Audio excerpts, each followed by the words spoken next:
Hello and welcome everybody to the Games Done Quick Hotfix. I am your host for this afternoon slash soon to be evening special, Etchy. I got a really cool one for you here today. This is Monster Hunter World Iceborne %, which is like not a real category, but basically a slice of a bigger category and kind of the natural continuation of the any percent slash Xeno % run that Jal did, I believe like a month ago already, or 2 months ago, something like that. Yeah, about a month ago. Yeah, here on GDQ. So I thought this would be a really cool kind of sequel showing off a lot more of the game and specifically the Iceborne stuff. So Jal, why don't you go ahead and explain the category a little bit more and get us into it? Yeah. So while I'm doing that, my controller actually just disconnected, so I need to restart the game. Perfect. So I'm just gonna do that really quick before you guys just see me close out of this and reopen everything. But yeah, so this isn't a real category. Iceborne % is just kind of the name that we give to a master rank exclusive speed run. So what we're going to be doing is starting from a file that has finished Xeno'jiva. So it's actually going to start right at the credits that are post Xeno'jiva. And it's just going to go straight into master rank. And what we're going to be doing here is trying to speedrun to Shara Ishvalda as fast as possible. So this isn't like I said, it's not a moderated speedrun category. You know, we aren't restricted by whatever gear or anything like that. There's no special rules for this. I'm just going to be more or less taking a file that speedran to Xeno'jiva all the way to Shara now. So we'll jump into it and I'll explain a little bit more of like what I need to do to set up before getting into master rank. Because there's a lot to talk about and it's going to be like 5 hours. So, feel free to ask questions in chat if you guys have them. I'm looking at you guys and seeing you all mispronounce my name, which I love. And so if you just got questions, feel free to ask. And, we're going to be talking about the game. Or I'm going to be talking about the game a lot. So, I'm ready when you are. Well, yeah, count it in whenever. All right. In 3, 2, 1, go. So just really quick before I start explaining anything else about the game, there is a little bit of an auditory warning here. We can skip cutscenes. We can't skip the audio for those cutscenes, unfortunately. So the game's going to get really loud here for a little bit. So if you get overstimulated by a lot of audio, it might be a good time to mute or just turn it down for a little bit because it can be a little overwhelming sometimes. It's not too terrible, but I just like to point that out for anyone that might have that problem. But the first thing that we're going to be doing right out the gate is I still need some high rank materials, and now's the perfect time to kind of do it. I'm playing from a save file that I'm very intimately familiar with, and I know I need 6 carbonite ore.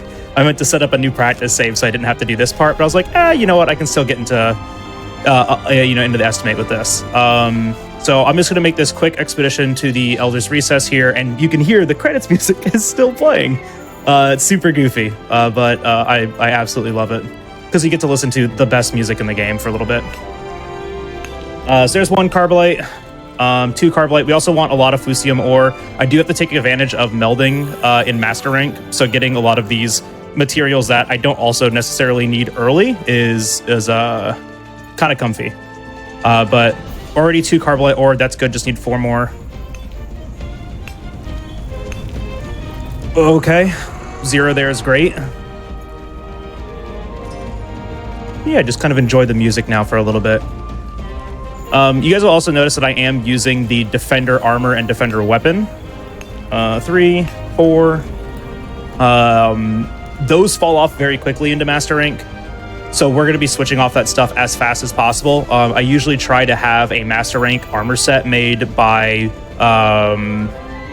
Barrios. So right after we finish 6, that's 6. Double check that. That's 5. Need 1 more. 1 more is safe. I could probably get away with just doing this, but I need at least 10 to make my weapon. I do not need that Fire Cell Stone. And then 6 is to craft at least 3 of the alloy armor set in Master Rank. So I've got my 6 carbonite now, and it's a couple little extra things. So we're just going to go straight now into Master Rank. But before I do that, just a little more prep. We're going to do some melding and some purchasing here, just to kind of set ourselves up a little bit better. Throughout the entire run, I need at least 18 plus 6 trank bombs. So that's what, 24? There's 12 monsters that we capture in the next section. and then there are 5 that we slay. So a lot of monsters to hunt. I think it's almost 20. So really quick, we're gonna meld. We have high commendations from finishing high rank. We're just gonna go ahead and turn all those into max potions. I'm gonna come over here and go down to shock traps. I just need 2 shock traps to start out. So I'm trying to conserve my resources here. Just spend what I need into the melding because you can absolutely waste resources. Now that I have that, I want my 18 trank bombs at a minimum. If I don't get 18, it's fine. But I should be able to get that pretty comfortably here, yeah. Because we can gather extras later. I just want to do this so I don't have to gather any more extra. It's a lot faster. And then last but certainly not least, I need 2. Oh, geez. Try to conserve all of these resources. Oh, come on. I hate when this happens. All right, fine. That 10's fine. We need 2 Farcasters for the very end of the game. So now that we got all that, I'm glad I remembered while I was right next to it. I also need the Fairwind Charm. So the Fairwind Charm is a part of the add-ons category. It's actually a pre-order bonus. So if you didn't pre-order Monster Hunter World, you actually can't get this. It doesn't really change too much. I just like getting it because it's super comfy for Master Rank because it gives us a level of Divine Blessing, which is like occasionally we just don't take damage, and a level of Attack Boost, which is really important for me to get to Attack Boost level 4. That's usually my goal for this speedrun is just to get to Attack Boost 4. Any more than that is not really reasonable. So buying the Armor Charm here, restocking on a couple of other items. The Armor Charm is going to give me just a blanket defense bonus. We're going to get all of our trap tools that we need. And I'm also going to buy Bounce Bombs here. And Bounce Bombs are going to be used against Shara Ishvalda. But we'll talk about more of that later. So the last thing that I have to do here is set up my inventory. I like to set this up in a specific way so I can keep grabbing materials while I'm exploring. And I'm trying to do this also in a way that I'm reserving as much space as possible. The big things that I need right now are going to be like my antidotes, trap tools. I want to make sure I have everything else put away, though, that I don't need, so my inventory is clear and open. Next, we're going to do some equipment management. I've unlocked the Vitality Mantle, and we also get the Glider Mantle for free. We're just going to go ahead and equip those, and we are good to go. Just double checking my hand there to make sure that we have the Fairwind Charm equipped. And one of the really fun things about Iceborne and speedrunning Iceborne, that's really funny, is all of the yes and no options in base game world default you to yes. All of the yes and no options in Iceborne DLC default you to no. So by the time you get here, you have to trick your brain and go, ah, yes, I need to input once to the left before I say yes to anything. It's really annoying. But now this is we're now, running directly into Master Rank. Talos, you ask a really good question. How long would this be without cutscene skip mod? There is 1 hour and 3 minutes of cutscenes in Xeno%, and then another 1 hour and 5 minutes of cutscenes in Shara%, not including credits. So over 2.5 hours, I think, when it comes down to it, of unskippable cutscenes. So with cutscene skip mod, we get to skip all of that stuff. It makes it for a lot more comfy. And just like Xeno% too, it's optional to skip. Because at least for leaderboard moderation, the timer pauses. And you can take that time for some of the longer cutscenes that are like 4, 5, 6 minutes long, get up, use the bathroom, get a drink, stuff like that. Super comfy. Other than it being from the very beginning of the game, an 8-hour long speedrun. So once again, audio warning, I'm going to be skipping 4 cutscenes here. So there's going to be a lot of overlapping audio. So just if you get a little overwhelmed from audio, just turn it down a little bit until we start fighting Beatotus. That's about when all of that audio stops. Yeah, and if anyone's wondering why we're not doing the Shara%, the 9-hour long category, it is because this is too long. So that is why we are doing this one. And this was a good showcase. It's also like a lot more comfortable, and actually it's a lot of fun because especially during the Xeno% run that we did a month ago, a lot of people were asking like, where's Master Rank? Are you doing Master Rank and stuff like that? And I was talking about how much we get to ad lib in Master Rank. So a lot of my commentary isn't going to be, oh, we have to do this script perfectly to get this good time. It's going to be, do we get lucky? Do I have good openings? It's a lot of decision making, so it's a lot of fun. For sure.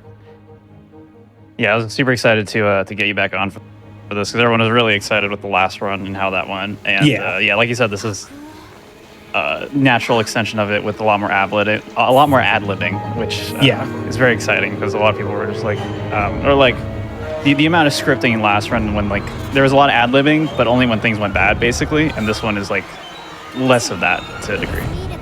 Yeah, exactly. It's a lot of like I have to, make decisions about what RNG is worth trying to go for and what isn't. Especially because I do a lot of mining, hitting the mining nodes in high rank and master rank to set myself up for, pretty easily crafted armor.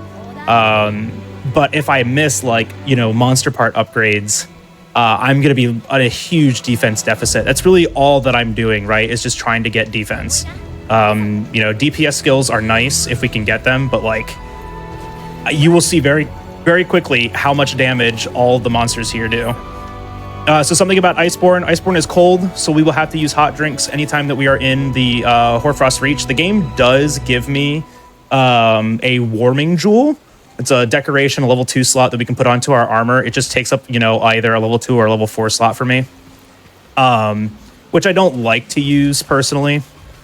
And I will only really grab it in case I need to meld it away to get other things instead. So we're now going into our first master rank fight. This is Beatotus. And also that audio warning, you're kind of good now if you needed to, if you wanted to unmute. If you're trying to avoid that, the audio is now going to kind of chill. But one thing that you'll see that I take advantage of a lot in master rank is that mechanic there, the wall bang. So if I have slinger ammo, I can launch it into the monster's head to throw it at a wall. One of the things that does, 2% damage. It also gives me a really long knockdown animation, so I have time to attack the monster. And you'll see that most of the time when I do this, I'm going to be tenderizing the monster.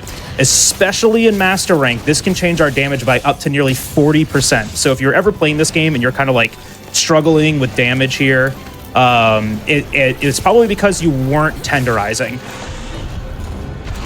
Quick back hop here, because if you... Oh, that's unfortunate. I didn't want him to flail there, so I can try to get this mount. And now he's going to keep doing this.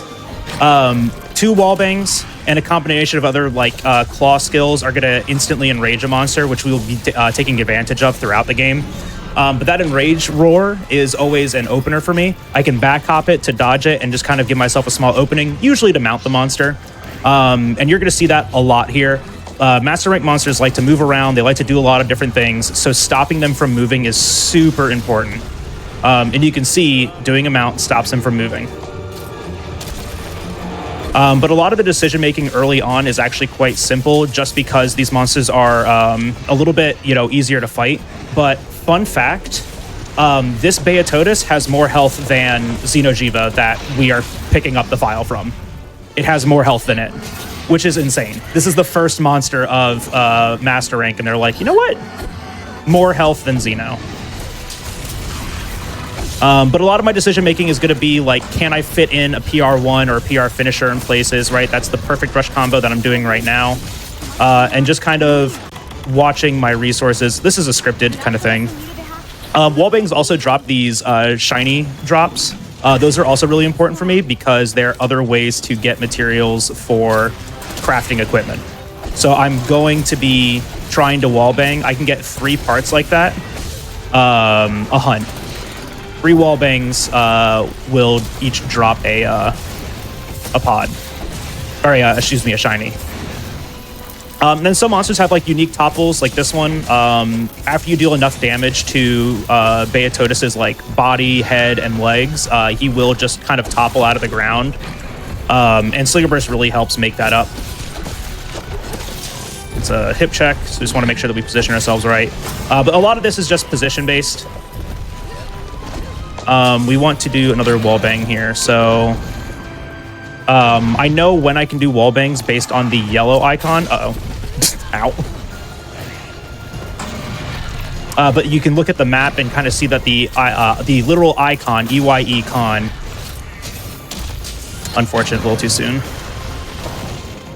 Stuck in another animation, so I couldn't actually wall bang him there. I'm actually just gonna not do that because he should be transitioning soon. Oh my gosh.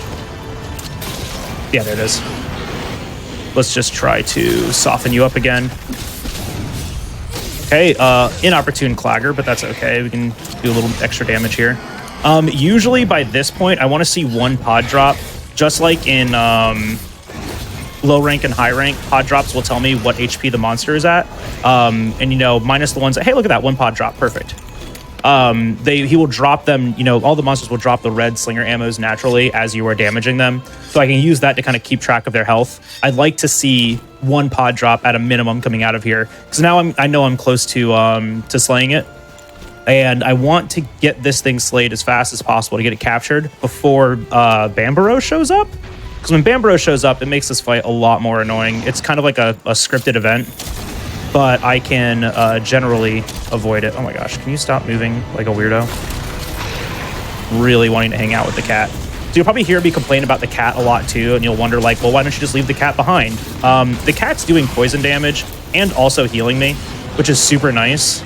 Very weird enrage. What are you doing? Just doing whatever he wants. Where are you going? But I will complain about the cat a lot, and I apologize about that in advance. Because the cat just does not ever want to do the right thing.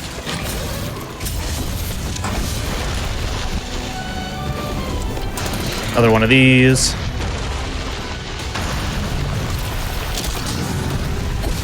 That's just all positioning based. Just try to put yourself in front of him when he's landing so you can fit this in. So when he's gonna go to limp, I generally won't try to capture monsters before they limp. Hey, look at that, a limp. I'm gonna wait until I can get a flash off, and then I'm gonna capture it. There we go. All right, Bambaro's staying over there. This is good. So master rank monsters like to move very quickly. They're a little bit harder to predict, especially when they're escaping. So I'm gonna be using flashes to just stop them from moving entirely, and then capture them. So flashes are going to be a really important resource that I have to manage all the way through this. So I'm going to, you know, try to gather them as fast as possible and as quickly and easily as possible. So I have to do a lot of mining here. I've gotten 1 Eltolite and 1 Meldspar. In total, I need 21 Eltolite and 5 Meldspar. So we're going to be keeping track of that throughout the entire run. So right now we're at 1-1, 1-2, 2-2, 3-2. That's really good so far. Oh, we got an extra mining node here too. That's RNG. 4-2. And we also need 2 pure crystals. Those are a little bit rare, but we'll always be hoping for those. 5-2, 5-3, 6-2. Nice. And then we're going to grab this honey on the corner here just because it's safe.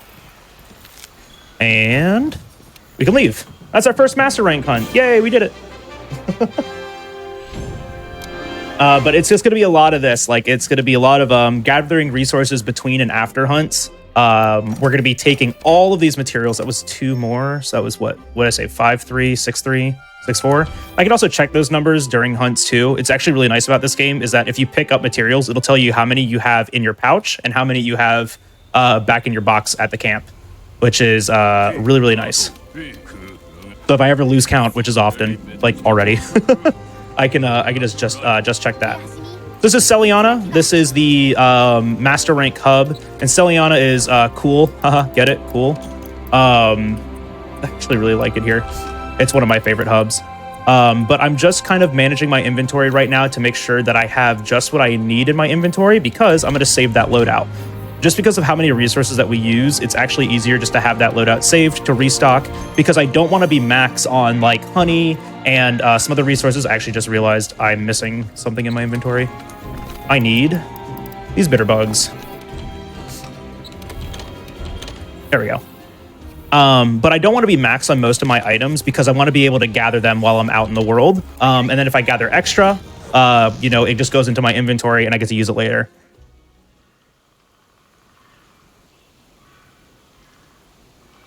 So up next is Bambaro. This is actually a really fun fight. This is the closest to a master rank script that we have. And it's not even really a script. I just have like a decent strategy that I use against it to kind of like just make this a lot faster and a lot more consistent. But Bambaro is very susceptible to KO. So we're going to be using as much KO as we can as possible on it. And then in between, you know, each area, we have to do a lot of gathering. The next thing that we're going to be going for is Spirit Vein Crystal. I need 3 of them, and we can get all 3 of them right here. Wait, oh, we got that good luck RNG. Oh my gosh, good RNG. Okay, there's 1, and then there's another node right over here. Usually that node that I just did isn't there. Sometimes it is. Okay, that's 2. 2 is good. 2's not amazing, but 2 is good. Oh, that's right. I have to fix I'm going to fix my radial after this. All right, so Bambro, quick dodge that roar. Clutch Claw on. And just like the other openers, we want to do 2 wall bangs. 1 for the materials, 2 for the openers, and 3 for that 2% damage that we're getting. Quick Claw uppercut to tenderize the head. That's also going to drop a Thorn Pod for us. Then we're going to use that Thorn Pod for our next wall bang. And Thorn Pod's really nice because it builds up KO damage. Is that going to be too far? No, we should be good. Perfect. So damaging the Thorn Pod now is going to build up some KO. And like I said, he's super susceptible to KO damage. Nice little perfect rush in right there. Now we're going to want to dodge this. Shield is fine. Got plenty of time just to go bonk. Big KO opening now. After this KO, we're then going to mount. And I'm doing combos that kind of get me the maximum amount of damage on the amount of time that I have. Oh, good, it connected. All right, so now we want to go for a mount. And this entire area is a nice big slope. Just let him finish this attack and grab these materials while he's doing that. He's targeting the cat right now too, which is kind of nice.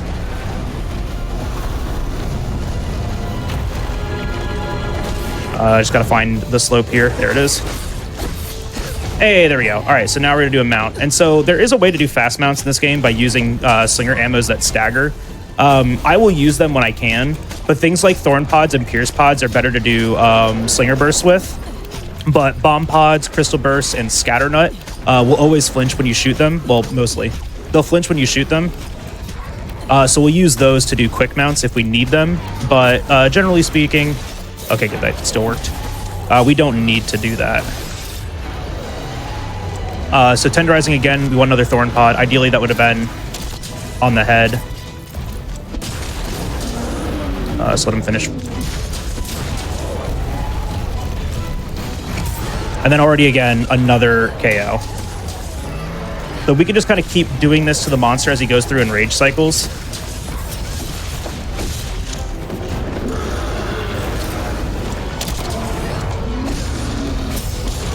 Uh-oh. I missed the head.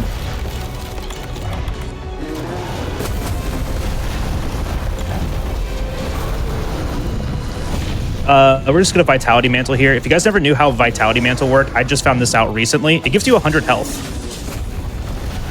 All right, we can... Oh, perfect. Well, uppercut. We can do another wall bang now. It's gone unenraged again.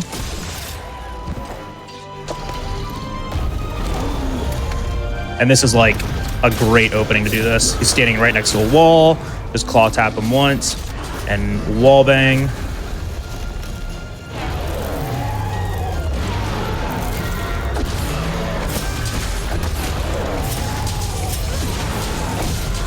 So that KO should be built up again. The nice thing is that KOs can't happen while they're wall banged. Hey, look at that. The cat got it. That's actually really funny. Someone in chat is asking about HP. For those who don't know how Monster Hunter works, you want to explain how you know how the HP system works? Like, how do you know the monster is low HP or whatever? Yeah, so you can usually tell by the monster's behavior. During animations like this, like when the monster is running away, that's usually a really big tell, because if a monster is below 30% health, which is the capture range, it's going to be limping. The other way that you can tell, like, is if a monster goes to sleep, you know it's below that 30% threshold. Hey, look at that, pure crystal. Good luck. Good RNG. But those are the ways to tell. But as you play the game more and you get more investigation points on a monster, you'll actually have a better understanding of them. So this game introduced something called the skull icon. So like on the minimap gives a bunch of information, right? And the mini map will actually tell you, you know, when a monster is ready to be captured. It'll have this skull icon flashing next to their name too. But we don't have that yet because, you know, we're playing essentially from a brand new file, and so we really don't have that knowledge. So I have to use the monster's like AI and movement to kind of tell what its HP is going to be at. I can also use, like I mentioned earlier, the can I mount this? Probably. I can also use like the powerful slinger ammos to tell, because when a monster drops, how a monster drops those is HP based, and so if he drops 3 of them, he's going to be around 30% health. Yeah, it's not close enough. I should be able to do this. This is a goofy way to use glider mantle, by the way. Oh, I thought that was going to mount instead of me getting hit. We're just going to play this safe. I'll use a max potion here. You can always glider mantle, and if you're high enough up, you actually get the gliding animation, which is a mounting attack. So if you don't have like a ledge or a slope nearby, it's another good way to initiate a mount. And then glider mantle also lets you do more mounting damage. Fun little facts.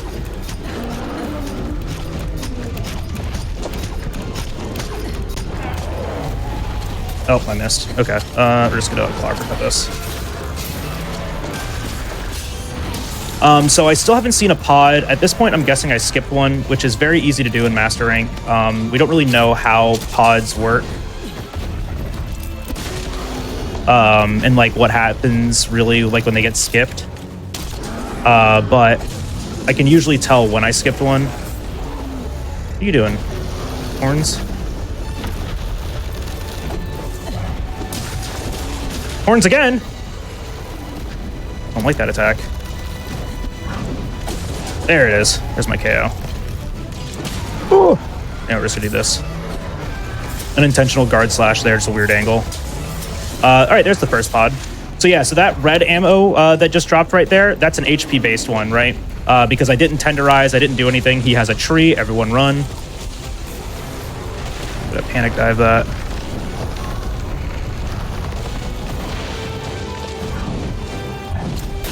One of my favorite things about Bambro is he just picks up trees and throws them at people.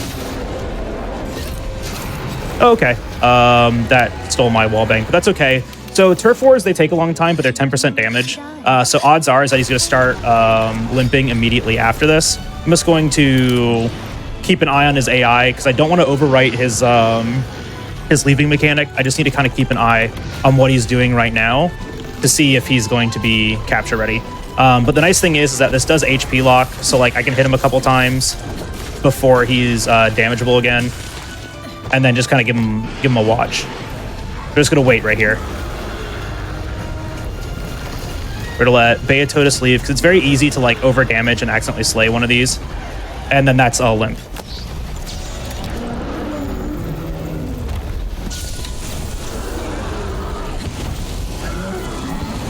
Nice. Just quick. Do that and leave.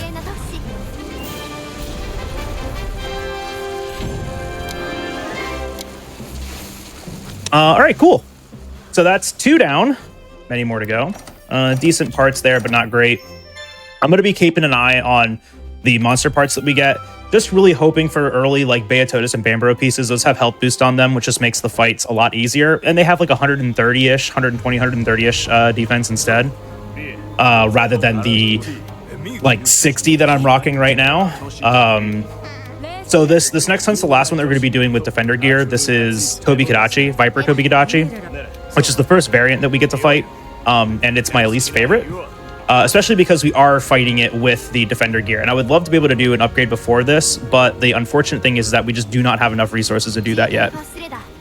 So instead, we are going to fight it and hope it doesn't one-shot us, because it absolutely can, and it hurts. Yeah, I mean, we're just going to cope here.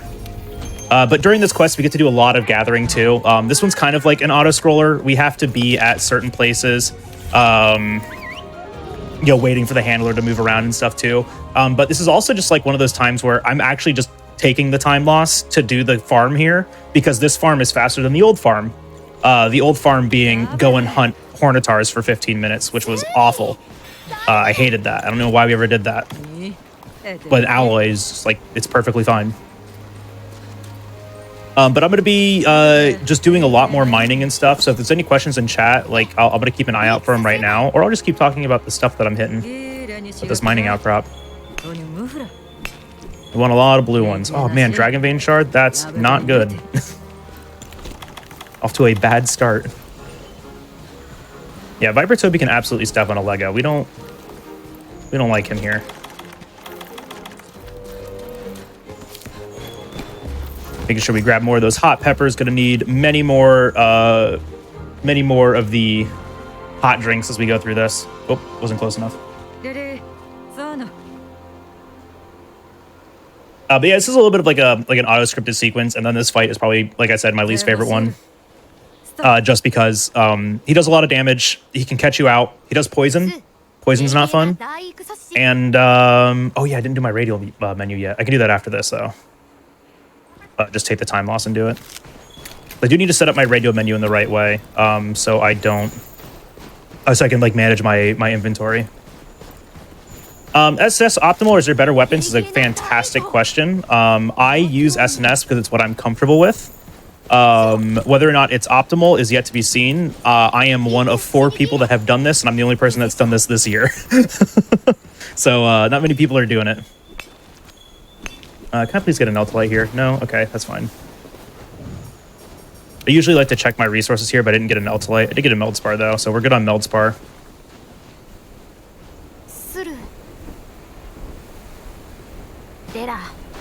Another detour here to hit another red node. I want to get that third Spirit Vein crystal because I don't think we got good monster heart RNG, and this is just safer.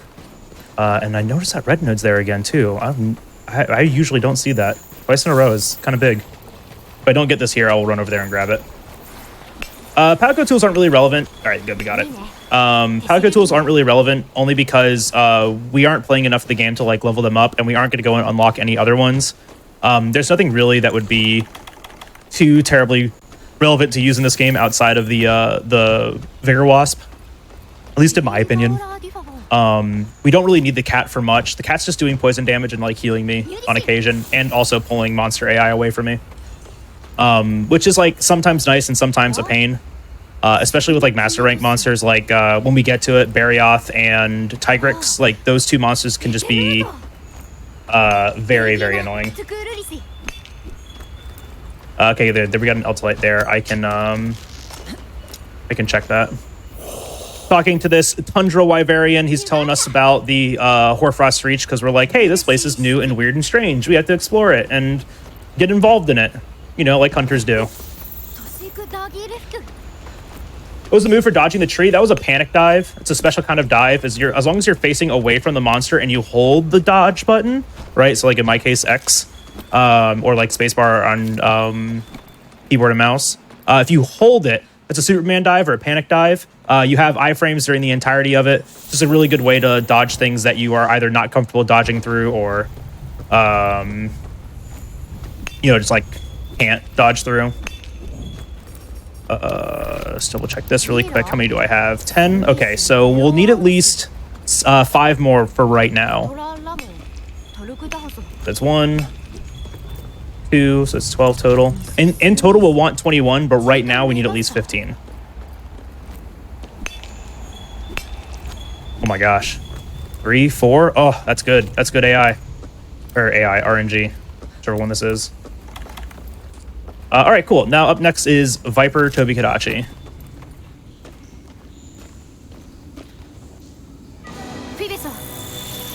So the beginning of this is actually really annoying because it locks you in to not moving for so long.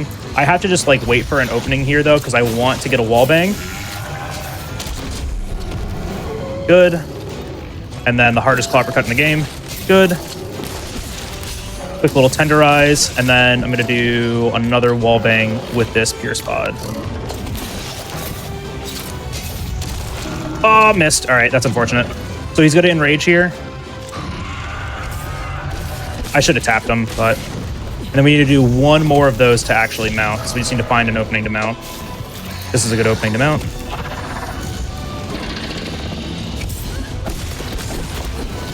There we go. Toby's a little weird. He takes 2 hits to mount, or I can put on the glider mantle and get it. But I can usually do the first hit after the second wallbang, but I just missed it. Master rank monsters, I usually get a little greedy with wallbangs, but they move a lot faster outside of them. And since I have the cat, they usually turn to the cat. And the cat's always standing behind the monster for some reason. So it just makes it usually like a lot riskier to do that. So especially in master rank, because of the cat, it's harder to set these up. Oh my gosh, those dogs did all of my health.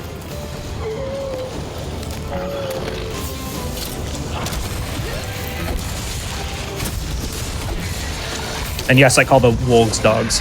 Whoa! Okay, that would have killed me if it hit me. This is a fight that you just can't really be too greedy on, like while you're fighting. I'm just gonna run over here. Because he doesn't leave you a lot of openings. None of the master rank monsters really do. So you gotta make your own openings. But just like that, like you saw he was attacking me and he just like turned 180 degrees around and started, okay, attacking the cat. Anyone see the hitbox in that Viper Tobi-Kadachi? I didn't.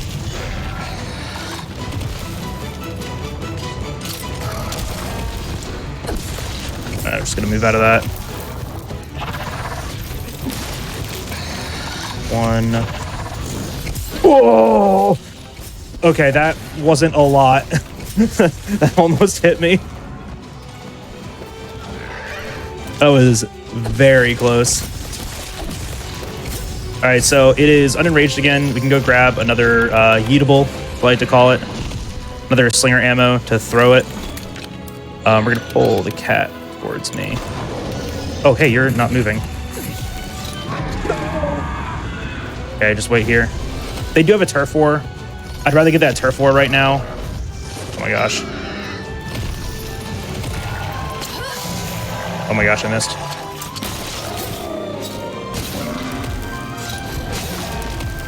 What are the odds? Never tell me the odds. Beautiful.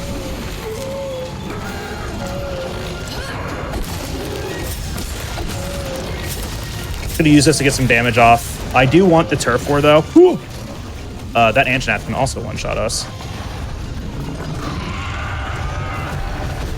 Can we not? Oh! Fight each other, fight each other, fight each other, not me. Thank you.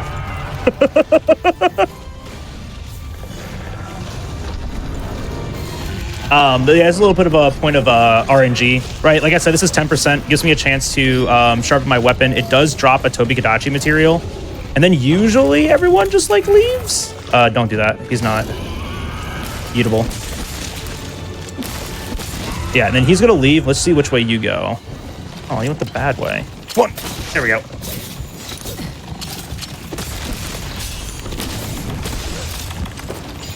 Just a little optimization doing tenderizes, like claw attacks while they're transitioning areas, because they're not going to attack you anyways, and you're not doing damage anyways. So if like I don't need to, like sharpen or something, I can just do that. I'm going to dodge out of that. Okay, we take those. Sometimes you just get lucky. Sometimes it's better to get lucky than to be good at the game, right? And that's a lot of what this category is. That is a huge leg break. And so you can kind of see, oh, I missed it, why we use SNS. Because like on these knockdowns, we're doing like 500 to 600 damage, and we're just using the defender weapon. Imagine what'll happen when we have like an actual weapon to use. I want that stone. Spin. Spin actually is punishable, but I am scared of it. Oh, perfect spin time. Look at how good that Tobi-Kadachi is. Going to eat. 1, 2. Nice thing is that sleep gives us a wallbang opening, and actually sleep is something that we can get in the speedrun, because the weapon that we're going to be trying to make for master rank has hidden element sleep, and if we need it, we can always get the ingot legs or the ingot chest, which has free element. Oh, hey, look. Bamburo's back. Oh, that is such an unfortunate Clagger opening because... Are you going to attack me, Bamburo? Please don't. Ooh. Good RNG. All right, they don't have a turf war, so what we're just going to do here is leave. Oh!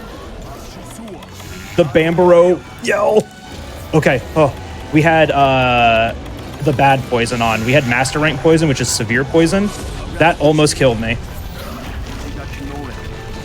Going the wrong way.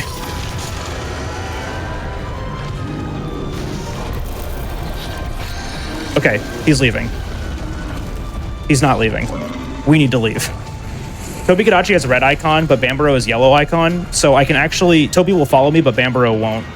So I just have to get the cat over into here and keep Toby red icon. And then, never mind, Bambaro's here. Oh my gosh, Bambaro is ruining this kid. Hey, Bambaro, can you leave? Whoa! This is not great. Okay, now he's gone. We can actually play the game.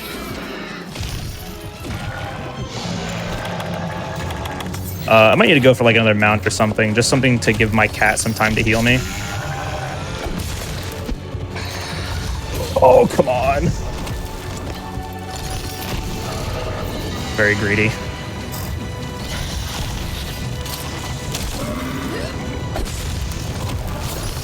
Whew. I hate this monster so much. This is literally one of the only monsters that can actually just one-shot me. Second pod. So I have to play very, very carefully. I am not going to wallbang this yet. The nice thing about wallbangs is that you only need one ammo to do it. So I can actually just shoot 2 of my slinger bursts with the pierce pod and then use the last one to wallbang. It's a really nice, like, you know, abuse of that mechanic because Slinger Burst Pierce Pod does a lot of damage. He should limp after this.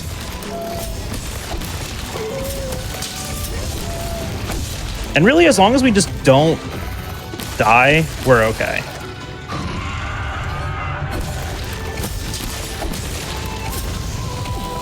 Okay, he didn't limp.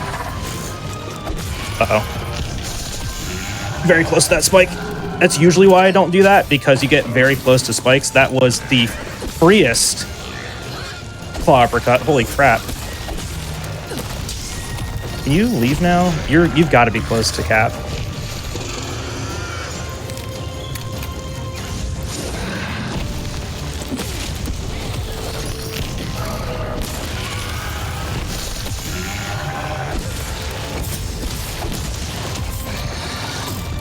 You've got to be close to capture. Sometimes they get like area AI locked, ow, and they won't do anything because they're still in a specific area. This is one of those times.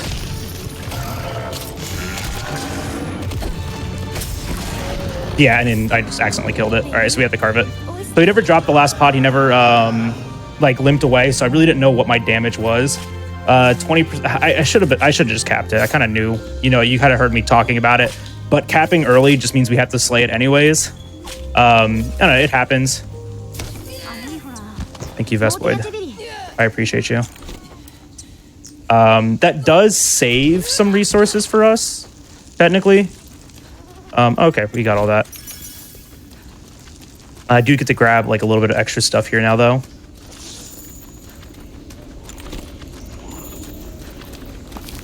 One, 2, I think that's all I need of that. 3, 4, need one more sleep herb. Yeah, epic Vespoid moment for sure. What's happening right there? And then now that it's the end of this quest, this is an expedition, so I don't have an end timer. I'm going to take that time to do the last little bit of gathering that I needed to do. So we're going to do that really quick.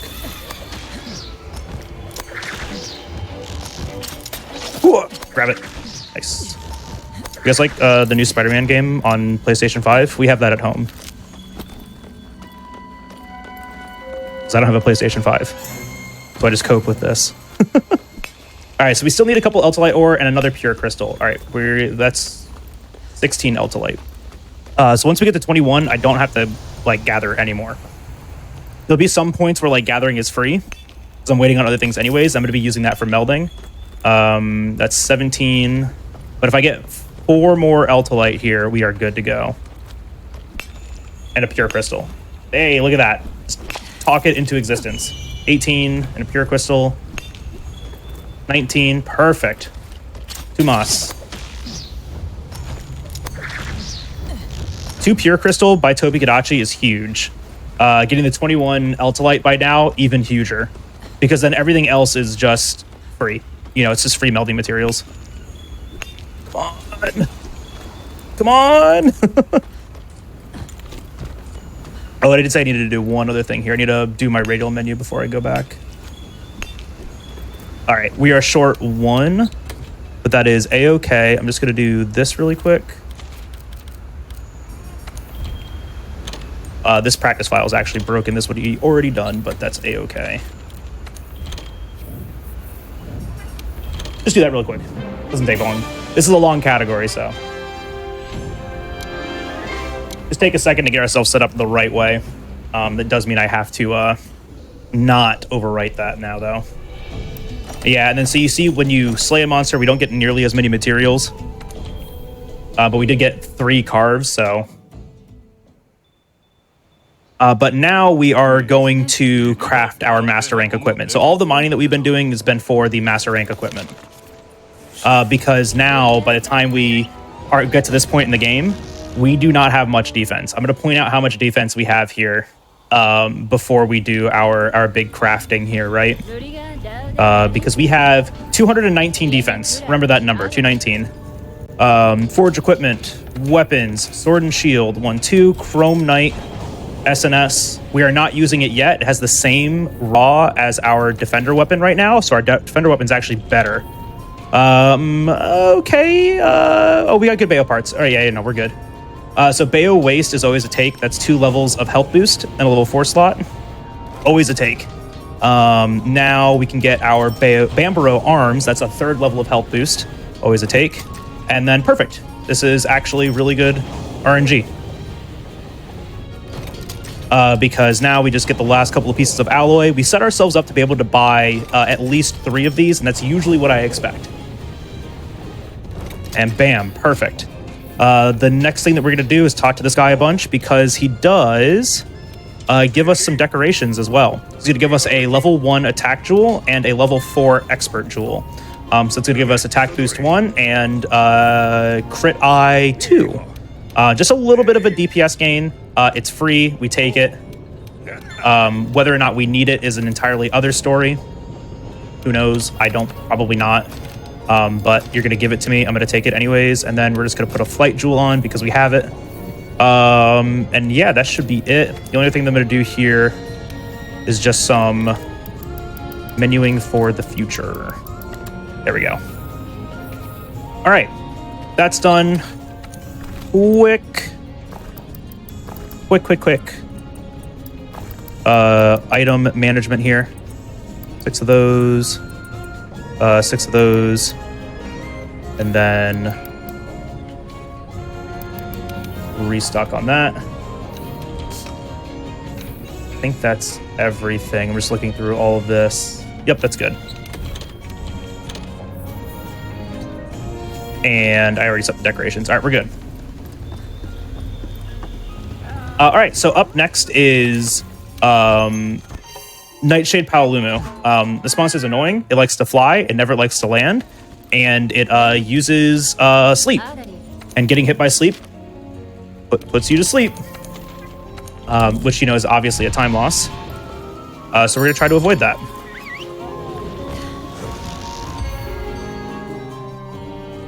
It's not fun. We've already eaten. I don't need any more Spirit Vein, and I need 1 more Eltalite. So I might as well hit these anyways. There's 2 mining outcrops that I can do here. So I'm just going to tap them real quick. 1, 2, 3, 1, 2, 3, 1, 2, because we're going to be able to make those here in a second. So I just crafted Demon Drugs, and Demon Drugs are going to be used when we start fighting Barioth, and I'll have enough Demon Drugs to use on every quest from here to the end of the run. I'm going to grab that spider web. I think I'm going to do this. I'm also grabbing that spider web for a pitfall trap. And we're just going to hit these blue nodes really quick. Come on, Eltalite. There we go. Perfect. I swear if this is another pure crystal. All right, 3 pure crystal. We don't really want any more pure crystal. Okay. No, this should be a Nova. Yeah, it's a Nova.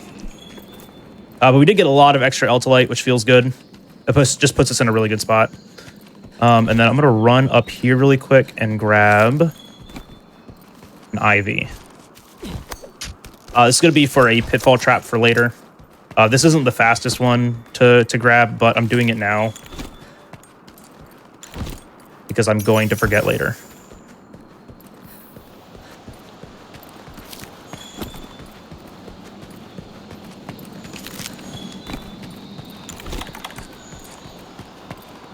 All right.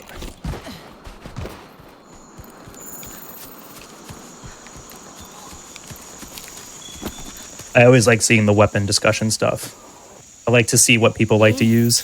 Because I'm an SNS one trick nowadays. Did you start with SNS? What was your like first weapon? The first weapon I ever used in a Monster Hunter game was Switch Axe. The first weapon I used in this game was Hammer. And then the weapon that I ended up maining forever was Switch Axe. I literally learned SNS just for this speedrun. Makes sense. All right, so quick tenderize here. And I'm flashing to get it stuck in specific AI. It's now just going to do nothing for a little bit. So I'm going to take advantage of that. Build up a KO here. Because we're going to do a bunch of damage. Between the 2 wall bangs and everything that we do right here, we're going to end up doing like 10% of its health. So that's flash AI. Tap it again before it roars. I got shot in a very weird way. And then we're just going to go for a KO now.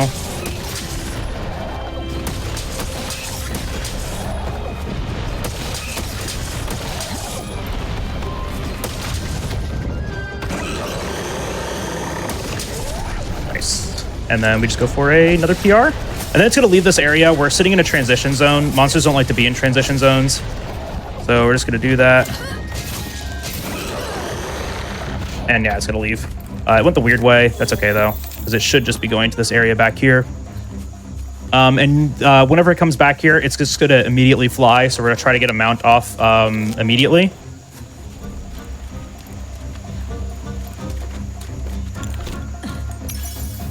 And this is also like one of the few monsters that I'll actually go out of my way to oh no, to mount. Don't move, don't move, don't move. Don't back up into that. Uh-oh. Okay, so I got hit by that. I'm put to sleep. This will absolutely hit us. Ow. I just missed the kind of like pseudo opener that I have. Okay. It was nowhere near that, but sure. Okay, the cat's asleep now? Sure. And we're gonna do this again? I'm happy I put this Vitality Mantle on. So this is why I hate this monster. I'm stunned now. Alright. Can you not be the worst monster? The answer is no. Ow. Have to heal now. Thing's great. For those of you not in Master Rank, you see what you have to look forward to. It's this creature. There we go. All right, good. Now the fight started. The nice thing too is that when we get this down to about like 45% health, he'll drop his first pod, and it's a Thorn pod. So we literally the moment we drop the first Thorn pod, it is just KO City. Oh, got it. All right. It was a really weird drop. Oh, no, Gotchas, please. Don't attack me, attack it. Ooh, nice. Good para. So the Gotchas can absolutely hit you. It's annoying. They have bombs, they have explosives, they have knives, they do a lot of status. So it's really nice. When all 3 of those Gotchas are paralysis Gotchas, they can get 2 paralysis back to back, which is really silly. Ow.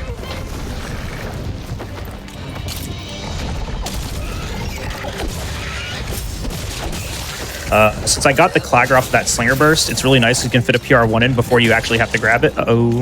Bird Slash. That's good. And then, was I fast enough? I was. Nice.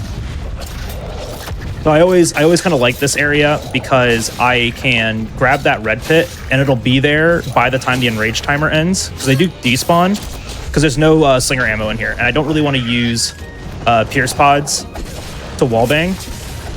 Like, I can if I have to, but I really don't like to. Don't put me in front of that gotcha. I could fit two in there, huh? Because now he's gonna roar. Doesn't really matter where I get this.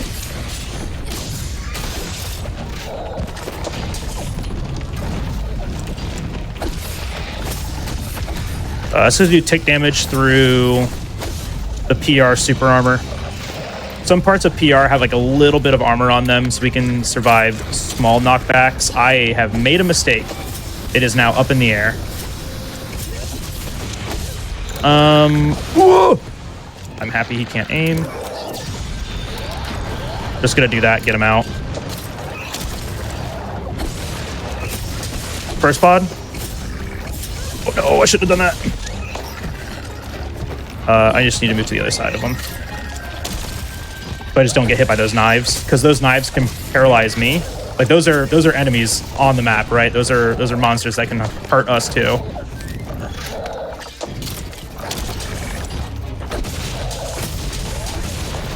And like I said, once we see that thorn pod, it's just gas. Oh, stop hitting me with the knives. Second thorn. Ow, an explosive. Criminals, these Gajalaka. Very close to another KO. Oh no, the cat did the bad thing. Well, he's leaving. Oh well. I'm just gonna stay behind him because sometimes if he's close enough, he just immediately turns around and starts limping here. Oh my goodness, what a good hunt.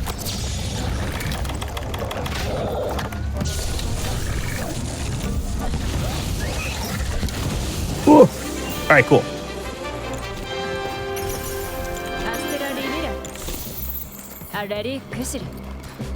Yeah, so that's Lumu. You can see how they can kind of like get away from you. But we just kind of have to take our time and pace ourselves with these monsters because they can be a little rough.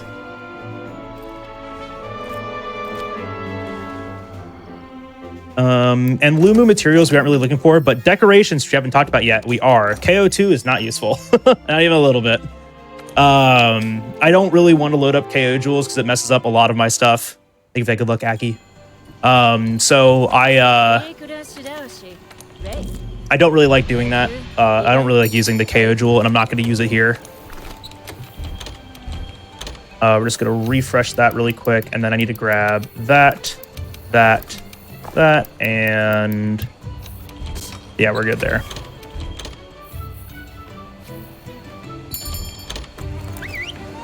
I am using controller for this. I play on a DualShock or DualSense 5, whatever you want to call these things.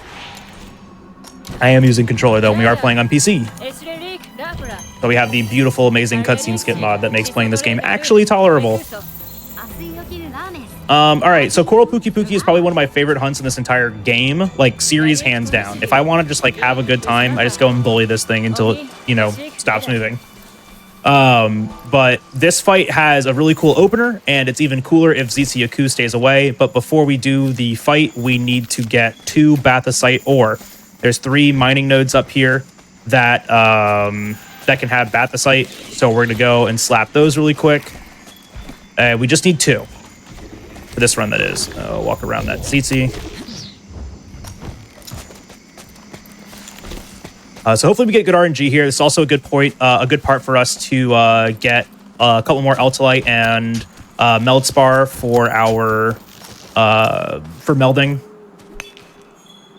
So there's an Eltalite, there's a Meldspar, and there's another Eltalite. We don't want those. I want 2 Bathosite. Need 2 Bathosite. Because if I miss them here, there's really no good place for me to come back and get these. We got too good. Our RNG was too good earlier. That's the only answer. But I'm not really liking. Come on, 2 right here. 1. All right.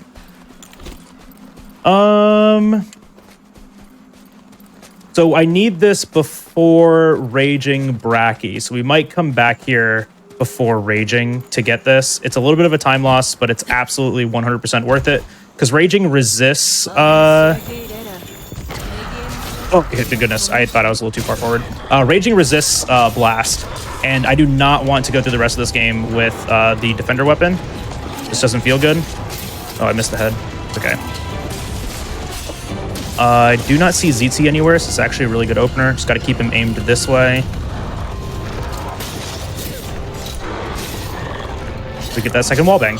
And so his Tenderize drops a Thorn Pod, so we actually do just goofy KO shenanigans here. By the way, after this is probably a good time for the first break. Yeah, perfect. Cool.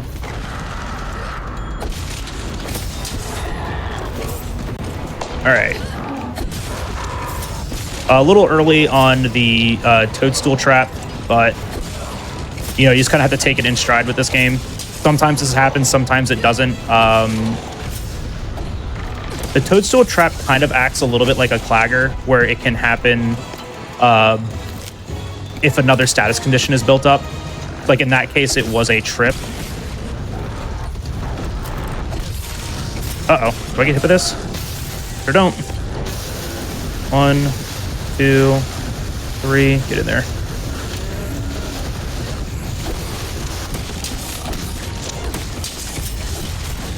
Nice opener. Move out. Looking for a Clagger next. But I'm going to grab this because it's going to unenrage soon. Enrage timers last about 3 minutes. And hunts in this game, you know, 3 minutes goes by real fast. You just won't notice it sometimes.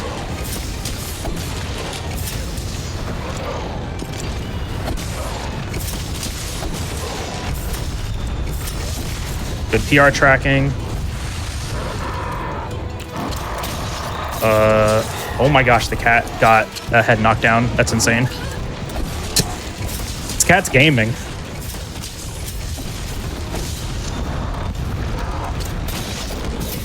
Very good AI, just him standing perfectly still, waiting, anticipating that that wallbang.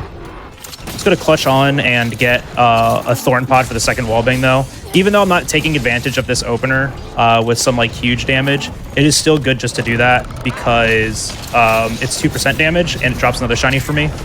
Gives me an opportunity to also re-tenderize the head. And now we have all of those Thorn Pods applied to the head, so we should get a KO after this. Ooh, untimed there. It's unfortunate. First pod, that's a Pierce Pod. Gonna back hop that, do a Falling Shield Bash. That should get us our KO if we land. We missed.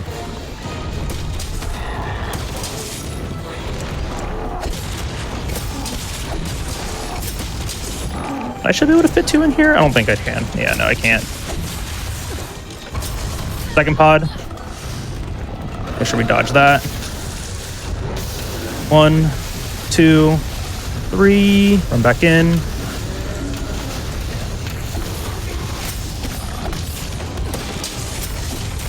Whack. Good Clagger.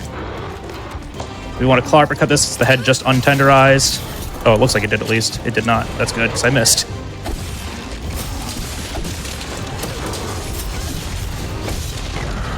All right, let's see if we zero transitioned it. This is actually a 1.5 transition, but what he'll do is he'll get up, fly away, and then immediately land. 1.5, let's go. All right, I'm actually going to save a flash here by doing this. Oh, it missed anyways. That's okay. He tried. That's a really good Pookie fight. Getting the 2 kind of Toadstool traps was really nice too. 2 Toadstool traps, 2 KOs, the Clagger, all of the wall bangs. That was a really good fight. This is one of the few that you can actually zero transition.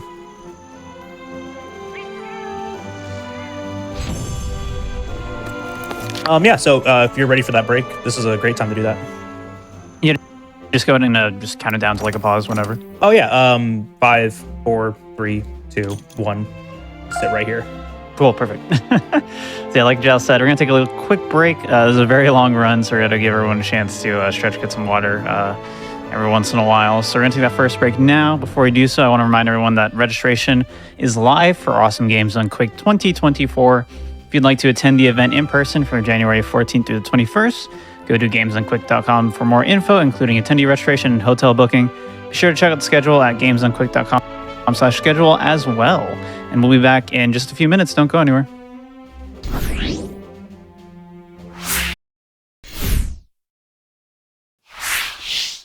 Hello and welcome back, everybody, to the Games Done Quick Hotfix. We are in the middle of this super long Iceborne percent speedrun in Monster Hunter World by Jal Bagel. Jal, go ahead and count us back in and get back to it. Yeah, on go, 3, 2, 1, go. Oh, hey, look at that, level 4. Is it good? Guardian Evasion's all right. All right, so now that we're done with this, we're going into probably one of my least favorite hunts in the entire game. This is Barioth. I'm going to take another moment here, kind of set myself up. Yeah, because I used to do a upgrade here. I actually don't anymore. But we're just gonna set up our equipment again and go right back out. I think I'm gonna equip that Guardian Evasion though. Just having a level of evade window is kind of nice. Decorations aren't always needed. I've gone through entire runs with like 0 extra decorations, and you know you can still get through it. But they help, right? Like having just like another level of evade window feels super comfy. The only other thing that I'm going to do here really quick, because we missed that Bathysite ore, is I am going to just check the upgrade in the smithy and add it to my wish list. Because before Brachitios, I want to go and get that Bathysite if I haven't gotten it. So we're just going to take a second right now just to come back here and talk to this guy. Upgrade, that's why I put it right here. Yes, we did miss that Bathysite ore, so we'll go and do that expedition before Brachitios. It'll be a good time to do it. All right, so Barioth is a really difficult fight. If you've never fought it before, it is annoying. This monster likes to move a lot and doesn't have a lot of like really good openings, so I'll probably be coping this entire hunt. This one's hard. This one's difficult. And you'll see there's not a lot of openings. I'm really hoping just for like good AI. He does like this big slam attack that's a PR opening that I would love to get multiple times. But if I don't, then you know we just kind of got to deal. We're also going to, before I forget, drink this demon drug. So what's really nice too is that this wing drink will take us directly into the fight. Go ahead and craft that, get that out of my inventory. Hey, and if you like Barioth, you can like Barioth. I don't. And I have good reason to. It's hard with SNS. But we're going to do something really weird here. I'm actually going to start with a flash. I'm going to unequip it. Oh my gosh, his head moved. Do nothing, dang. But I want to triple hit the monster. I want to get him enraged, because we are going to drag him out of this area. This area is terrible. Do nothing. Dang it. Huh. That's never happened before. Where are we? We're actually really close. We can go this way. That's really funny. I've never been hit off of that cliff before. That's really funny. But that's exactly why I don't want to be here, is because of those cliffs. They can eat mounts, they can eat knockdowns, they can eat KOs, they can eat literally everything. So we're just going to avoid that. We'll also just use this as a little blessing. We'll get some extra flash bugs while we're at it. Why not? But he should be enraged when we come back up here, which will be nice. Because then we're going to drag him right back down to the area that we're in. But that's really funny. Oh my gosh. Hey. Dummy, come here. Red icon? Yes, red icon.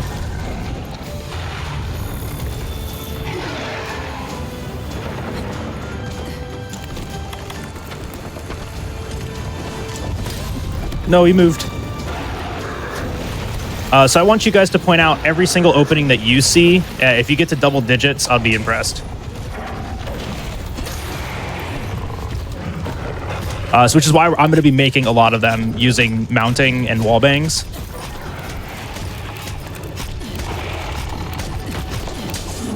Ooh, good mount. 1, 2, 3. I already triple hit the head.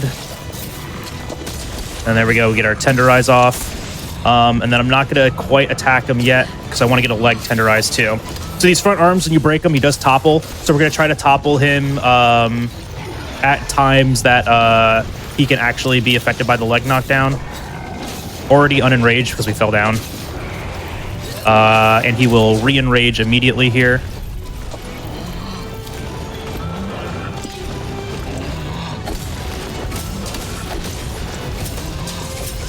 And so during topples, like wall bangs and stuff, I want to be hitting his head. And then during normal fighting, I want to be hitting his arm. Oh my goodness, that is all of my health.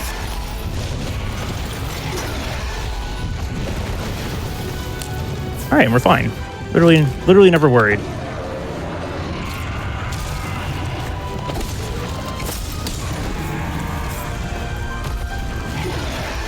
Just need Toby to leave here too.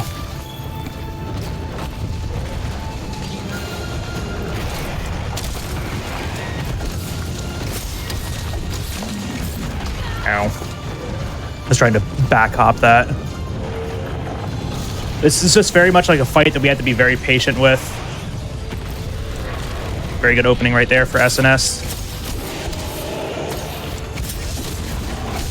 And there's that first leg break. Unfortunate that it sent us so far away, but we can at least fit a PR into the head here. Nice. Ow. Do that again? No. You also have to really watch that tail attack because it has a lagging hitbox to it. And he's also doing the really cool Iceborne thing where he attacks something directly into a wall. It's probably my favorite thing that monsters in this game do. Get away from that. Ow.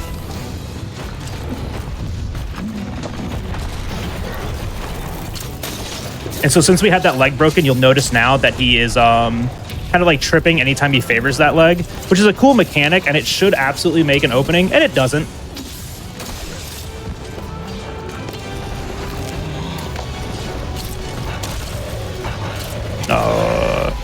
Gotta back hop that.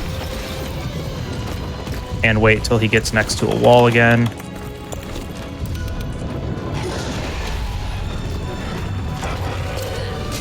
Where's that gonna put me?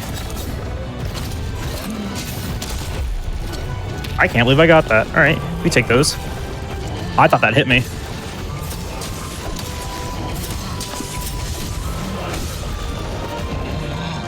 Making sure that I pick these materials up. Gonna go for another roar now, which is nice. We've already hit once, so this should mount. Nice. Good, good, good. Yeah, so like finding those openings to actually hit mounting attacks is really nice because then you can kind of build up easy mounting attacks off of roars and stuff. Just jump right back on top of the monster and keep on going. So we're gonna clutch claw into the head and get another slinger ammo. I missed. It's okay.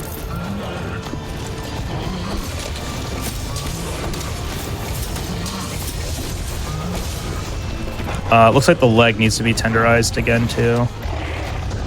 Come on, give me good attacks. These are not good attacks.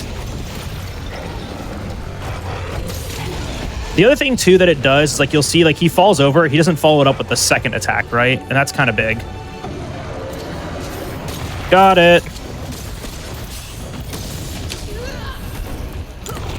I don't need anything from here, yeah, so we don't need to hit. This is also like another moment if I was missing Eltolite, I could have grabbed it here. Don't need it, so we're just not going to tap it. If we get lucky here, he won't do anything as we come out. No, we didn't get lucky. I think that's only like when he's enraged he'll do this, but we want to drop these spikes on top of him. Just like that. That always looks cool.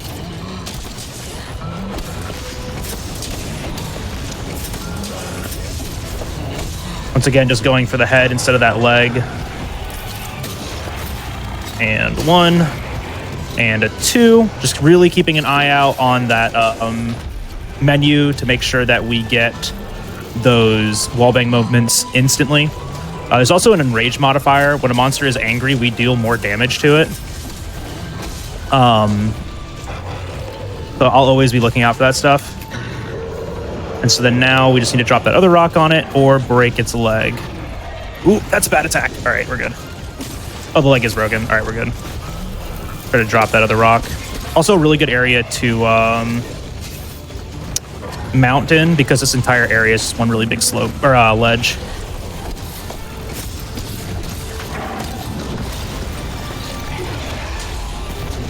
The nice thing too is that you can use audio cues to like figure out what the monster is doing. Just based on like the noise that it's making, I know that he's like about to do that big lunging attack, right? So these monsters give a lot of tells. First pod.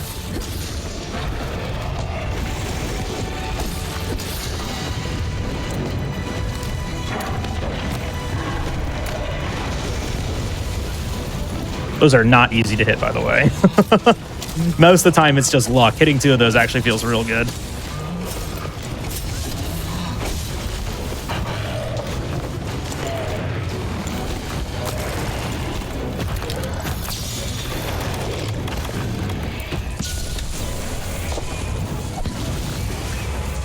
All things considered, really good hunt. That's usually that was good. That was really good. Yeah, I have no critiques. Barioth read the script. Grab that smoke nut. We're not doing Fatalis. I need smoke nut and Fatalis anytime I see him. I grab them now. I'm conditioned. All right, so the next 4 hunts are really cool. These are some of my favorites, other than like Tigrex. Tigrex is just hard. We got 3 Slogbone. Nice. So we got Slogbone RNG. So now we just need those Bathysite. That was another Guardian Expert. Or that was a Guardian Expert or a Guardian Evasion. I actually didn't read it right. But the next section's kind of cool.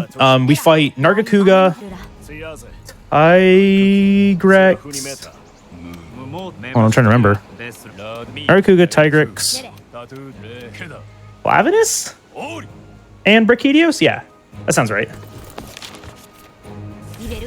But we got to do this little expedition first.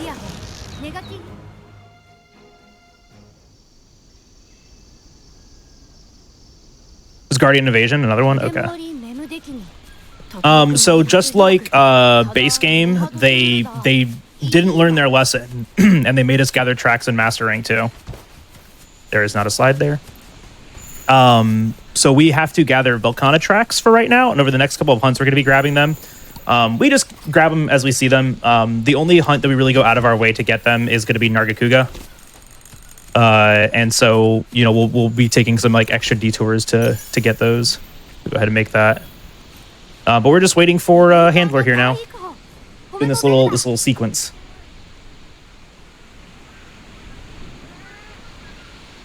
But yeah, both of those rock drops are really good. Those do, I think, 5%, if I remember correctly. So that was kind of big damage. Both those rock drops on Barioth. I have a question from chat from a while ago. Okay. Someone was asking about Monster Hunter Rise, and I know you've done runs of Rise before, right? So yeah. Like, what speedrun wise, how do they differ? So Rise, I like to kind of explain it as like it's just a boss rush. There's really like no movement necessary. Like you see in this game, it's very narrative heavy, where you have to like go and do things with the NPCs and like explore different areas and talk to these Wyverians, right? Like this is one of the biggest, you know, factors that sets it aside. None of this exists in Rise. Rise is just go back to the hub, start the next quest, go to the next quest, go back to the hub, start the next quest, keep going. So it's actually really just like especially the basic any percent is just 12 ILs in a row. But the other thing too that kind of, you know, works against Rise is that every single one of those has RNG. There's HP RNG, size RNG, spawn location RNG, all of it. So it's really rough speedrunning Rise optimally because you can just lose 30 seconds because the monster spawned in the farthest possible spawn location. Gotcha. Unlike this game where they're always going to be in the same spot, other than like this Nargacuga that we're about to do, they always start in the same spot. Like there's not that many monsters that actually deviate from the norm.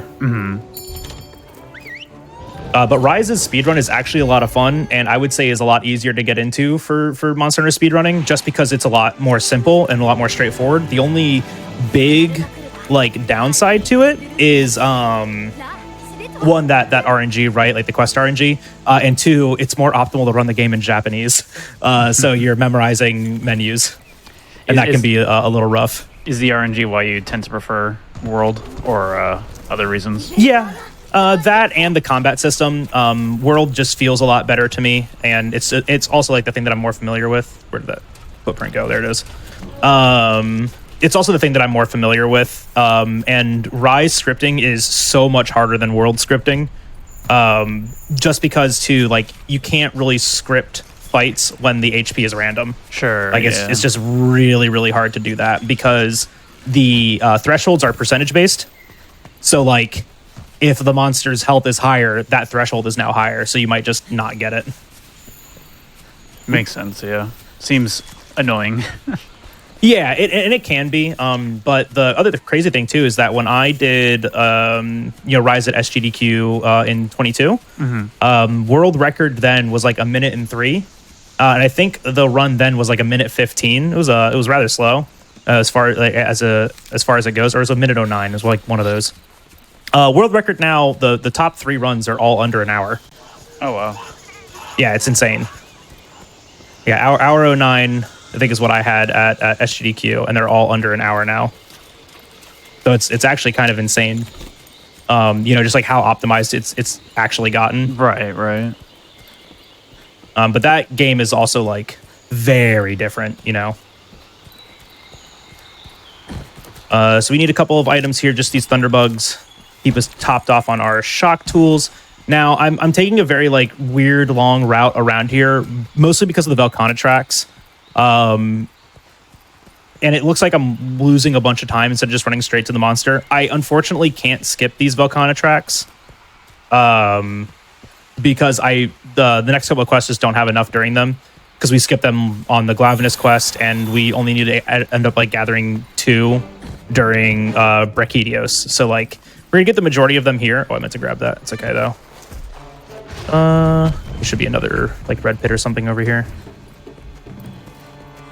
But we're just looking for Nargacuga now. Okay, good. He's in the right spot. He read the script. He did it. So this Nargacuga roams, and sometimes just isn't here. And we always just want to get like wallbang openers on these guys because it gives us a moment to tenderize, it drops another pod for them, and then it just puts us in control of the fight. Yoink. I'm actually just going to let him get up and move here for a second. Oh, no, I'm not. He roars. What am I saying? I can only tap him once. Let's see if he hits that wall. Oh, he went into the trap. That's not great, but I can still uppercut the arm. Because yeah, you'll mostly see I'll go, especially this style of wyvern, right? This style of monster. I'll go for a. Just missed it. Dang. Oh, I jumped directly into that. Don't mind me. Throwing. I'll go for like a tenderize on the head and on the arm. And that's just because like that's where I'm going to be dealing my damage. Now I'm just trying to go for a mount. But this guy's kind of jumpy too. But not nearly as jumpy as Barriot is. This guy's actually a good fight. I love this fight. He says as the monster just doesn't stop moving. Hey, look, he stopped moving. Okay. This input.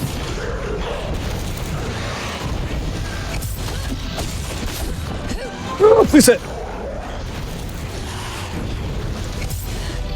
That double spin is always so sketchy because you have to roll the first one and then back hop the second one, and if your positioning's just barely off, you get caught by the second hit.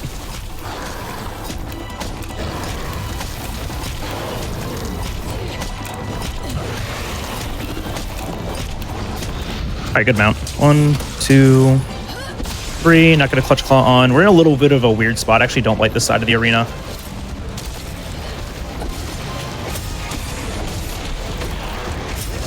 All right, we're good.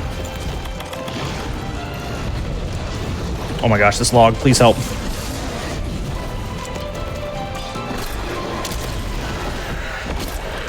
Nope, we're just gonna wait. I need to get him like a little bit closer to here. Just so I can actually get a wall bang off. I just need him near a wall.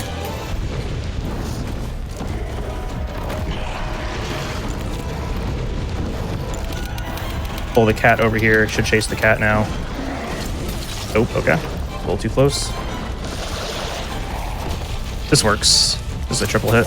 Oh my gosh, the log's on the way. 1 and 2. That's one of the things about World is that like the terrain can really get in your way, especially ledges. Ledges are not your friend. I don't care what anyone says. 2 claw attacks on a wall bang means enrage, so it's just gonna enrage here. I'm gonna put on the glider. He's gonna jump really quick.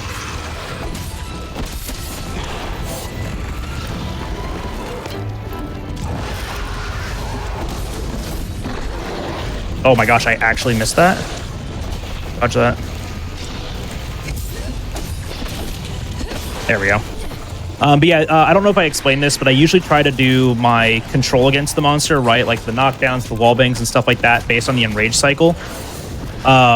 If the monster's enraged, I try to do mounts, and then, you know, you can only wall bang when the monster's unenraged. So you can cycle between those two things to get back into and out of enrage cycles, especially later when we fight Brachitios. We have a chance of getting Agitator.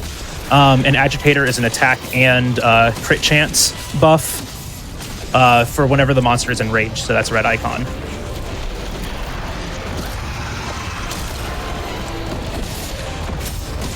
We haven't gotten really good damage on this guy. He just hasn't given us like great openings.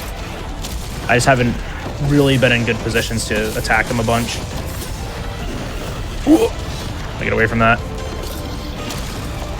Go in. There's 1. There's 2.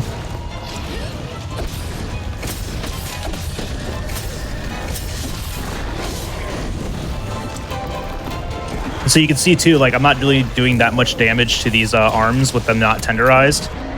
So a big part of what I need to be doing right now is just getting that re-tenderized. Oh, yeah, so like that's what I was talking about. If I dodge just like out of the wrong position, I just get hit by the end of the same hitbox. Do nothing, do nothing. No. All right. Cat gonna try to heal me? No. No. No. Yeah, I just didn't have enough stamina for that. That's okay, though. Just gonna enrage.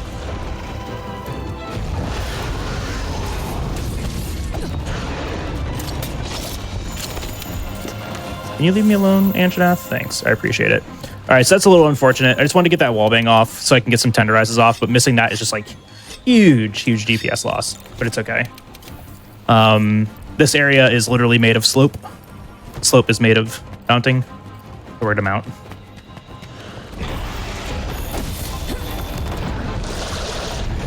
Oh my gosh. Who are you targeting? And stop it.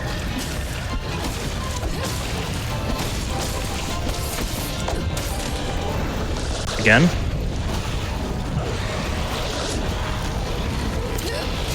We might end up using that yellow boy. Alright, got him.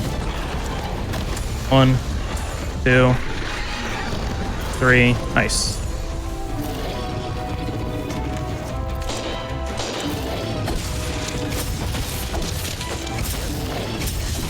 Some nifty little glider mantle action there too, you saw. I love the glider mantle. In. Out. And mount. All right. I don't have a slinger ammo, so I'll have to drop something.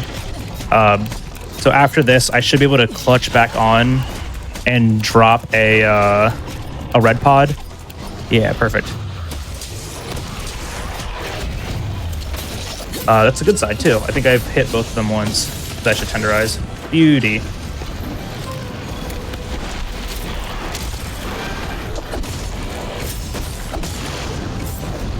Ooh, I thought I back hopped directly into that. Take that hit. Oh, I didn't.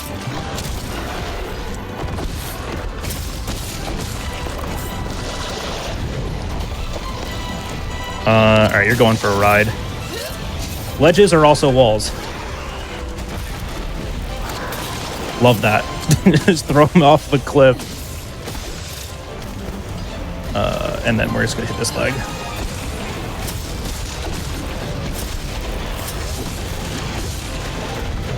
All right, right over me. We're good.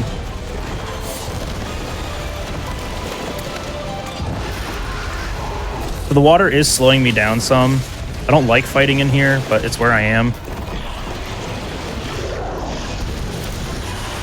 Oh, that was a guard slash. I almost died.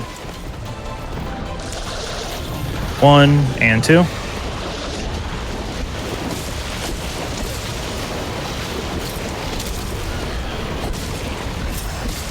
right, that's a clagger. Grab that really quick. Drop right back off. Go for another PR. Uh-oh. Yeah, that one hits me. First pod. 1, 2. This is also why I like having the cat. It's because like even in like times like this, it just pulls the monster off of you for like a second so you can do something else. Like if you needed to heal, like if I needed to heal right there, I could have.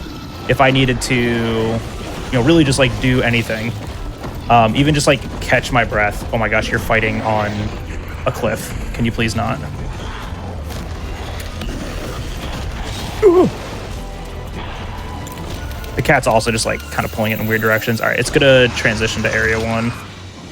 We're just gonna fly there right now. Oh, you guys get to see the cool path. Ideally, I would have captured it there, but like, you know, you win some, you lose some. But we at least get to see him like run up the cool way.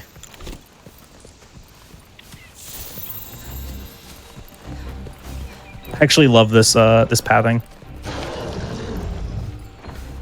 Look at him go.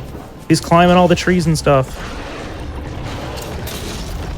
Stop moving, stop moving, stop moving. Thank you.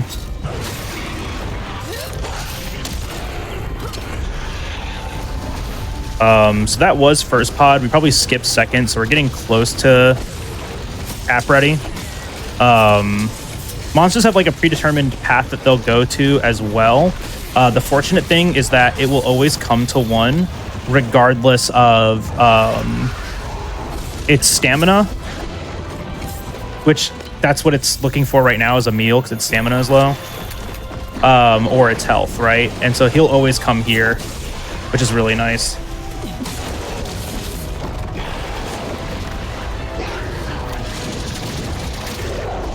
I could really use a blast proc on that leg. 1 and 2.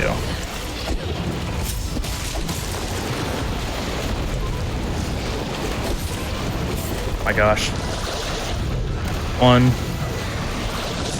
2. Your head's out of bounds. That's what I want to hit. Clagger. Ooh, very good clagger. That means I can save a shock. Okay, I already threw 1. We're good. Honk. All right, we're fine. Everything's fine. A little scuffed, but you know, we take those. Sometimes you just like can't get like on a good angle on the monster or just like fight in a good way. We've kind of fought it in really annoying areas the entire time, but still muddling our way through.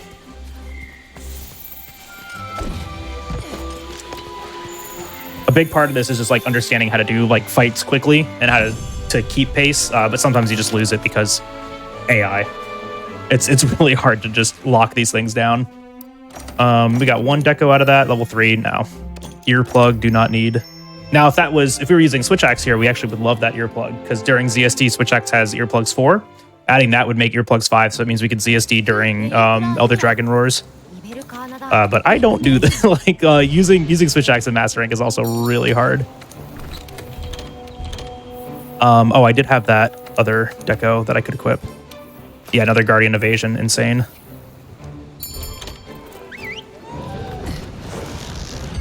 All right, Glavenus. This fight is a lot of words, but I'm just gonna say hard. Fighting brute wyverns, you know, the T-Rex style monsters, while using SNS is really difficult. usually hitting the head is really hard. The arms are not good hit zones, and they're right next to the face. So PRs usually track to the arms, and then you softly cry to yourself because you did a very small number, like 12 damage in a master rank hunt. Just feels bad.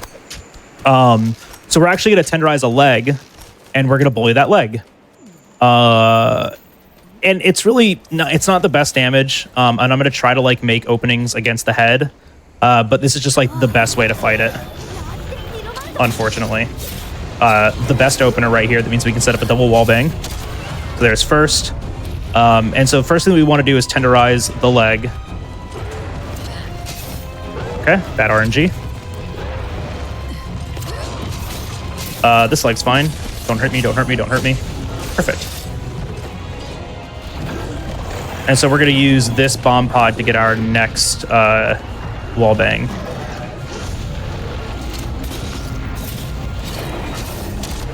Beautiful. Now we'll claw uppercut the head and tenderize.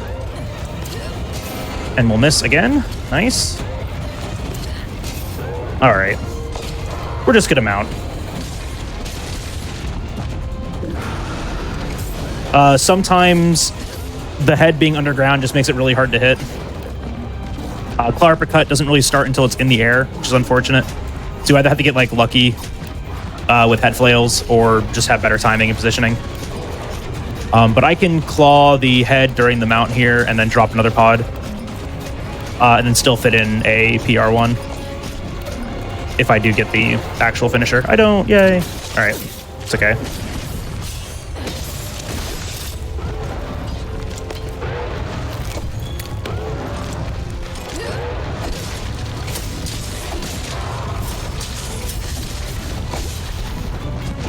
The fact that we can still fit that in is super cool to me. That attack is great because that puts us in front of that leg for a PR. We get a nice little PR1 off on it. Something else that we can do with bomb pods are flinch PRs. So we just rush all the way through this and then land the finisher, ideally on the head. But positioning there was like a little off. Just gonna drop that again. You can also see like really where we're getting a lot of help is from the cat's poison. Oh, whoops, that's not a clinger burst.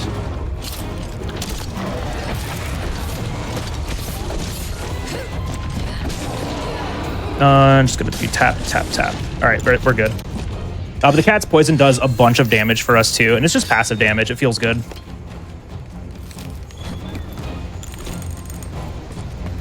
Yeah, the classic head underground strat that every monster knows how to use, as long as the ground's uneven.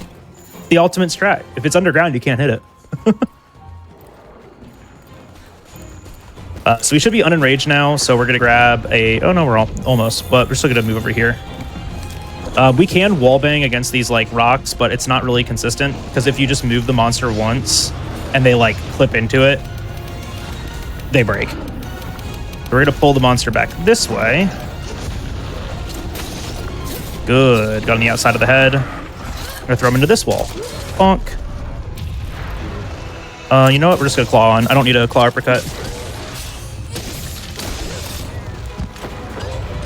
We'll do 2 PR Slinger Bursts.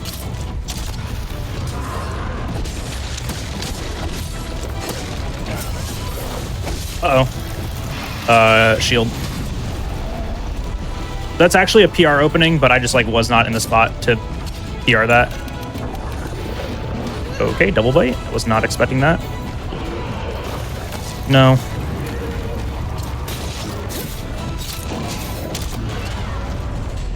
Oh, he backed up a little bit too much. Oh, actually, that is a trap. All right, we're going to pull it back this way. Yep, that's Diablo's trap. So this is going to do like 20% of his health if we can get him caught in it. He's just got to get over here before this sand ends, and I don't think he's going to get it. Got him. Nice. All right, cool. So this is going to do 2 things. That drop. And then Diablos is going to come down here and turf war. So this is slow, but it's actually really good damage against against Glavenus, because we just don't do that much damage to him anyways.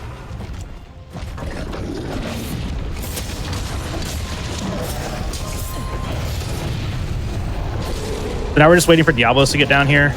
So there he is. This should start a turf war. Perfect.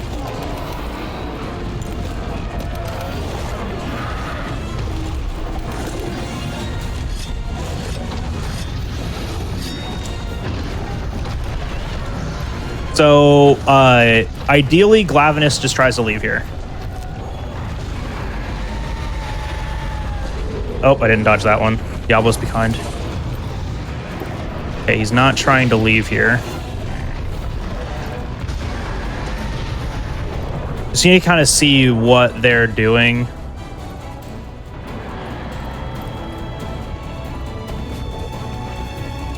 Yeah, we're just going to pull him up. Because Diablos was going to stay in that area. It just doesn't make it safe for us to be there. And then we're just going to pull it right back over here. Okay, I thought he went back down. I was going to be so mad.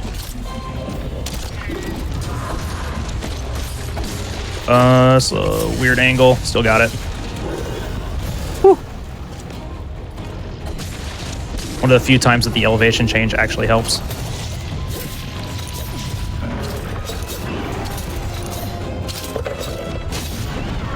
It broke it. Drop. That's what I was talking about, like wall banging inside here, like in this area is just like not relevant. Because the moment you just like touch the monster, it just breaks it.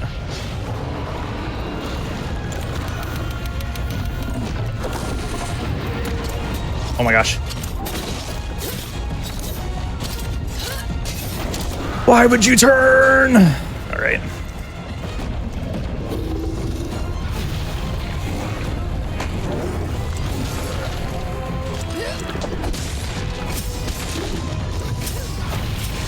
Oh. I need to wallbang here. I have nothing to do it with. This area is awful to wallbang in.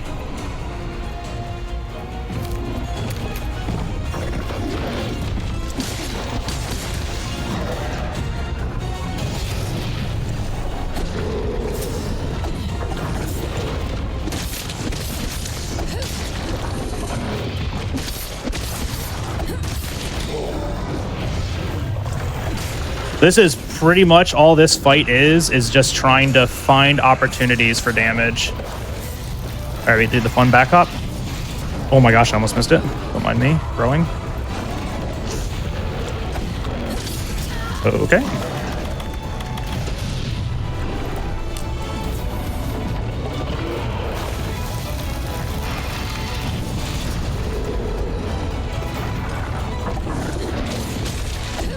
Please mount, thank you. Okay, cool. Yeah, this entire area is just awful to fight. And like you can see, like it's halfway underground right now because it's just on this slope. This game's great in every way, shape, and form, and it has zero flaws. But boy, howdy does it have a lot of frustrations. But that's where, you know, you just got to take your time with it, pace yourself out, try not to be too greedy. Well, you really can do. I am trying. He has a topple associated with his head right here. I didn't get it. Should be able to here, though. That's first bomb pod that it dropped. There we go. That's hot mouth drop. When its mouth is hot, you can break it and drop them. I'm gonna do two of these.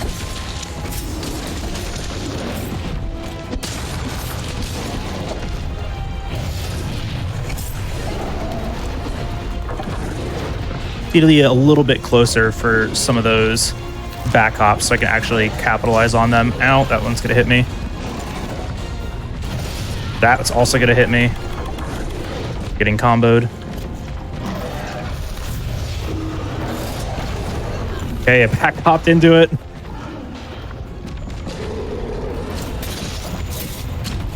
And then now he wants to leave. But yeah, it's just one of those fights that we just really have to take our time. There's really no like fast way to do this. I've had fast fights, no idea how. You just got to take your time. Oh, that's a limp.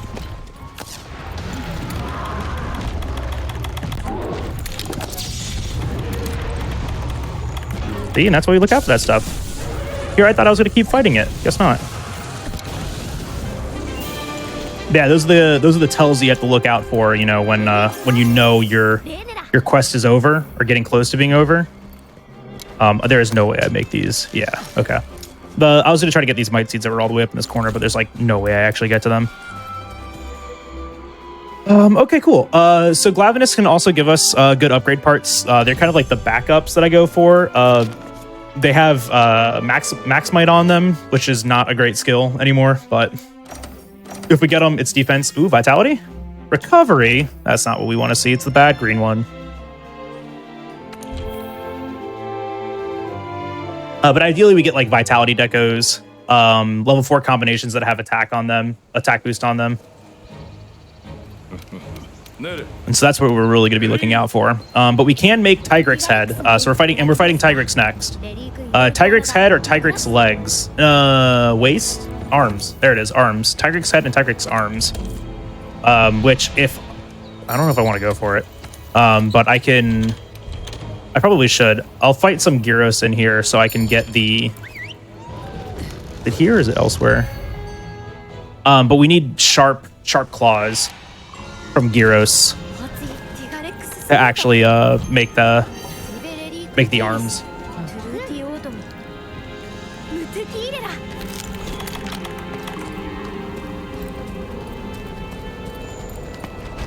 Looking for this track that's right here. What kind of track? Yep, there it is. Another one. And there was one over here. Where to grab all these? Do need them. So this fight can also be like very hit or miss. But we're really going to be taking advantage of wall bangs and mounting against this thing. Very susceptible to both of those. All right, cool. And I just need one more on the other one. But Tigrex is just one really big moving hitbox, so we really have to be patient because what he does is kind of erratic, and he doesn't leave a lot of openings for you. So, like, making openings and finding openings is really important. Clarper cut the leg, we'll start there. Slinger burst it twice and then do the next wall bang. Bugs, no, please.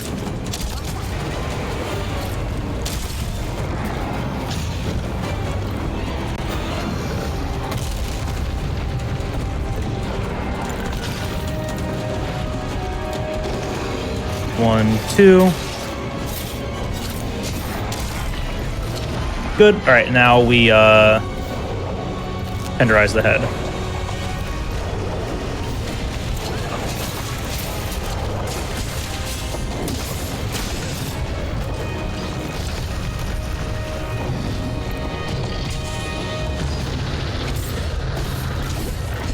Nice. All right. So we're going to go for 2 mounts during this first enrage. The mounts are very, very slow, but this monster doesn't move anyways, so it's the best way for us to create... It doesn't stop moving, so it's the best way for us to create like an opening to actually fight him. I am not going to clutch claw back on. Gonna do this.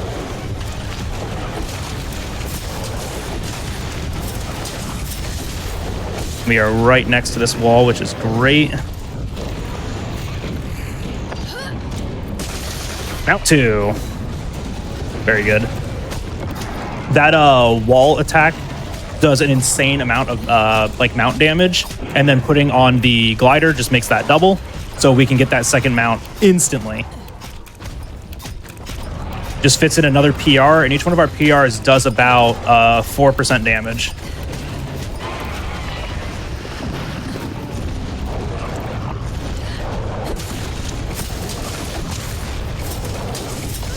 Huge. So you should be falling out of enrage soon. Yep, there's my red pod. It's all the way over there.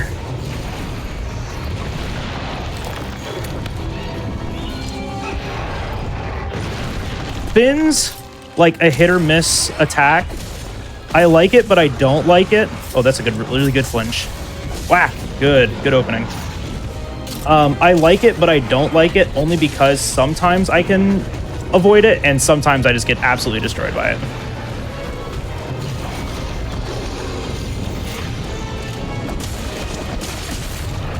All right, so we are unenraged again. Just pull the cat back towards us. Get next to the wall. We just want to see an attack that gives us an opening. That's one of them, but I was too far away. 1, 2. Tap once and wallbang. Gonna re-tenderize that arm over here. Tenderizers last about 3 minutes. So that's how I can kind of keep track of my enrage cycles too. 1, 2, and then we're gonna wallbang again. Tenderizers also used to be a lot shorter too, and once they made them last longer, RTA got easier. I'm actually happy he hit me off there because he turned away because of the cat. This is the wrong side. I'm gonna pull him over here. I want these wallbangs just because it makes fighting Tigrex a lot easier.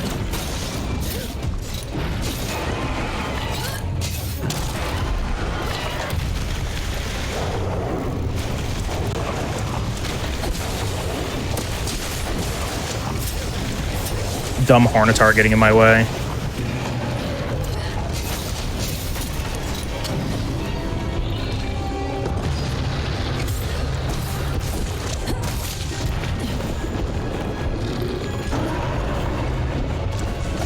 Mount. Oh, dang. All right, well, that's okay. We just hit blue sharpness. We wanted to sharpen anyways. The sharpness actually affects our damage, and so that's something that I'm really keeping track for on this fight, particularly, just because we can lose a lot of damage not setting that up correctly. He's already running at us. Please send help. This man's also just like constantly angry. Like, oh wait, that's right. I had a pitfall trap specifically for this. All right, the next time I get a pierce, which we need to get the leg break first before I use this trap, because that should be really close. Wow. Yeah, I started making this pitfall just for this fight. Uh-oh. All right, so they put him to sleep. And they immediately woke him up. See if I can still get this.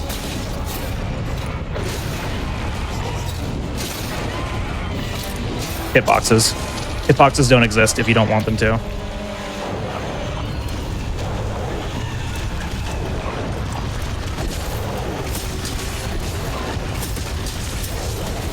And the god does do damage. This is like awesome amount of damage that we're getting from them too.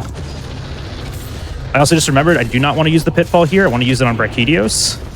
So I'm happy I didn't put that on the ground yet. I only made one and I didn't make two. All right, come here. All right, now come back. Oh, that's a hitbox. I didn't think it was. Ow. Be very careful here. But yeah, just like Barioth, breaking the legs makes a knockdown, right? And you can see this guy moves around a bunch, but his biggest problem is that his entire body is a hitbox all the time. Tail.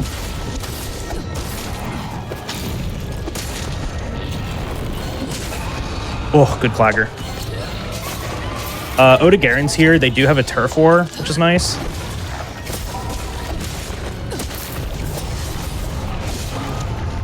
Another knockdown. That's first pod. Oh my gosh, pull the weapon back out. Odegaren, no! That's unfortunate. So that's like 45. So that should be like 35%. It was not much.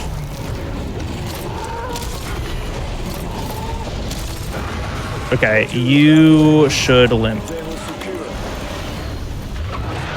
He's tired at least.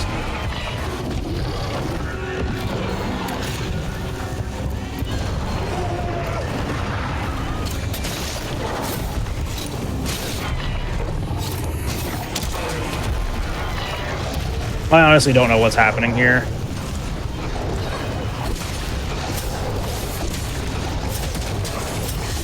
So we're just kind of like vibing right now, and I'm just waiting to see him limp. Look, a limp! And the Gaja's paralyzed Oda for me? Oh my gosh. Gajas are goated. Thank you, Gaja Laka. I'll remember that. Alright, let's see if we can't slay Gyros really quick. I don't think we can. We have 20 seconds to kill a small monster. I don't think it's possible. We have 10 seconds. Quick. Nah, not happening. I can get claws from this. Not common, but you know, it happens. We'll see if we get it. If not, like it's not the end of the world. Yeah, we should be fine. That was still really good. Tigrix materials. All right, Brachedios. This fight is a lot. Nice thing is that he does drop Thorn Pod, so we can take advantage of that. Remember, the Thorn Pod is what gives us a lot of KOs. So we're going to build up a lot of KO damage against this guy. Oh, I just noticed that. It's fine.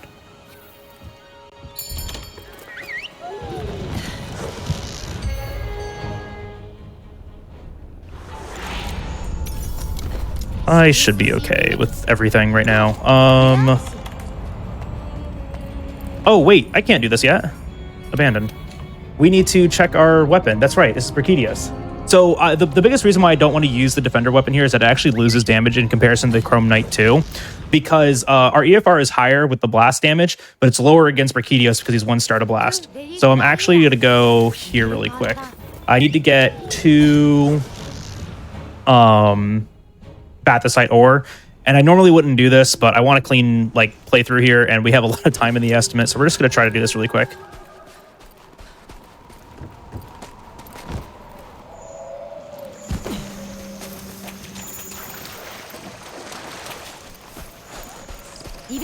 Oh, cool. Let me just finish that too. I use Sword and Shield just because it's a comfort thing. Whether or not there's faster weapons, probably Charge Blade. It's just like one of the weapons that does not require a lot of armor skills to actually be useful and be potent, right?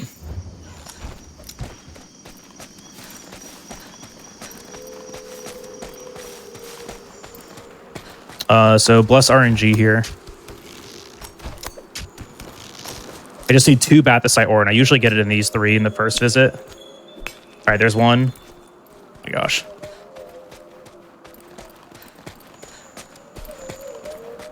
Still need 1 more. There we go. And now we can leave. Yay. So 6 Eltite, 3 Meldspar, our 2 Bathysite. I got the extra Pure Crystal. We are good to go.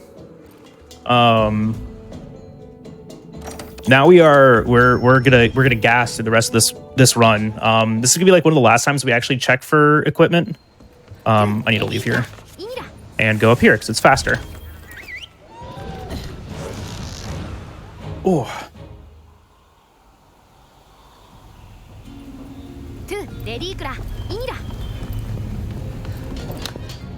And then we're just gonna check our equipment. So we're gonna upgrade to the Chrome Knight 2 and equip it. And that gives us also 2 level 2 slots, which is really nice for fitting in our...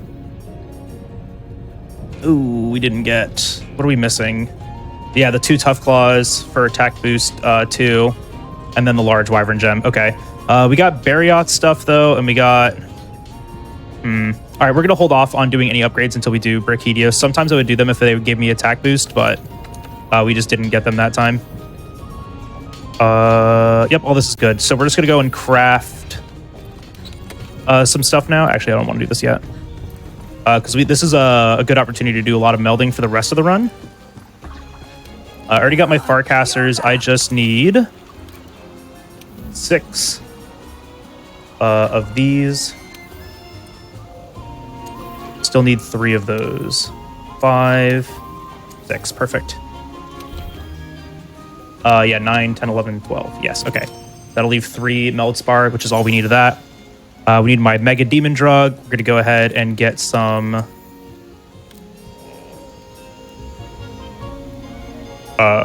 We can use that last pathosite. 1, 2, 3, 4, 5, 6, 7, 8. That should be plenty. And then max potions. I just need 6 of these. We're gonna hold off on those then. I don't have a lot of materials left. We'll have to go back and do more melding to get more max potions. But this should be fine for right now. Because after the Volcano Repel quest, which is coming up, we will have an opportunity. Oh, I didn't do my vitalities. We can do them after this because we're gonna check for Bracky anyways. That's fine. There's a lot of like routing decisions that have to be made during this just to see like what's most convenient and when. All right. Demon drug. We already ate, so we can go straight down. And I already have a pitfall. That's right, we can just make a pitfall on this quest. I always forget that.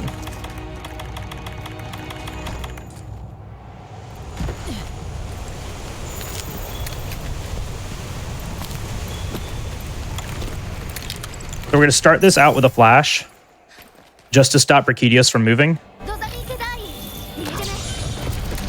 Okay, he ignored it, like he did in my practice. Okay, I'm getting bullied.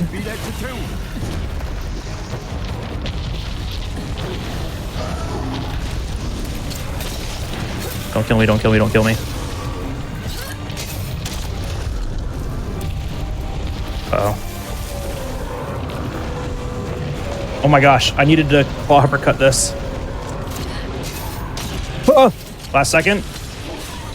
Don't kill me. Let's go. Stamina is a resource that you need to manage, and I always forget that.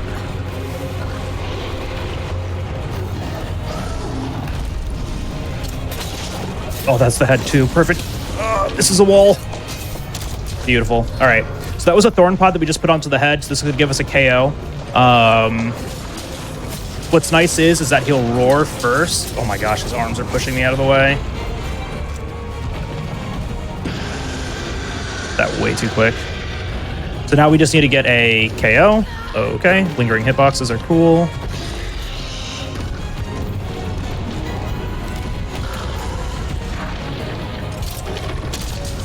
Doing that with Slinger Burst is always the easiest because his head's so high up.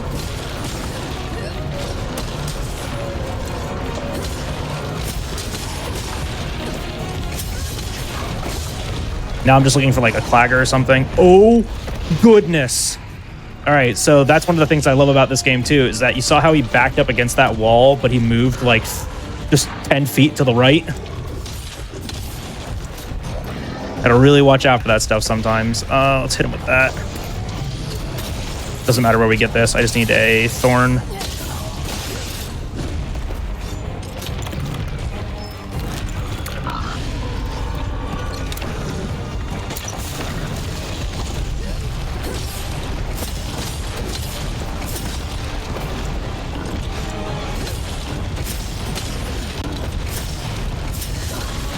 Good. So we should be getting close to him getting out of enraged state. Let's see. Not quite. Not quite. Yeah, okay. Those are pretty safe attacks to like check that during. Hail.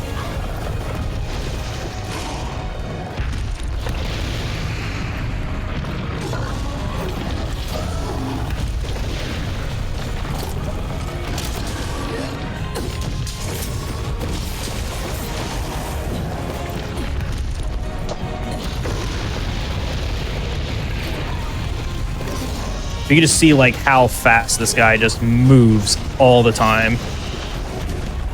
Very annoying. He's like Barryoth, but a Brute Wyvern now. Huh? Are you not unenraged? Lame. That's okay, though.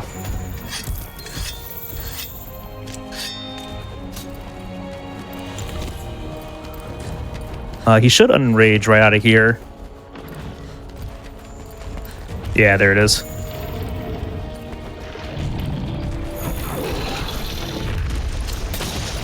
I wonder if that hits. Anything. Hey, it did.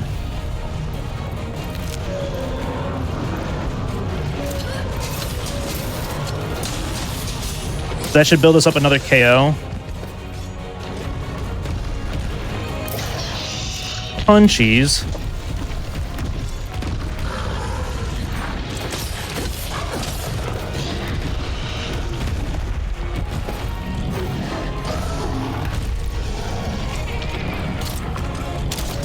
There we go.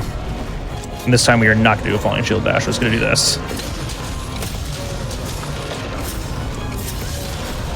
Because he will enrage after this. Let's put this on. Oh, no, he didn't enrage. Ooh, good. I missed.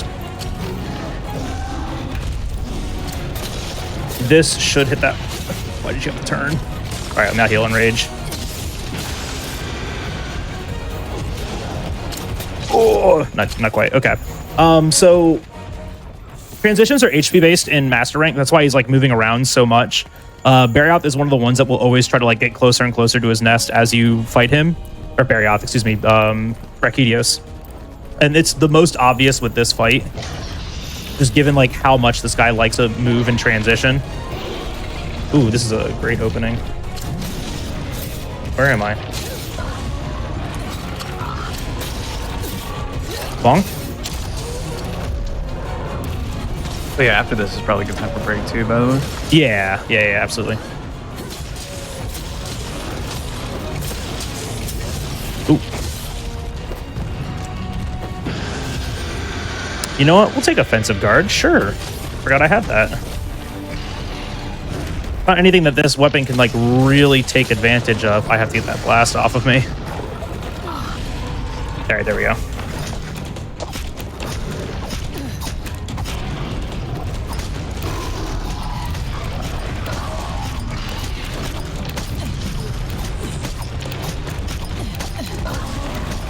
Jump, jump. Yeah, taking slow mounts feels slow, but you're creating an opening that wasn't going to be there anyways, you know? It's actually incredibly helpful for a weapon like Sword and Shield. All right, I need to tenderize a arm. Does this hit me? Nope. All right, cool.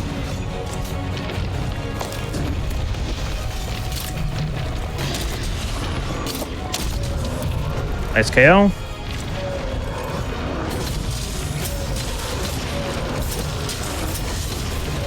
Just getting that damage off. Now, ideally... Uh-oh. Yeah, I was not in a good spot for that. Ideally, we will capture in this area. I don't think my damage is that good right now.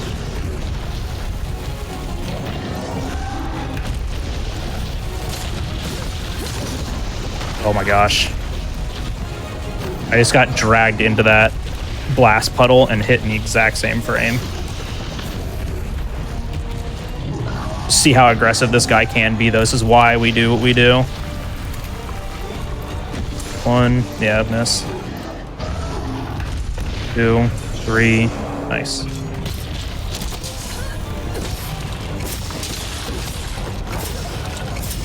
You know, the frogs are there. Use them, right? Like, the game gives them to you to use. Try to get them in there. Hit.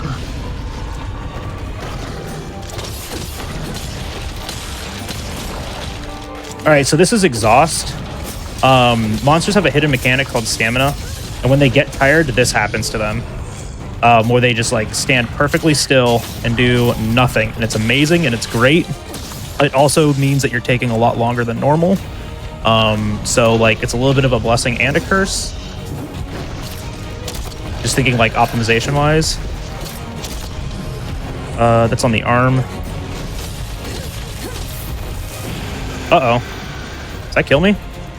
Oh, that was very close.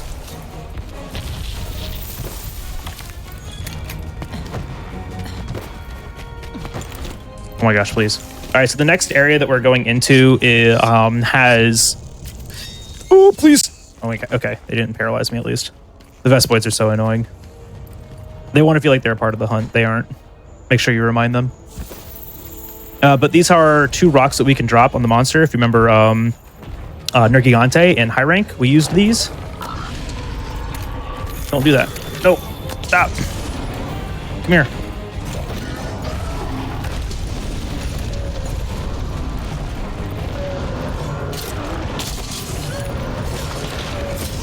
I am still trying to break one of these pounders, but it's kind of hard to do. Just because... What just hit me? Gajahs! All right, I'm being put to sleep. Thank you for roaring me out of that. Whoa, go over here. Which one hasn't been dropped? Oh, it's over there. Ow.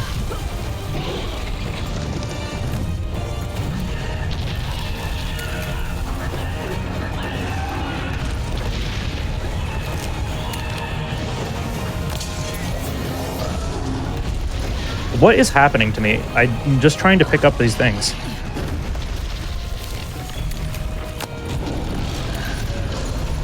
But that's big damage. That's like 10% and also creates a knockdown. Which is why I'm just really trying to go out of my way to get these. It also just stops him from moving entirely. Yep, there we go. And that was before Azure got here, which is good because Azure has a turf war that can lock it at 1 HP, and I have accidentally killed it after that. All right, cool. Yeah, so once we get into rewards screen here, that'd be a really good time to take a break.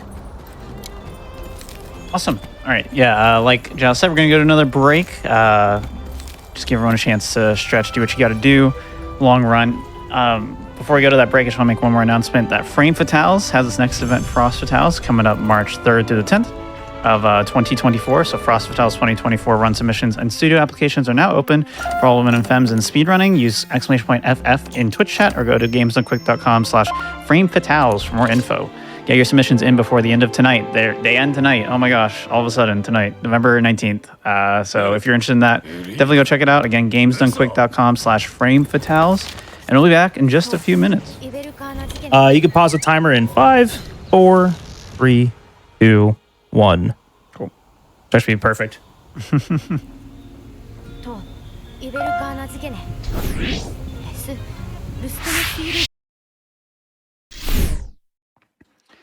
Hello and welcome back, everybody, to the Games Done Quick Hotfix. We are in the middle of this Iceborne percent speedrun by Jal Bagel. I want to remind everyone, if you're enjoying this speedrun, definitely be sure to drop Jal Bagel a follow on Twitch, twitch.tv/JalBagel. You can also just hover over his name on the title if you're watching here on Twitch, and just click the little heart. His Twitch should also be on the description if you're watching on the YouTube. If you are watching on the YouTube, hi. And then Jal, why don't you go ahead and take it away?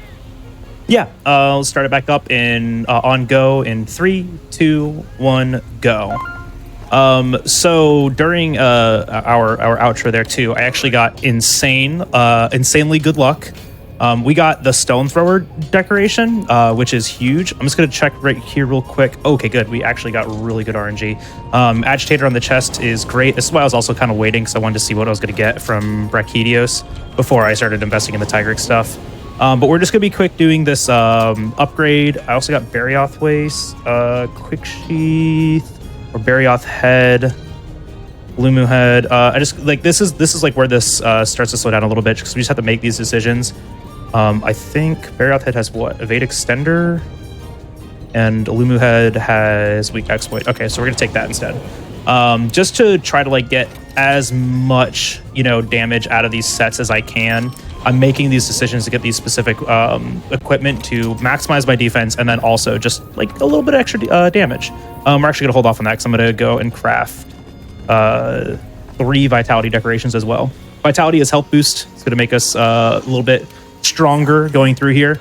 But yeah, so the stone thrower decoration though is awesome. It gives us 1 level of stone thrower, and stone thrower is really cool because we can do 2 wall bangs for the price of 1.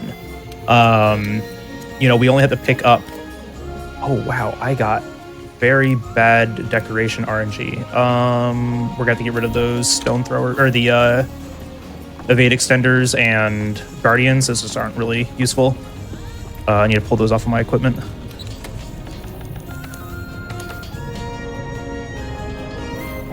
Oh my gosh, I can't do that from here, can I?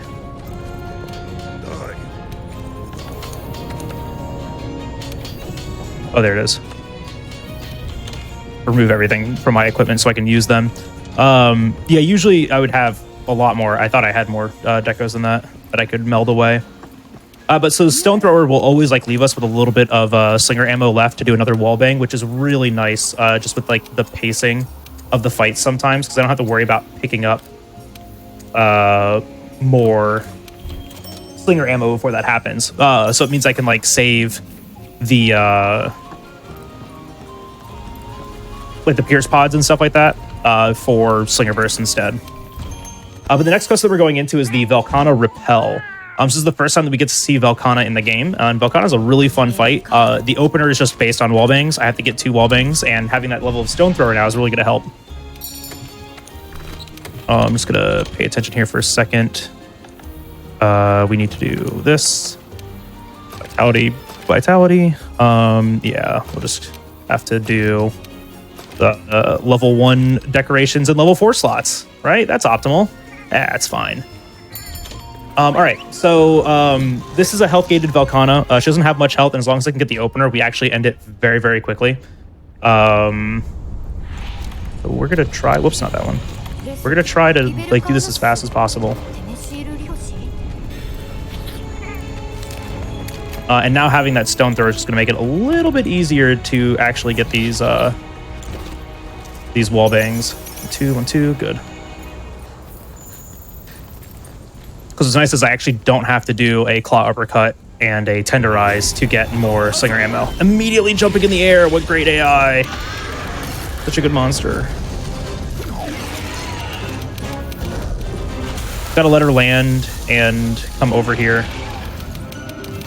Just the most consistent way to get this wall bang.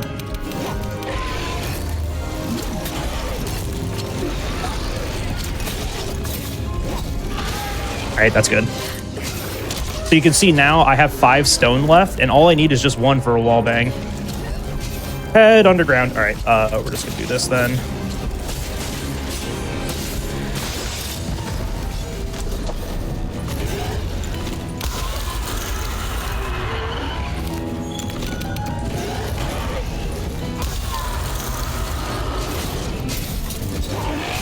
Oh, good. All right, she was positioned really good for that. So now 2 PRs on the head, and we want to get the finisher when she does her enrage animation.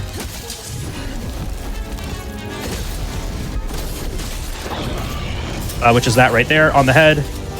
No head knockdown though, so my damage just wasn't really great.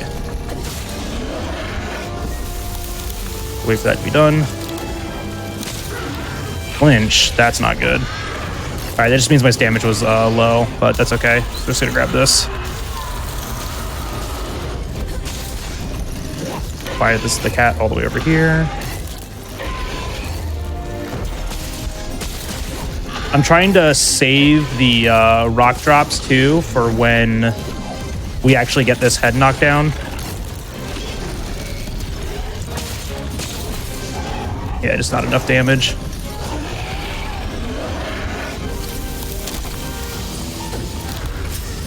Oh my gosh, I'm too far away. Tragic. That was closer.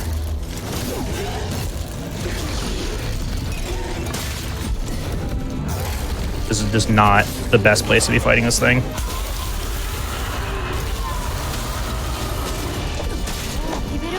All right, we're gonna drag it underneath the rocks now. It's gonna unenrage after we drop these, so I just gotta bait it the right way. Immediate sprint, sick. And she flew up into the air, sick.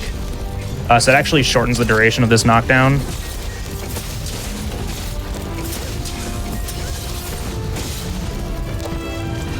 Oh, maybe it didn't.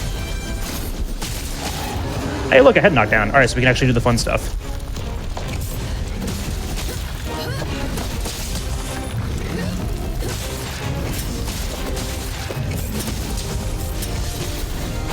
Nice. All right, cool. That's actually really good. Yeah, so just getting the head knocked down, you can see just how much damage that actually is. Gobbler's actually really good. Speed eating is incredibly underrated, especially considering like the majority of our resources are mega potions, which makes that a lot easier. Mega potions just effectively become max potions. Cool. So we did that with one rock drop. We still got the double wall bang opener. It's like a 20% threshold, so both wall bangs are 2%, and then PR, like a full PR combo, is a lot more than that. So yeah, before we actually go to the Hoarfrost Reach, we won't be able to eat on this quest, so we're going to go to Celiana to eat.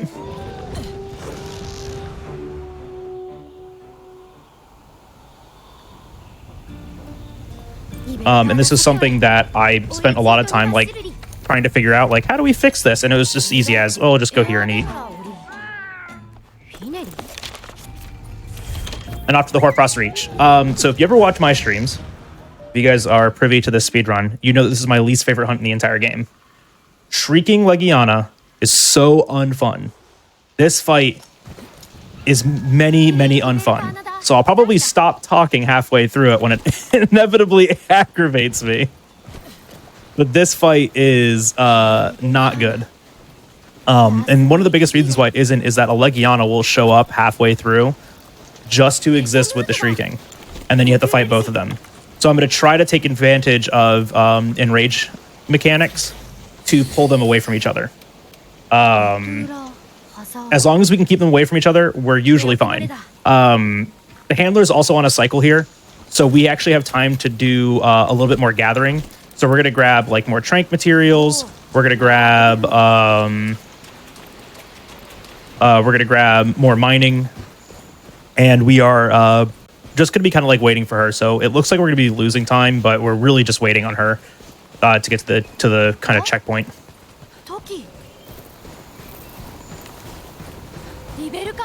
This was actually like a really big point too that fixed the routing of this game, because this is an opportunity to get, you know, more mining, so that's more melding, and more tranks. And that was like one of the things I was, you know, struggling with actually routing in. It's like, how do we fix, you know, these numbers, because we're missing all of this material.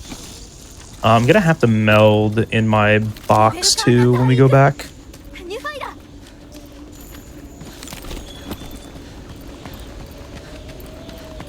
But this like route, you know, obviously looks very familiar, right? It was this exact same gathering route that we did on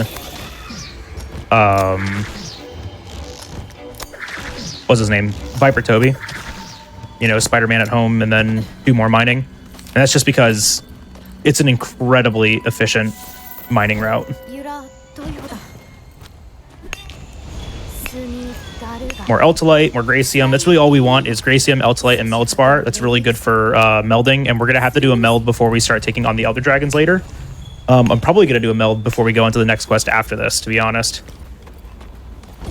Because we only have one max potion left, and there is a non-zero chance that I don't use it, so... We're most likely going to use it.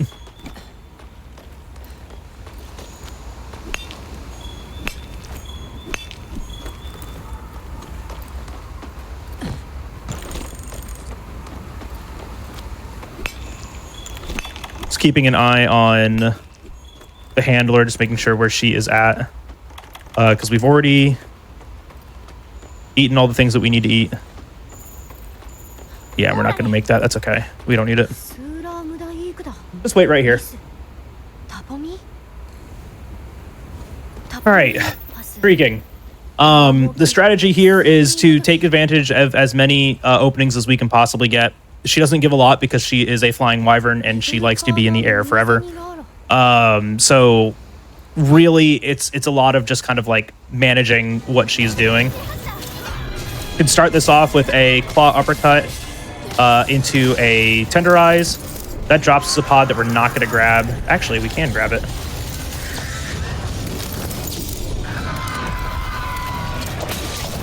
Is this a wall?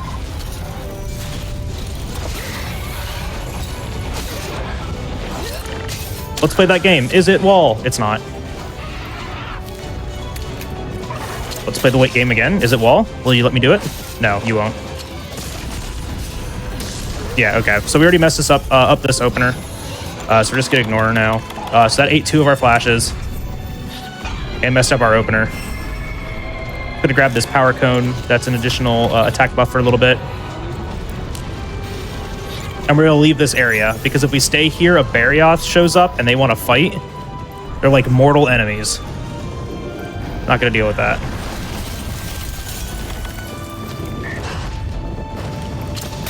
Oh my gosh, that's not what I wanted.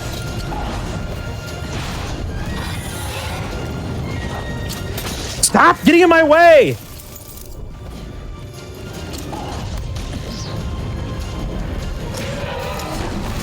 Trolling me.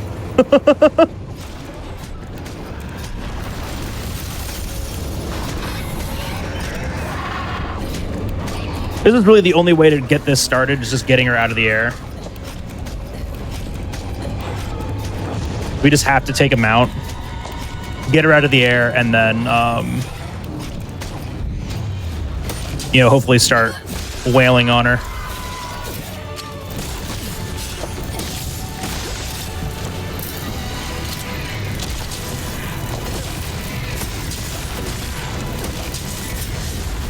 Ow. PR tracking, everyone. That's always fun. Alright.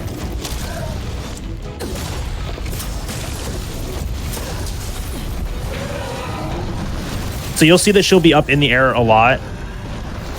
And so it's really just like trying to find like the opportunities to take advantage of her not in the air. So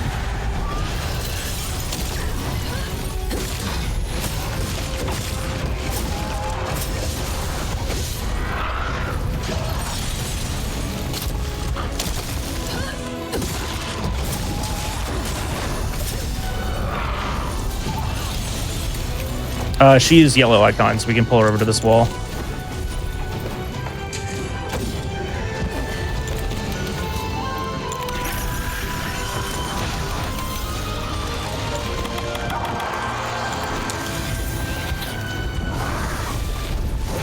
Unfortunate AI. It's like what you don't want to see, because now she's up in the air for a bit. I don't want to really use any more flashes on her.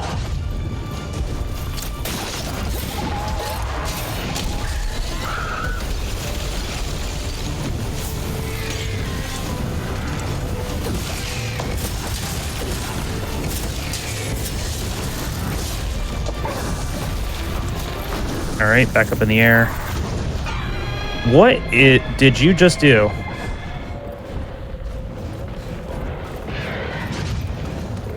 Wait, that was a stamina transition? She started hunting. Okay, that should have given me enrage. This is the thing that I was trying to avoid. Is I need to keep enrage state so I can avoid this interaction here.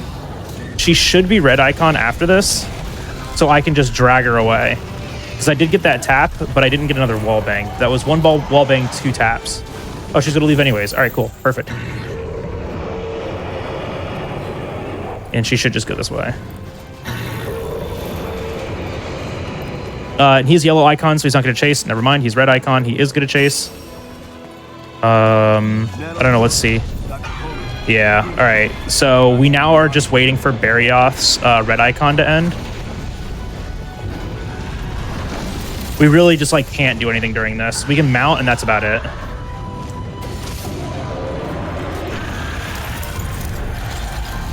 Okay, Barioth left, nice.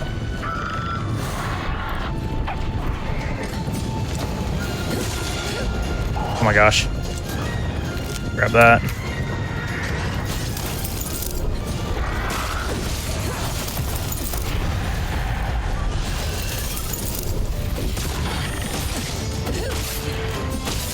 But that was really lucky. As far as like how Barioth got to interact with us there.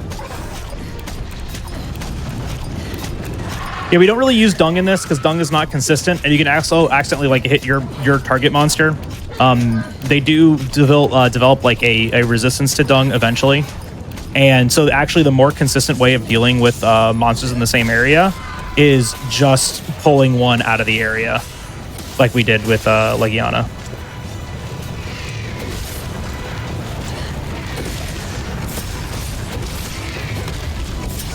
No.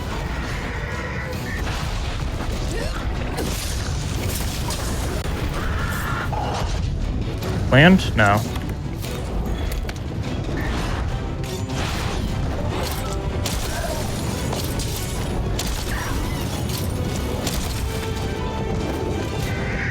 Agitator wore off, so when she lands here, we can wallbang.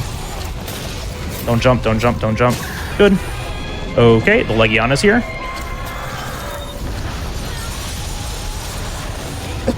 Excuse me. So this is why this fight is not fun. You're now fighting two monsters that are throwing around random ice patterns. You are covered in ice all the time. And trying to enrage one monster while there's another monster attacking you is very difficult.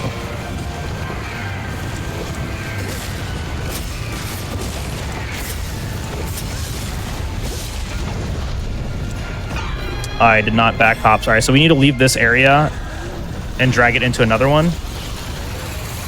Weave through that.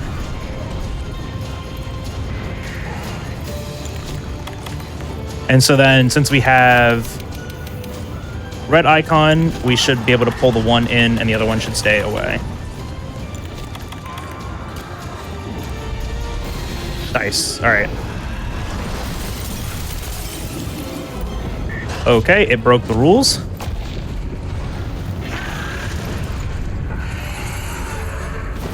Now we go back.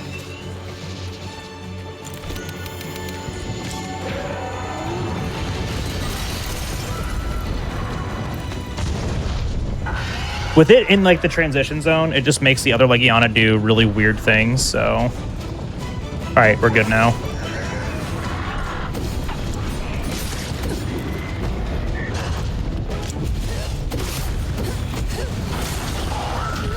That was really weird.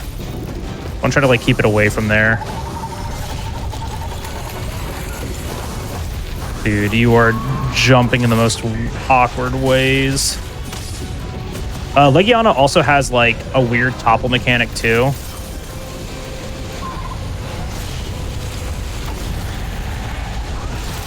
Oh, that was very close to me.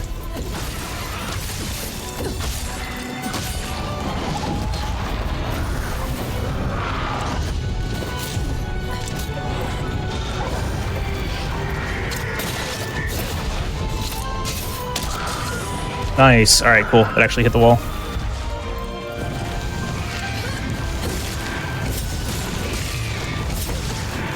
I wouldn't say it's like it's the gimmick of shrieking to like have a regular Legiana come and help, but it is a part of this is the wrong direction. Ooh, that's a rock though. All right, good. This still worked. It's not necessarily a gimmick because okay, I wanted the tenderize because you can just avoid it by dragging them to two separate areas like this. They doesn't like necessarily even like call for help or anything. Like that's just not something that it does. They just tend to be in the same area at the same time. And shrieking also just like has AI that it'll do while a normal Legiana is around. First pod. Uppercut, please.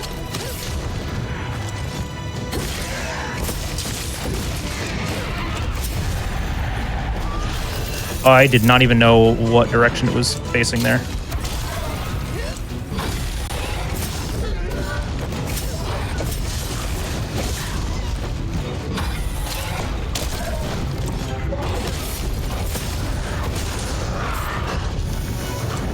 Get out of the air.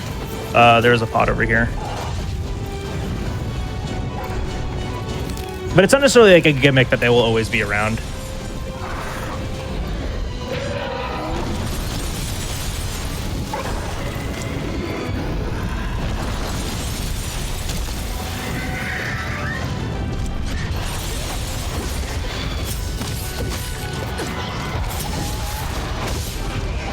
Legiana does have like a unique topple that I'm just like trying to get to. It's just a damage-based one. Oh my gosh, how did those both miss? That's so unfortunate. When was the last time I mounted? Can you stop moving so much, please?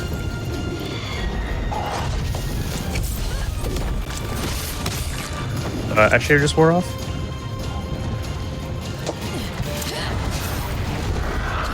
How did it move? How did it move so fast?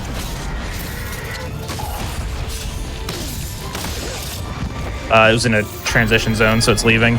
But I just don't know where it's going to go from here, actually, because I don't know how it interacts with this zone. Oh, it's just going to the last area. Very weird. It should be close. It should be close to cap ready. It dropped 1 pod, so we're probably close to 2 or past 2. I still haven't gotten the dunk, though.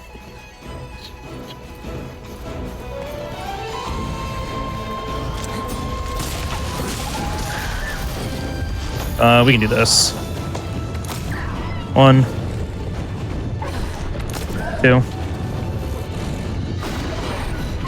3.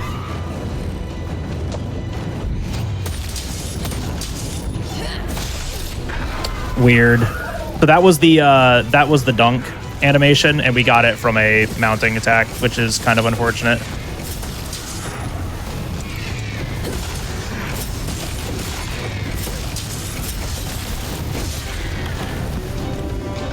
Yep, there it is.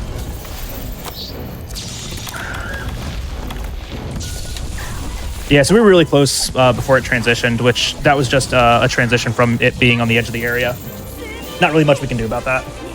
So when I get to the box, I need to craft some more of the trank bombs because we're going to be short if I don't. 2 meld spar from the cat. And then, yeah, and I wanted to meld more max potions here.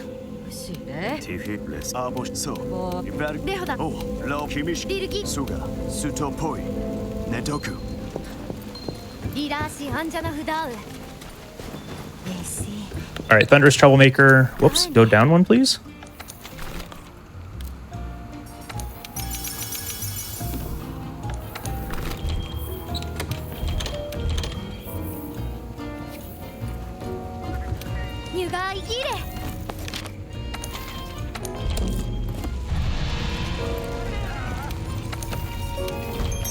So Folger Anjanath is kind of an interesting one because we will have to just bully its leg a lot like the Glavenus. Meld items, maxes. That'll be plenty.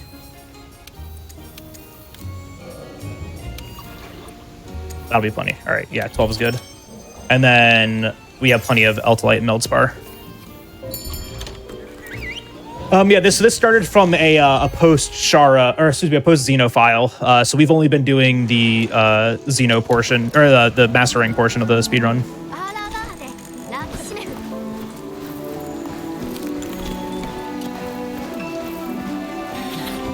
So Anjanath can also start anywhere really on the map, but he has one area that he can consistently start in.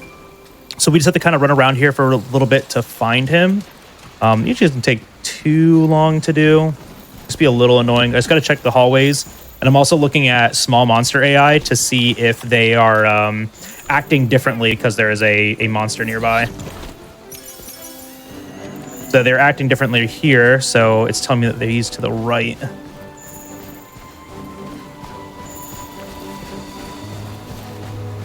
Yep, there he is. Cool.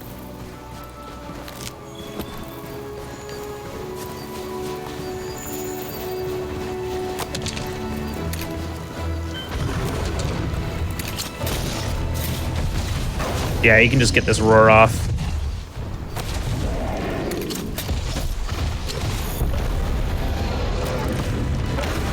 You could usually just get that roar off before I can do anything, so I'm just trying to get his attention to get that long roar, because that's actually an opening to wallbang.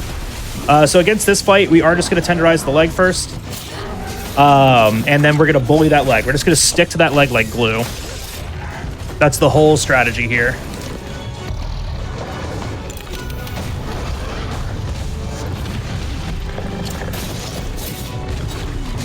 That's unfortunate. Just gonna tenderize.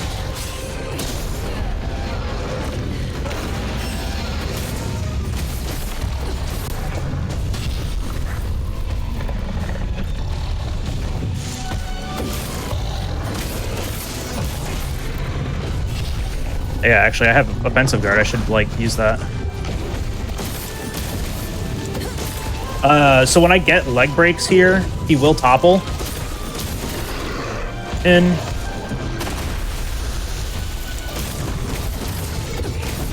A really nice thing, too, is that this is kind of just, like, a safe spot to be in general, as long as I just react to him accordingly. Like, you can see, like, a lot of his hitboxes are towards the front of him.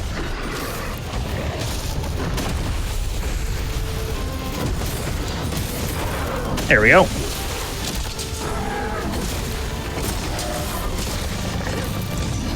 Now, the other thing, too, about Folger, though, is that none of his knockdowns last terribly long. Uh-oh. Drop. I get hit by that? Yeah.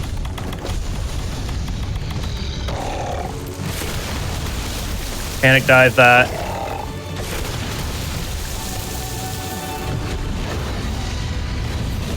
Until I get a clagger, I'm going to have to keep bullying that other leg that I already broke.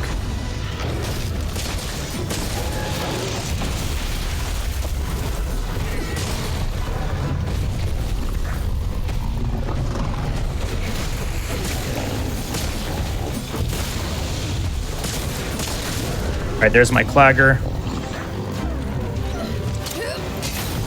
I missed the leg. Some of these spots can just be like really weird to get claggers during. Oh my gosh. That was awesome. That claw uppercut was cool. But HP based transitions, and this is also an area that it does not like to be in. So it's going to move out of this area fast. And then the next area that it's moving to, I don't like it in. But I probably won't drag out of this one. This is actually like okay to fight it. Agitator wore off, so we're going to juggle this Pierce Pod a little bit. Just get it into this area so we can use it. Thank you, Cat. 1, 2. Yeah, and that still counts as wall.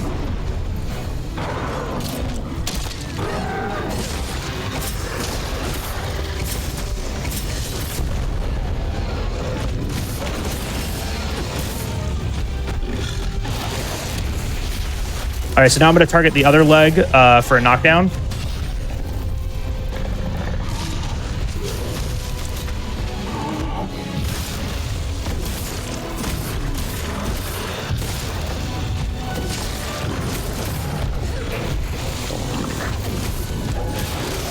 That hit me? Nope. All right, we're good.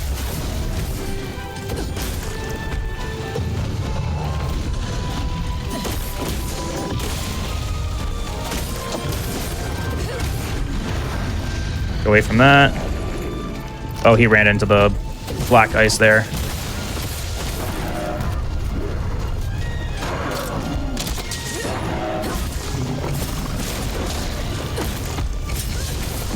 You can just see how like slow a lot of, or how short a lot of these knockdowns are. So it's just not relevant to even aim for the head or try to get near it. It's just better to go for the leg in almost every case.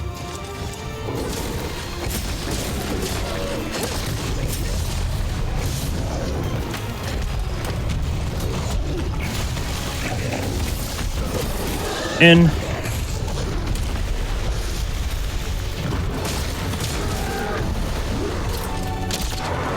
Nice little leg trip. Good damage. 2. We also have to watch our stamina here, since I am ice bladed. Got to be really careful about stamina management right now. Sharp Percent's about 8 hours long. I have world record with a 740. That's IGT. About 8.5 hours real time. But I think I can get faster. But yeah, that was just a little too long for this. So I get to at least showcase you guys the master rank fighting and stuff. Did I get punished from this? No, I don't. All right, cool. This is like the freest wallbang ever.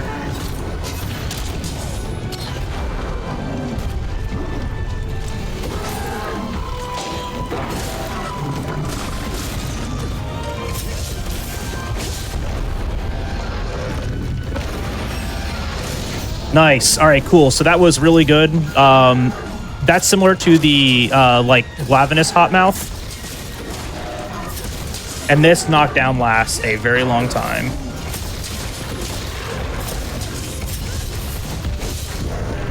Ooh, that was a de-aggro, but I don't know if it was going to limp. I don't think so. I haven't seen a single pod yet. Yeah, no pods. All right, we're good. It's still just really far away from its nest, so it doesn't want to... it doesn't want to stay in the same spot for very long, because they'll keep transitioning based on HP closer and closer to their nest. That's usually why I'll like, especially if he starts in this area, I'll drag him closer towards it, because then that entire fight can happen in that one area, and it's, you know, technically a zero transition. But he's enraged, so we're just gonna pull him that way now, because fighting in this area is awful. If we get a mount and he's just like near one of those ledges, we just lose the entire mount. So we're just gonna pull him this way. I haven't gotten a mount yet, and Tigrex should be leaving this area. Yes, he is. All right, good. So I can get the mount now. Ow.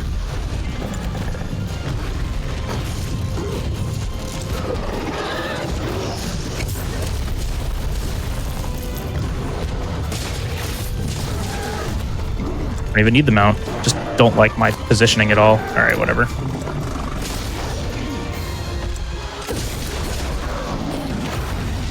Half of his body was just inside that ledge for that knockdown, which kind of is unfortunate.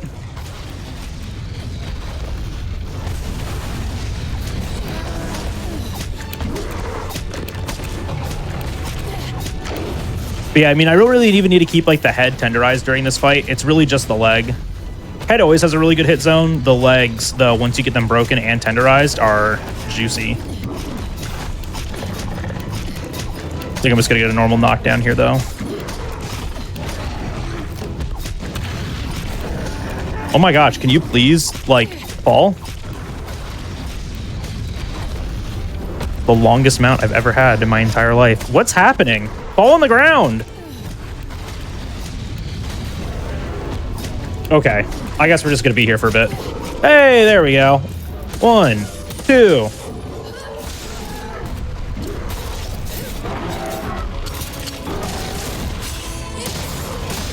Retenderize that. We get a Pierce Pot out of it.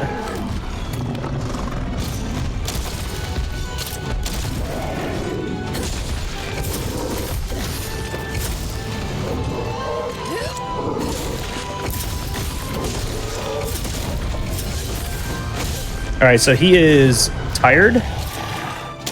There is a Tigrex behind me.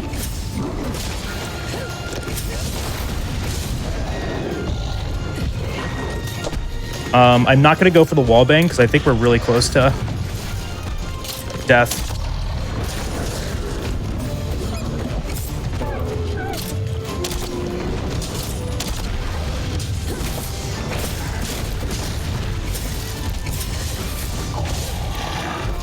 Just looking for a limp now.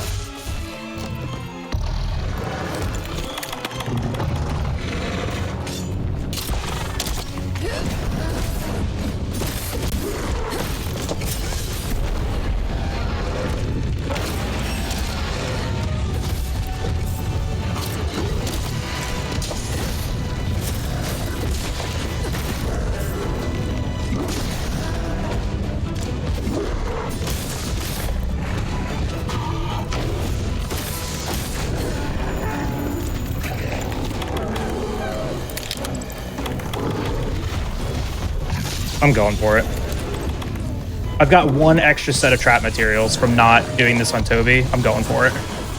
Yeah, all right. Sometimes you can just tell. Like, I kind of knew just from the 2 pods that dropped too that we were getting really close. On the, like, Slinger bursting all of those, which is kind of like the biggest tell. All right, cool. So that's one of the harder hunts too. I mean, the next one's actually, I think, even more difficult. Acidic Glavenus is next, and then Ebony Odogaron. And then we're in like the true end game. What is this? Dragon 4. This isn't a Fatalis percent. That'd be useful there because we get the Stygian Zinogre SNS. All right.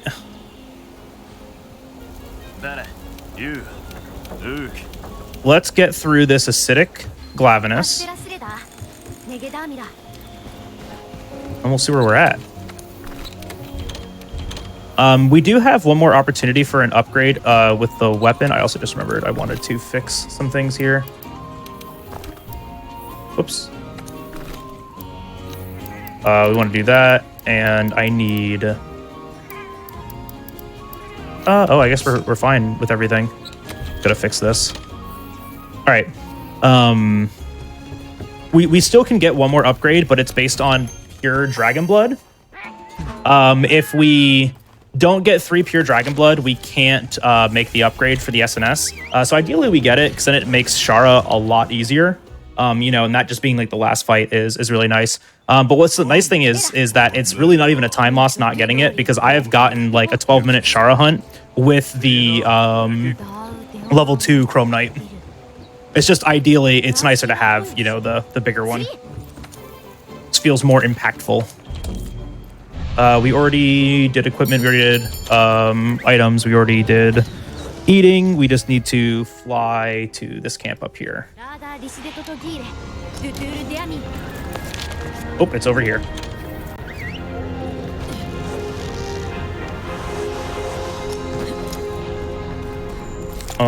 And I have 2 demon drug. That's a perfect amount left.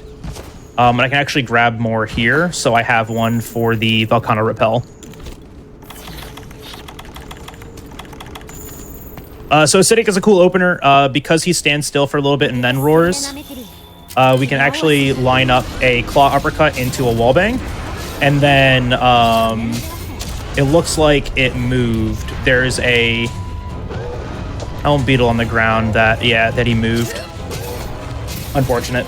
But you can usually catch the Helm Beetle that's on the ground in the Slinger Burst, and then get a Thorn Pod here instead.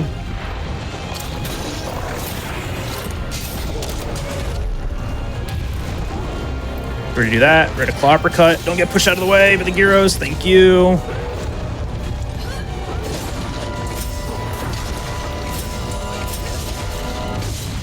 All right, so it looks like I did get the Thorn Pod on the ground. It's just one. Oh my gosh, that roar lasts so long.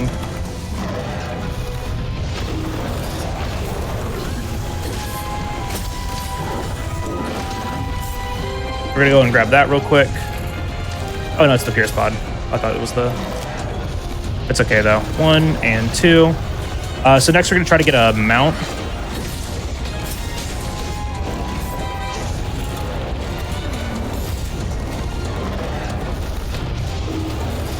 Oh, the cat ran directly at me. Thank you, cat. All right, whatever. Quality cat griefing moment. There's a Thorn Pod. Out of the way of that.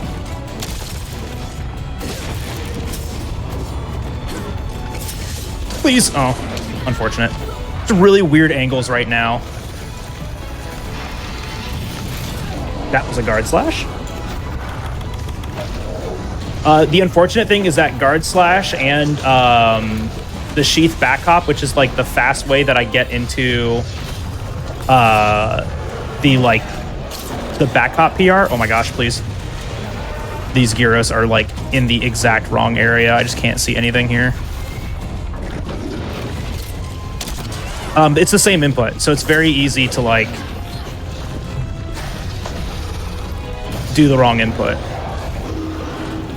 What is this head flail? Oh my gosh. Gyros, why? Gyros, why? All right. Well, we lose our KO and that para because Gyros parried me.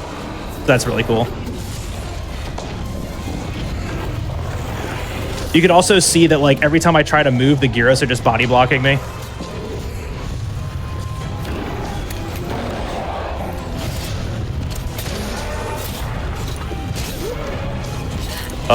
He should go to the left. Yeah, all right, good.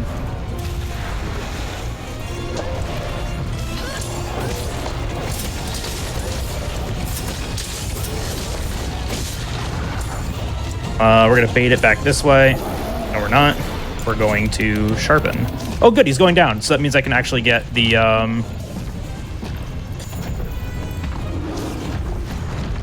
extra might seed here.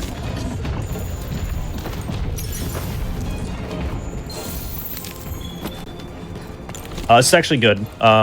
Just to play safe, we're just gonna grab these resources.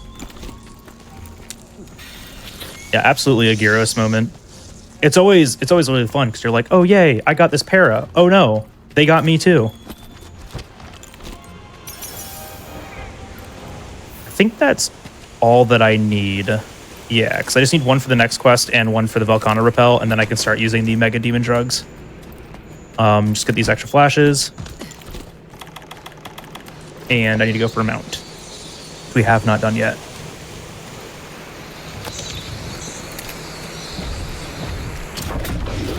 Oh, okay.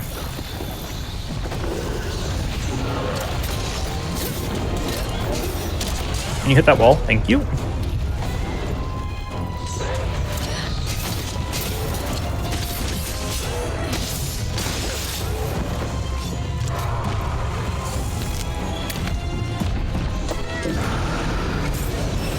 And no, a clagger. Inopportune clagger moment. All right, well, we can at least get this leg tenderized back off. This is where we're doing most of our damage anyways, is on the leg.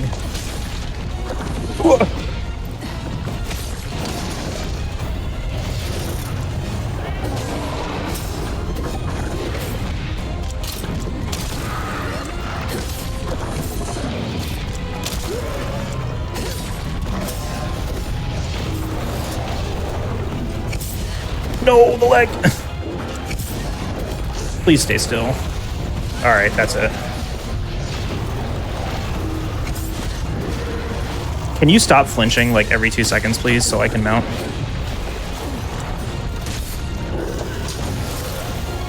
The answer is no, apparently. Bite, did you break one of these yet? You broke this one. The cat's hanging out in the spicy Gatorade, as he does.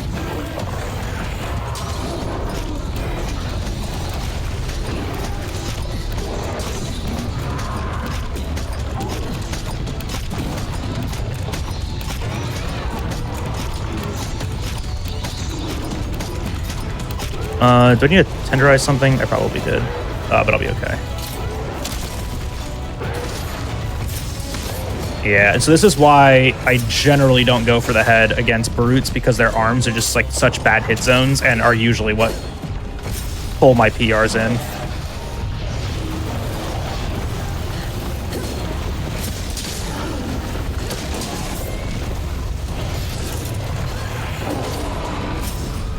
Oh gosh, this is so close. Just never close enough.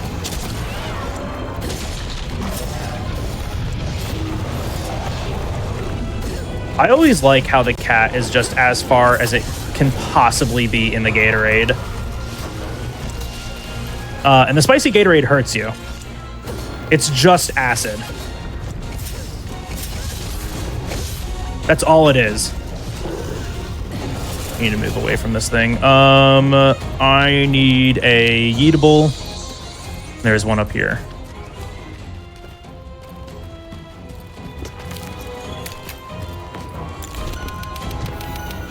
Dude, what are you doing? We're gonna sharpen it. I think he's just gonna de-aggro from this area. Or he de-aggroed from me. With any luck, he de-aggroed from the area. If I can just do this.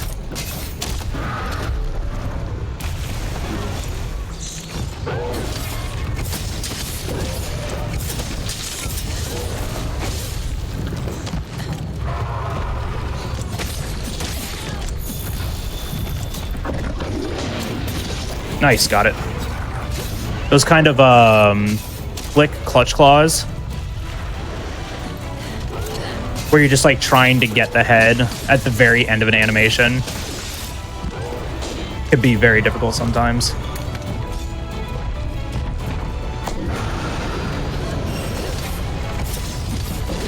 Yeah, that's about what I expect here. So he's gonna transition back up, but that's a-okay, because he's getting really close to cap ready. We probably got him about like 40% right now. This is one that we absolutely skip pods on, which makes us think that like pod drops are linked to where you're hitting the monsters versus like gray numbers versus yellow numbers. It's definitely like one of those fights where it just feels like if you just don't hit it in the right spot.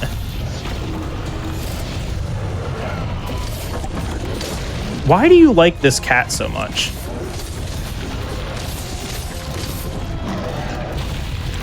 Like, he only wants to fight the cat. Ooh, good.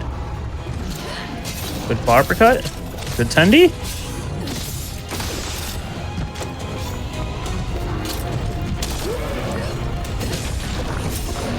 Ow. One.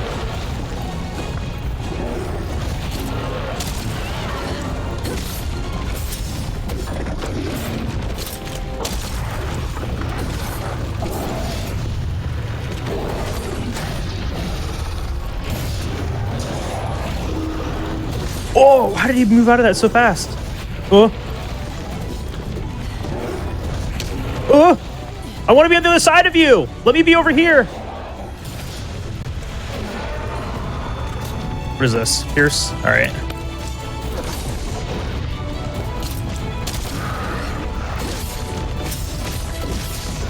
Dude. Dude loves the cat. Man really likes cats.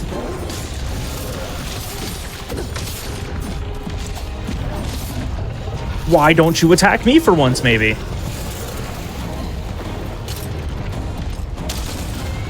It's insane how much I'm just getting griefed. Gross. Oh, now? All right, sick.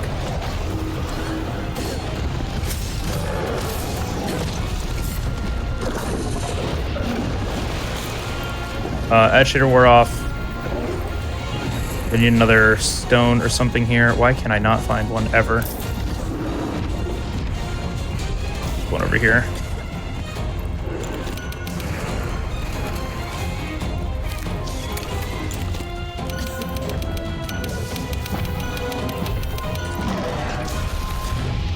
Dude, why'd you turn that way?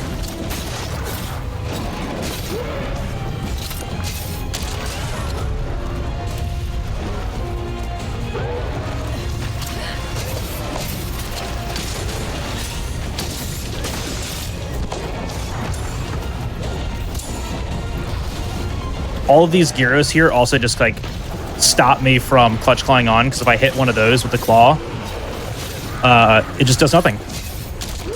That's first pod. We're gonna grab that really quick. Slinger pods let us do bomb pod PRs. This slinger pod at least lets us do bomb pod PRs. Oh my gosh, gyros, you're making up. You're making up for that really inopportune paralysis earlier.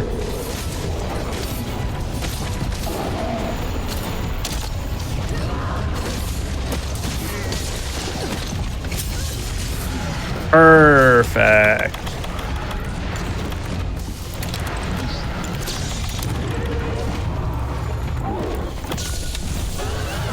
And a 1 and a 2. Very nice. All right. Yeah. You ready for that second break or that third break? Yeah, let's do it. All right. Once we get to the reward screen here, we'll pause. Sounds good. I guess while we wait for that, I can go ahead and do an announcement. Let's see here. If you're watching here on the YouTube, or if you're watching on YouTube, be sure to press the like button on this video and subscribe to the channel. Also go to twitch.tv/gamesdonequick to watch our shows live. If you're all watching on the Twitch right now, You can check out our YouTube to see any other hotfix shows, like, for example, Jal Bagel's run of Monster Hunter World Xeno%. That was last month. That's on the YouTube channel. That's youtube.com/gamesdonequick. Definitely check that out, along with our other hotfix VODs. We'll be back in just a few minutes with the rest of this run. You can go ahead and pause now. Okay, thank you.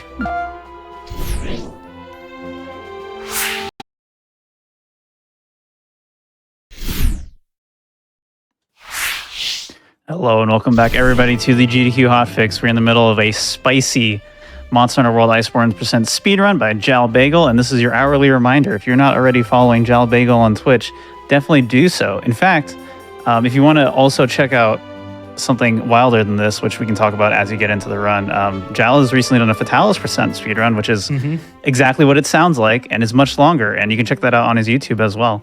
Jal, why don't you go ahead and count us down and talk about that for a second? On go, 3, 2, 1, go. Okay, so yeah, I recently followed up on a 3-year-long bet to do Fatalis Percent. I promised it literally 3 years ago, and we finally did it. But Fatalis Percent is exactly what it sounds like, a brand new file all the way to Fatalis. Fatalis is the kind of post-game final challenge. It's the final title update of the game. And, you know, people casually took hundreds of hours to get to it, mostly because, like, the game's a live service release cycle, but also just because you're expected to be, like, geared up for it and have optimal damage and all that. And we did it in 9 hours and 15 minutes, which is kind of wild. It ended up being 10 hours and 30 minutes real time, but I took 2 long breaks during the cutscene, during the credits. So absolutely insane. It was a ton of fun to do. It's pretty much this speed run, and then we just keep going after Shara. So it's like another hour and a half to 2 hours after Shara. But yeah, I mean, it was a lot of fun. It took a really long time to do, and I was actually really surprised that the attempt went as well as it did. Like, what kind of preparation did you have to put into for a run like that? Oh my gosh, I think I did segmented practice for like 4 months straight. Jeez Louise. Yeah, like 4 or 5 months straight. I just did segmented practice. And really, it was just like, let's get good at Xeno% again. Let's get good at Shara%. Let's get a better route down. Let's look at like what materials we absolutely need. And then, you know, try it. Right. And it was, I mean, it was like an insane run. I actually got 2 like Elder Dragon armor pieces. It was like the best it could have possibly gone. And like now I'm scared to run against it because I want to run against it. So you are going to do it again then? Oh, yeah. All right. Well, if you want to see that happen again, chat, be sure to follow Jal on Twitch. You can just hover over his name on the Twitch title if you want to do a quick little follow if you're watching on Twitch and not the VOD after the fact. And if you want to watch his previous attempt, if you just look up Jal Bagel Fatalis on YouTube, you'll find it. Oh, yeah. So this fight's annoying because this Nargacuga showed up. I think I forgot to... Oh, no, I didn't. All right, we're good. We're just with them Turf War. Remember, that's 10%. It's actually a huge amount of damage. 2016, great year. 1920, less of a great year. But one of them should leave. It looks like it's going to be Nargacuga. That's good. We're already enraged with Ebony, too. And Turf Wars are nice because they always drop in material for both monsters, too. But Ebony is a really weird monster. He's super aggressive. He has these, like, chained attacks. And we're looking for very specific AI to, like, follow up on. But these, like, little dragon shots that he does are not great. Because he always ends it with this just, like, attack that you just like can't follow up on. But this, you know, we're waiting for him to do like a backflip. That nope, not that. The backflip is great because it's a PR opening. That right there. We can always fit a PR in right here. Ow. We don't need to worry about Dragon Blight. Dragon Blight would get rid of our elemental ailment if we had any. But we don't have any. Oh my gosh. Because we're running like a pure raw weapon. Oh, his body hit me away. That's unfortunate. Yeah, I'm not close enough. At least get the finisher in. But ideally, he does that backflip a bunch, and we can punish it.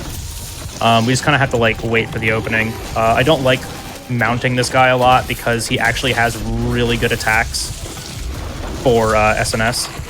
But like when a monster doesn't, that's when I like to mount a lot. So that's like, you know, the Glavness, Acidic, that's why we're mounting all the time. But like this guy just does this all the time. You know, this is a huge PR1 opening if it's not against a wall. 1, 2, he's targeting the cat here too, so we're just trying to make sure that we position ourselves where he's gonna land. And you can see insane amount of damage, even without the finisher. It's just so good.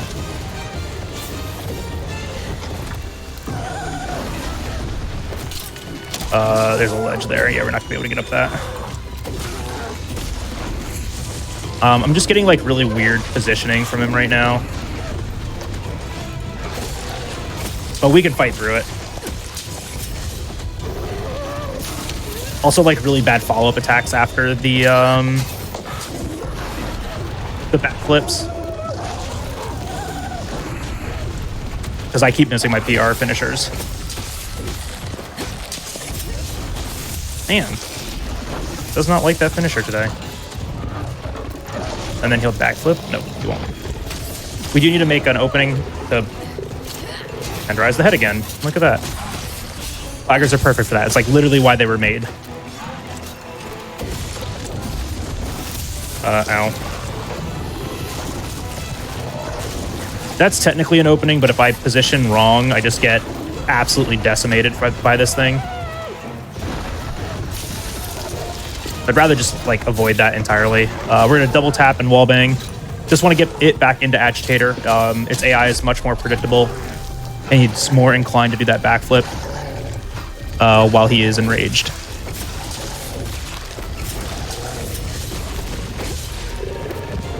And then we're gonna go for a mount here. Okay, nope, we'll just get pseudo topple.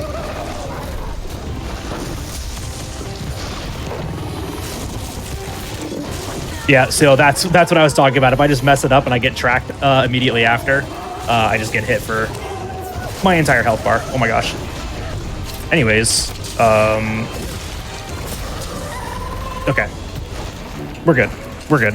My brain's just trying to keep up with everything that's happening right now. Because this fight's a lot, and when he does area transfers, he will just roar instantly and then leave. So there's like nothing really we can really do about it. He will always go and pick up his meat though, which is funny. He has this like little piece of meat that he brings with him everywhere.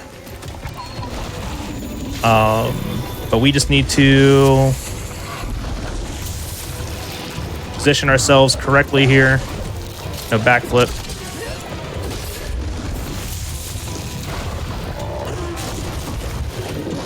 Okay.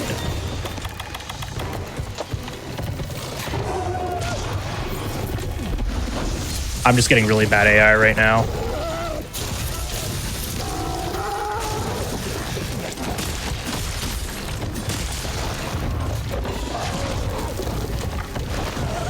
Getting really bad AI. Because none of this is backflip AI. There we go. The PR track? That was really weird.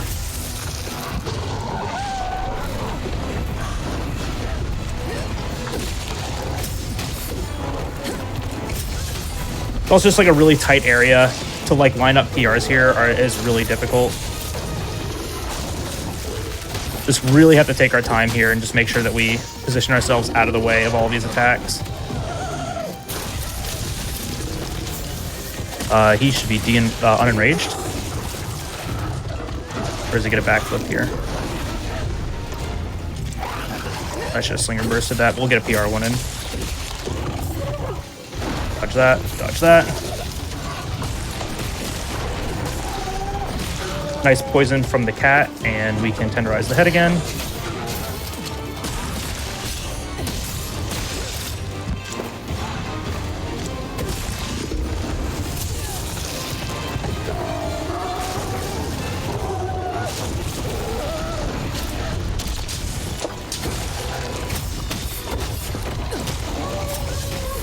Does that hit me? Yeah, it does.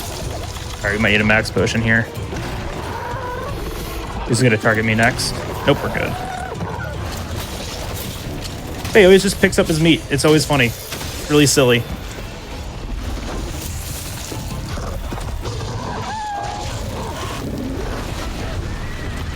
We are just like not getting good positioning here at all.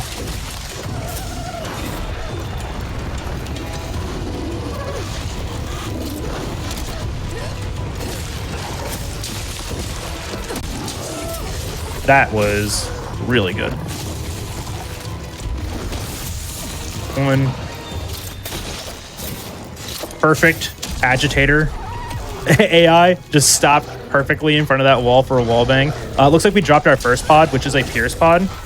You know, we get our nice handy dandy shotgun back. One. Stand there and do nothing, please. Thank you. Do 2 quick PRs here.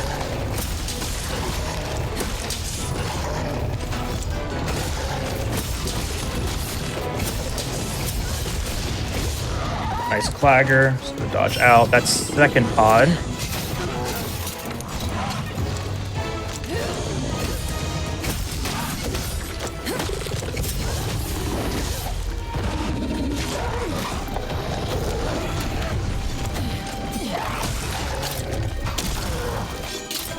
You can see why we like this. That's I think it's like 12 hits of 12. It's an insane amount of damage that we get off of Slinger Burst.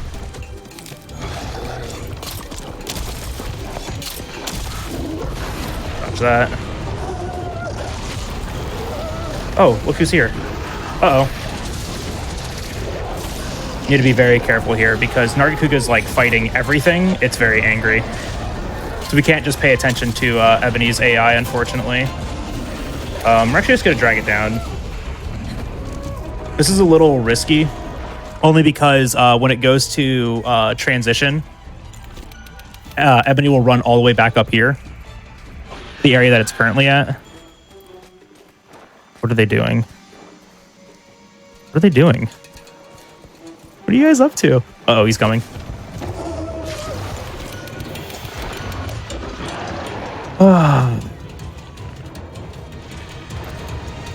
All right, here we go. Gonna actually play the game again.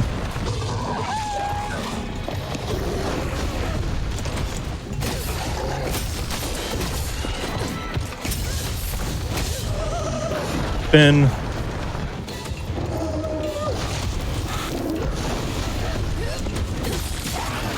No, Shamos. Messed up my cadence. The hit lag.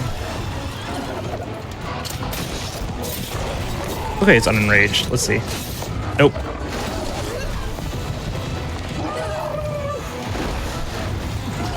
What are you doing? Okay, so now he is transitioning.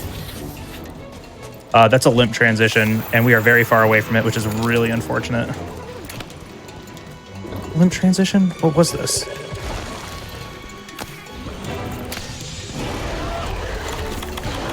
I have 6. Yeah, we can do this.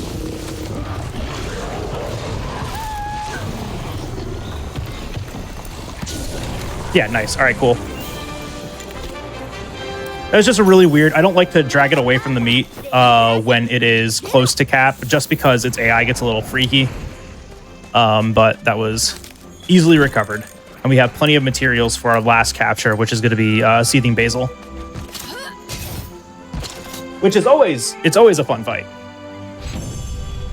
All right, cool. So next is the Velkhana Siege. And if you remember this game, you had this like... this is like the first time that we got to see the Celiana supply cache. Venom. Useful.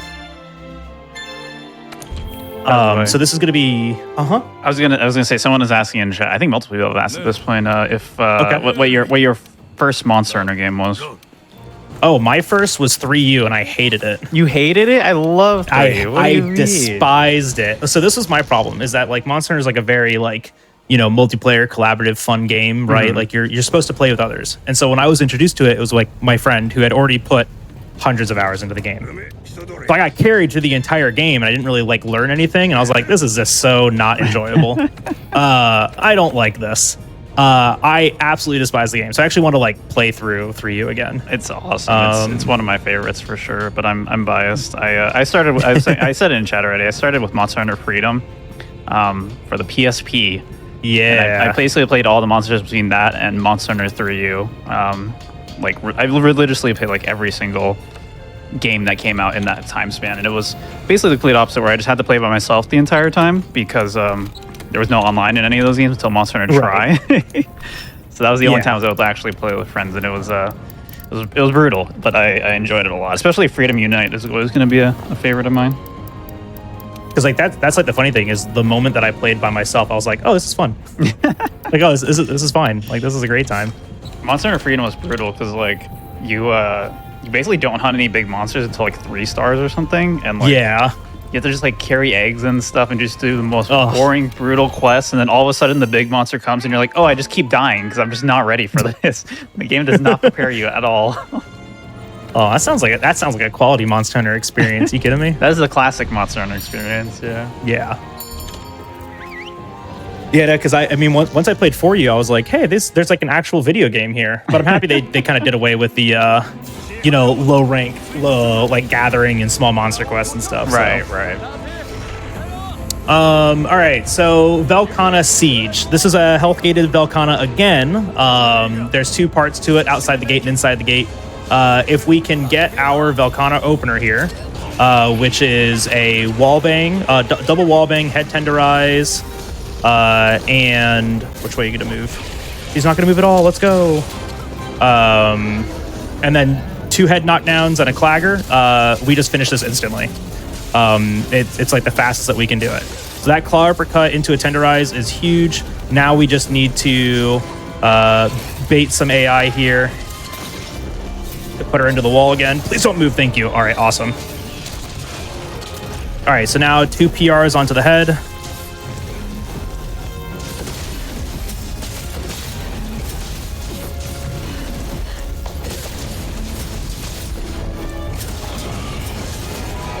No! Was that too soon?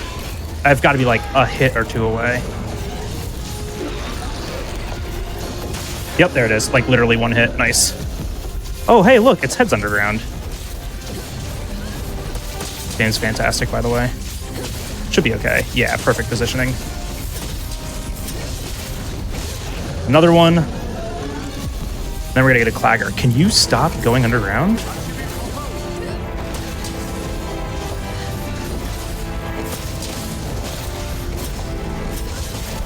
Clagger, good. Then we're just gonna grab it, drop it, and then PR1.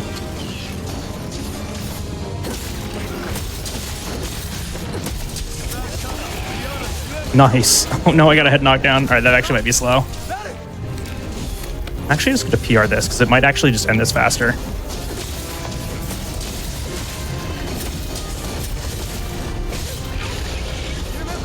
All right, good.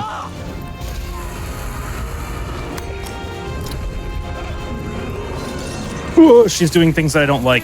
She can absolutely hit you while you're still inside the like the camp here, and it's really goofy. So I've just been hit by like beams straight through this wall. Or she'll just make like an ice crystal directly above you. I think we did enough damage though to do an instant transition here. So as long as we load up this cannon like perfectly, she will just run directly in front of it and stand perfectly still. They'll hit the binder and that ends the quest. I've done that once before and it saves like 3 minutes. It's huge.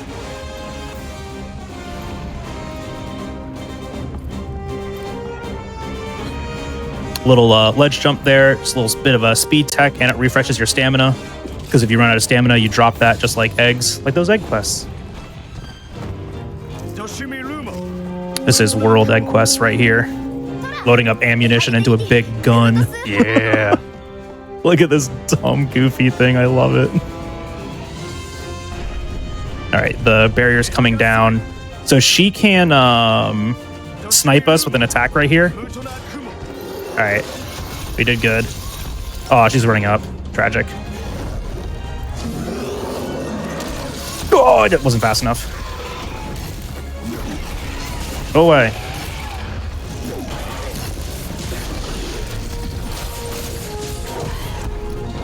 really just trying to get her to transition. She doesn't have like anything that she needs to do, and we don't really like. I don't want to like knock her down. There we go. Perfect. So it turns out if you shoot this before they hit her with the binder, you just fail the quest. You have to wait again to do it. It's really annoying. So like if I ever do that, I've done it once in an attempt. I just stopped playing because it takes like 5 minutes for them to shoot another one. It's really annoying. We're just gonna go straight into the quest. Quick eat, quick launch, and we'll just go right into it. And we're pretty much going to be doing the same thing here, where we're going to try to get a double wall bang, double head knockdown into a clagger. And if we can do that, then we're pretty much on pace for like the good fight.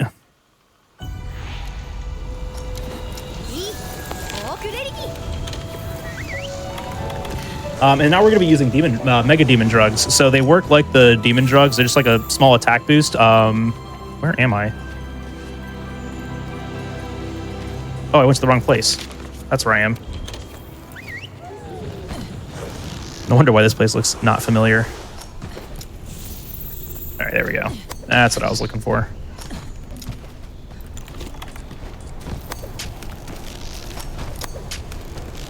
Okay, we're just gonna be trying to go for that opener again, and then this fight's pretty much just reacting to it while it's enraged. If I can get a mount off, I'll go for it, but mounts are actually kind of slow with this because you can keep chaining head knockdowns. I really don't go for mounts against this fight because like she has really clean hitboxes. You can just position yourself really well and just abuse PR1s.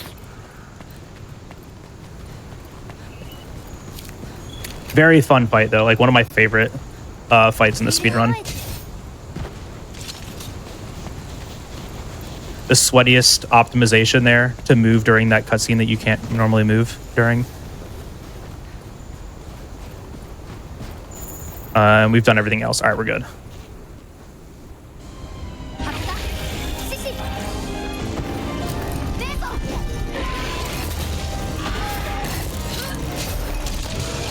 That's like the best attack that she can do when you're trying to wallbang.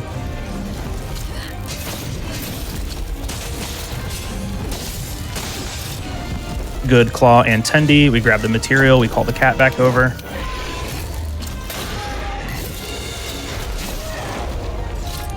We read the script. That's awesome.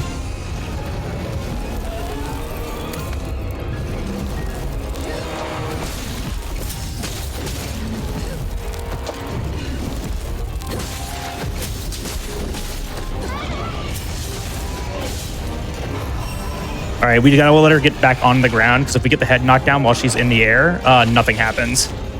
We gotta let her get back onto the ground first.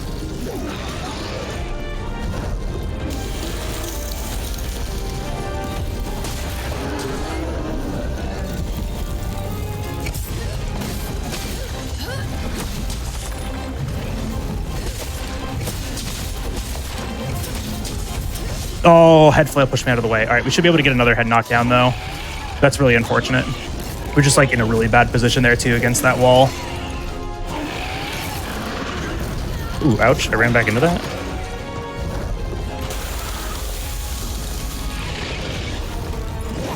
We can still get the good opener here. It's just going to be slower. Oh my gosh. Dude, stop attacking the cat. All the monsters this game like the cat. Makes it harder for me to play. Ain't no way you've attacked the cat 3 times in a row. Now, this is one of the hunts I've considered leaving the cat behind on, but I only do it on one, and it's Rune or Nergi.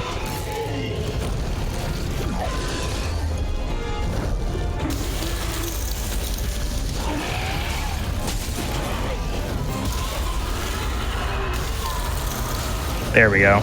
All right, so after this will be a clagger.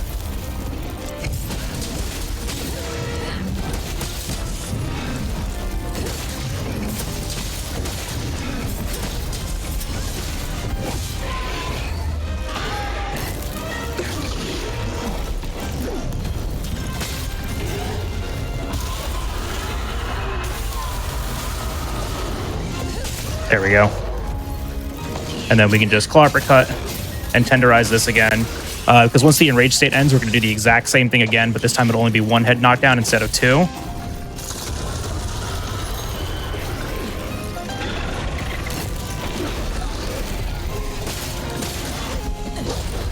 Pushing up against the wall, changing her position. It's rude.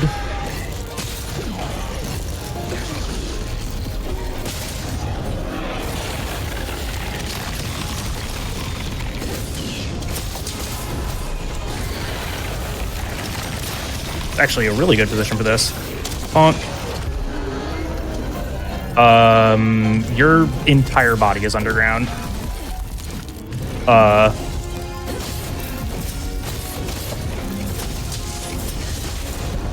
I actually got that. How? I have no idea.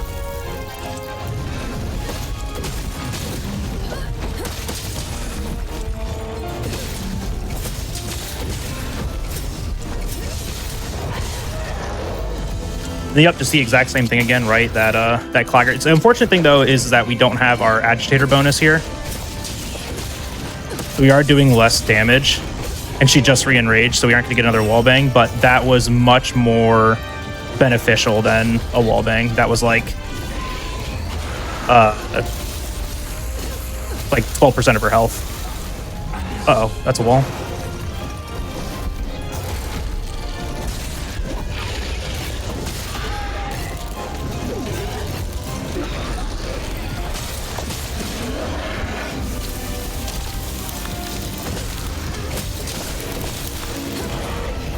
This is a very, like, position-based kind of fight. If you just know where to stand, you can punish most of her attacks, which is really nice.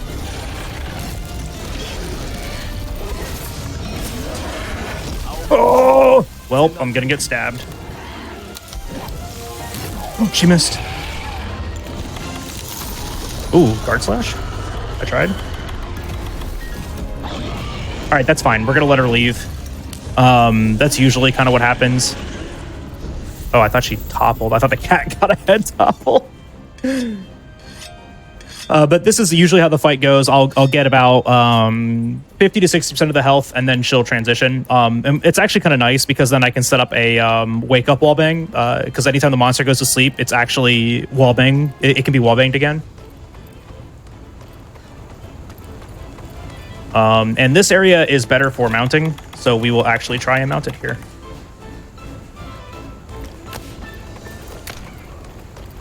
Don't run that way.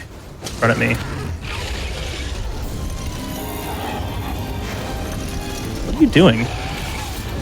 Literally 1 hit away from a head knockdown. That's insane.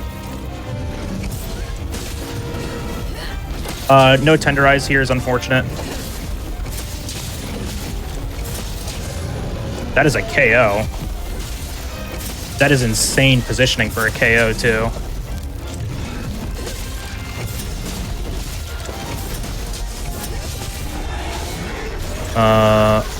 Unfortunate. We're just gonna claw uppercut through that because I'm scared of getting hit. Don't hit me. Dang it.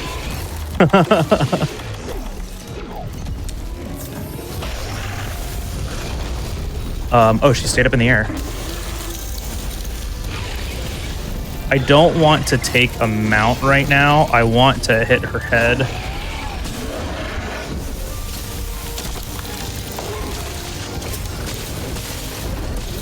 There we go. That's what we like to see. And then you know what? We're just going to take this as a sign.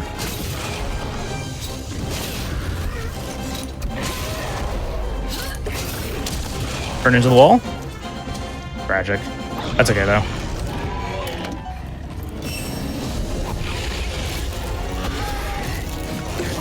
Ooh. 1, 2.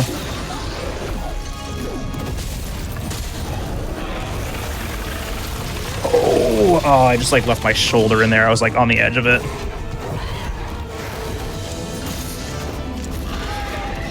You are getting as far away from me as you possibly can right now.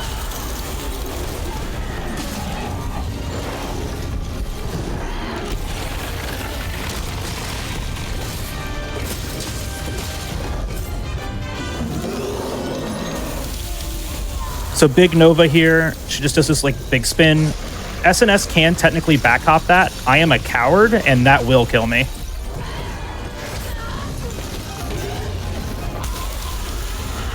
So we just don't take like that much risk, right? Like in ILs, you can just reset. But in any percent, a death loses over a minute sometimes. That was a head knockdown. I need to go very slow with this.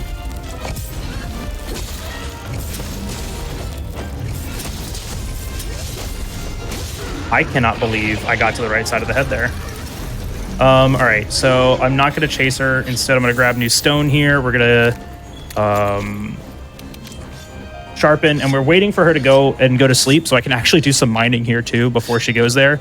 The mining is really not necessary. It's actually more necessary if I was short a lot of materials. This is just like another opportunity because we're just waiting for her to go and land in there and then go to bed.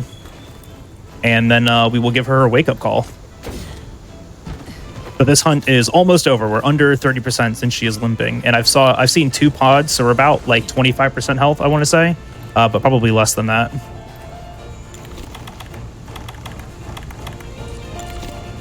We haven't like mounted or anything like that. We really don't want to either, right? Like mounts are always slow, but against monsters that just don't stop moving anyways, mounts are good. But this monster just has like amazing openings, so we want to make sure that we mount. And bonk.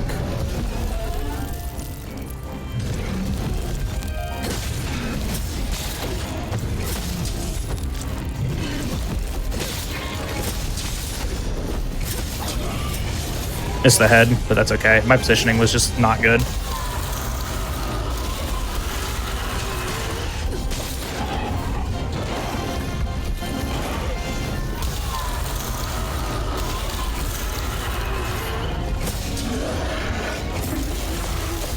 Very rude reaction to my PR.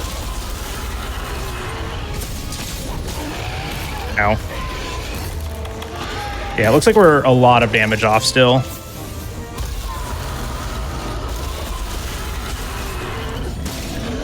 Oh my gosh. 3 retaliates? There we go. Get on the ground.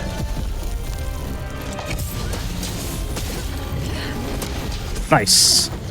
Very cool finish. It's the Captain America shield bash to end that hunt. And so there's no way to cap these, so we have a 60-second end timer no matter what. So we are going to take the time now and carve. Because it's possible to get Velcana parts. Enough to make an armor set for this. That is what happened in the Fatalis percent video. I was able to build 2 pieces of Velcana armor, which I've never been able to do before. And I had crit element going into Fatalis. It was insane. It's like never happened. But yeah, okay, cool. So the next couple of hunts, we have an expedition to hunt Seething Basil, track gathering, which we are not, we're stuck doing. We have track gathering for Black Veil, and then we have Black Veil hunt, Namiel, then the Namiel hunt, and then Ruiner Shara. That's pretty cool. Only 1 Elder Blood there, so we can't make the upgrade yet. Hard Meowster. Do we give it to the cats? The cat's better? Probably not.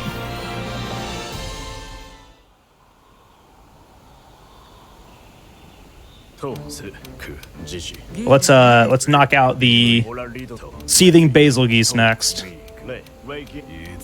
So Basil's an obnoxious fight just because he employs, blast mechanics. And blast mechanics in World are kind of RNG based, which I just do not like. So we are just going to have to play very smart and very safe against it. Just need at least 1 set of trapping materials, which we have. We're going to stop here and get this. And then we still can't make our weapon yet, so we're just not going to check for weapon upgrades or armor upgrades either. We're just going to go on to the hunt.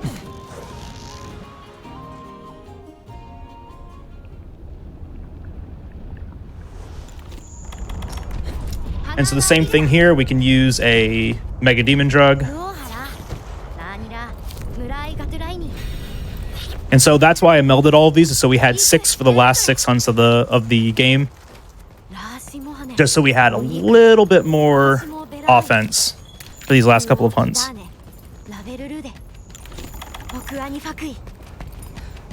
This is also going to be like the last monster that's really, you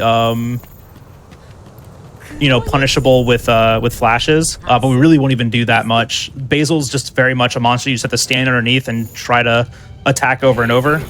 We get good AI. Let's see here. We got the RNG that I don't like, which is I can never get the head. There we go. Dota Gamma's in the area that's beneath us, so we're gonna have to wait for it to transition before we try to pull Basil down and drop the rocks on him. But double wall bang just to start our damage. Please let me up here.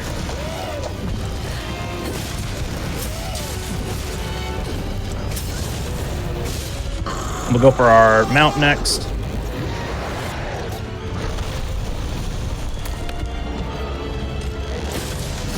Good.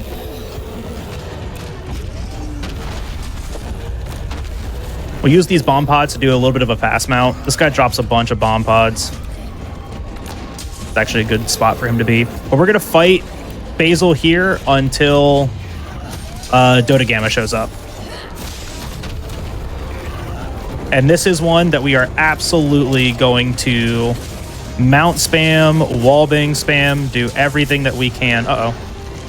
To slow him down, because this monster likes to fight.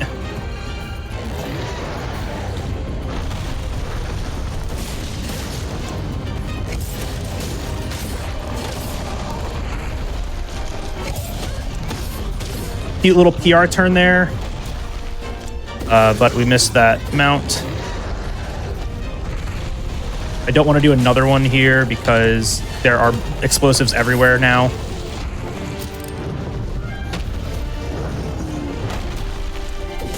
And so I really have to watch Basil, because you saw that he can just kind of like place explosives while his tail is underground or while his body is underground, and it makes it really hard to see those. All right, so Dota Gamma's coming up here now, so we're probably going to have to refresh the Enrage before we pull him down. Oh my gosh, please. The Barnos are not helping. Now, something to note about Basil Geese 2 is that his glowing body parts have a unique topple to them. So his head and his tail both have the unique topple. And so we're going to try to chain those together. Dota Gamma is here, and we're still red icon, but how much longer? Nope, yellow icon. Okay, so we have to enrage again. So I'm going to look for a triple hit wallbang. We are not going to get a triple hit. Just going to get a single.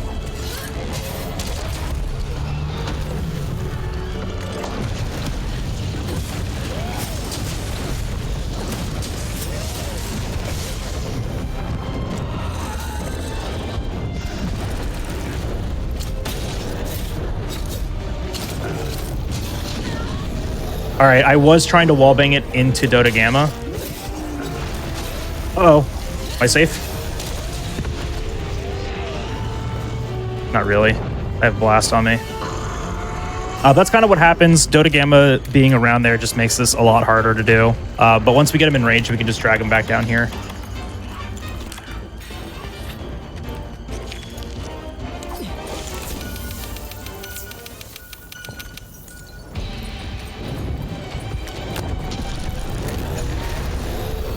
All right, that Clagger is actually really good for me. That was the topple that I was talking about. That's kind of unfortunate. That topple lasts kind of a while.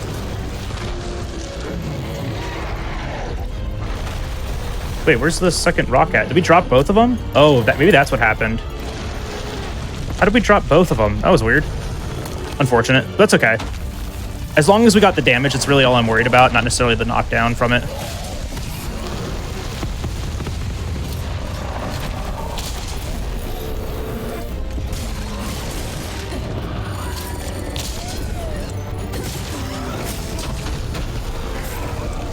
So Crystal Burst doing that big amount of stun just gave me that opportunity to get a KO on this guy. The Gajalaka will also attack him while he's like sitting still. That also gave the opportunity for the head topple. We're just chaining all of this together against him. Para feels kind of good here. This lets me fit in an extra. Onto the tail. Extra poison too. And we're gonna claw uppercut the tail.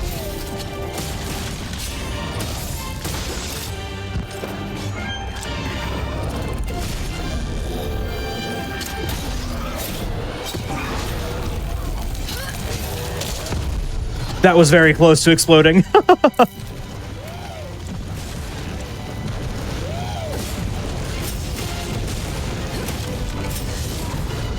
All right, tail topple.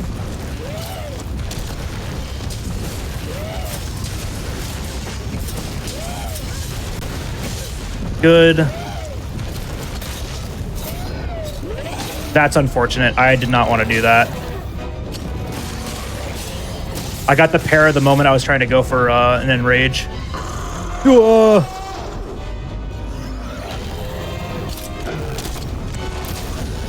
We can kind of do the same thing with the bomb pod here where we rush it to fit in a PR. It's a little bit harder to do on this guy.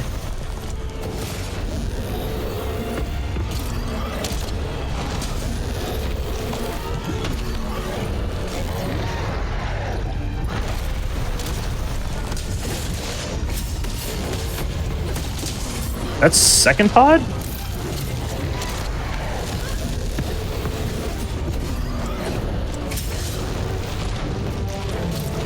Uh-oh. Okay, we take those. Another head topple.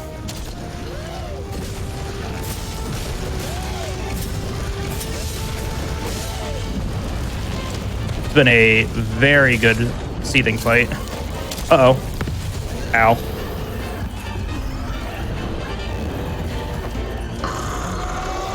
All right, that's perfectly fine. That's an insane seething fight so far. He is going up.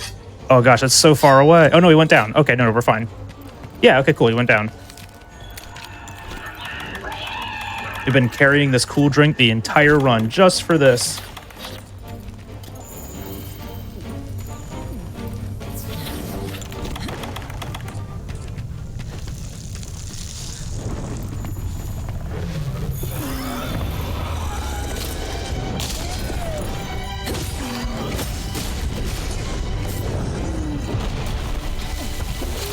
Uh-oh, ow. Oh my gosh, that would have killed me if I, like, was able to get up a second too soon. I don't think I got a tail topple off that last head topple, so let's see if I can't try to do that. We flying here? We're flying. Okay. So we're gonna let him do this. As long as we also, like, keep his head mechanic in check, we don't get, like, the big explosion, right? We just get these little ones.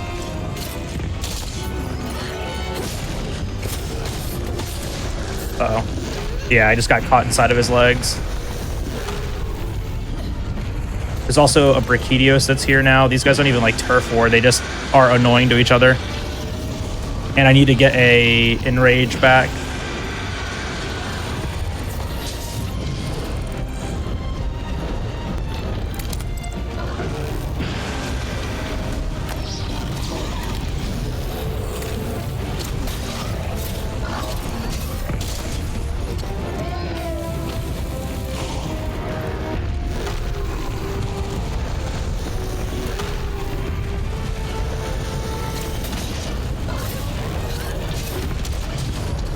There we go.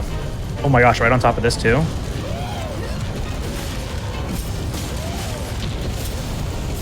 Let's go. Eruption damage? That's actually huge. That's just free damage. Oh my gosh, Oreo Limp?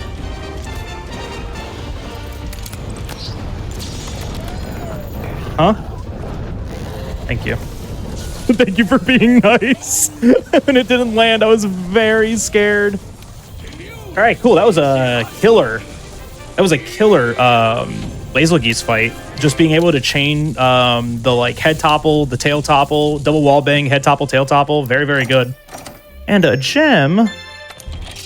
Oops, did not mean to save there. Time loss. Very, very cool. All right. Are we? Is it time for another break? I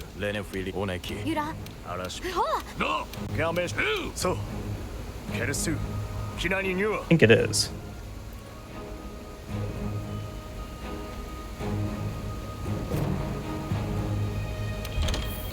Oh no, Etchy is gone. Left unattended.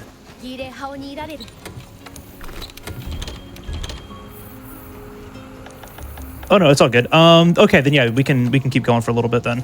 That's perfect, actually. All right, yeah. So up next is track gathering. It was great in base game, so let's just add it to master rank too, right? But unlike base game where we need 200 research points, for this one we need 300 for Black Veil and 400 for Namiel. So I'm going to be doing a lot of counting here, and it's really awkward numbers, starting with 25. If you guys like counting, count along. 25. This, oh no, this not this pattern. Okay, it's this one. 40. 65.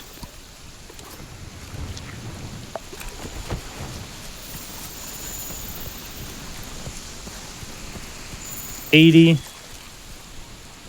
there another one up here? No, there isn't. Oh, I wanted that bug. Oh well. 95. Check down here. Nothing. All right, 95.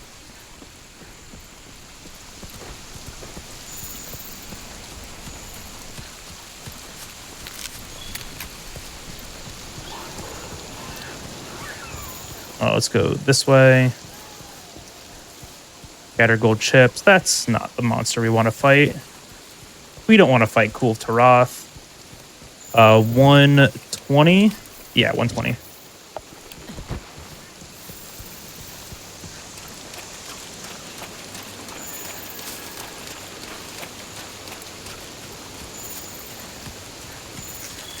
Uh, 135.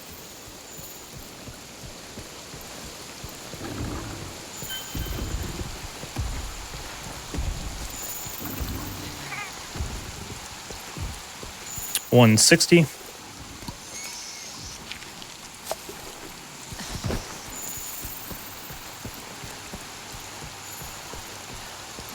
$175. 190? Yeah, 160, 190, yep.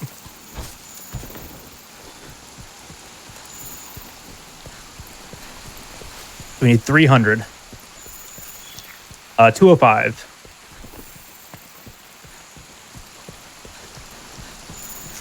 220.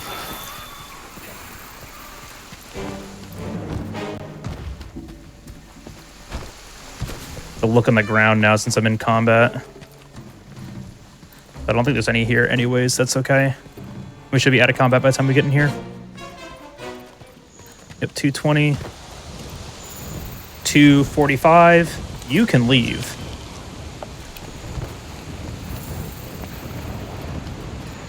270. So 2 more footprint and we are done. Or this and a footprint.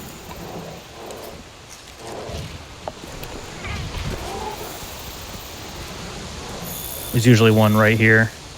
Nice. All right, cool.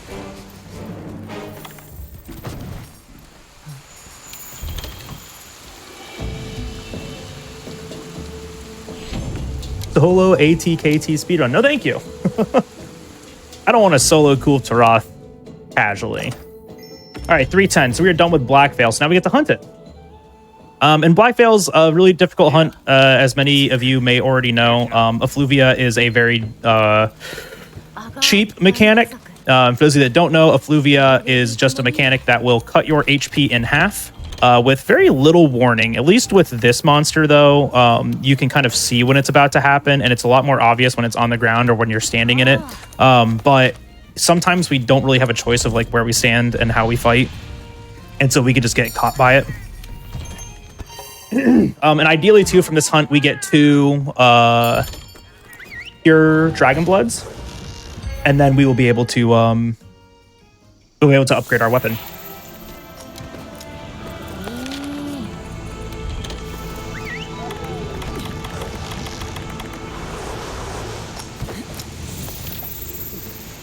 I need this, and then I can drink the demon drug.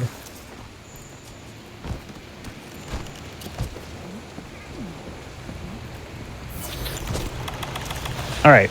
So this starts off with a double wallbang, just like most other hunts. And then we're going to try to drop the rock on it, right? It's 10% damage. It works on Elder Dragons too. So why not?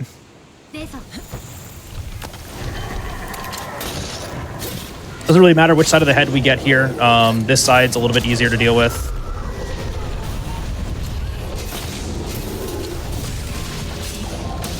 That claw uppercut puts us back onto the right side, and then we can just claw back on. And do another.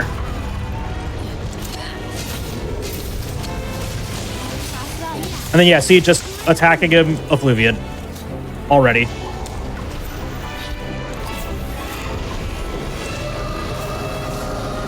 So I'm kind of baiting him right now because sometimes he can just like immediately Nova.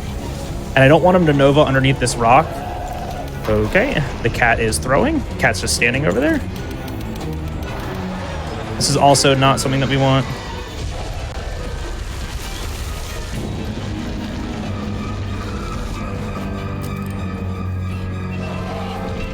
A little too far away. Gonna try to get him back underneath this. And then he Nova'd. Sick. So we'll just at least get the rock drop. And we'll have to like run out of this area.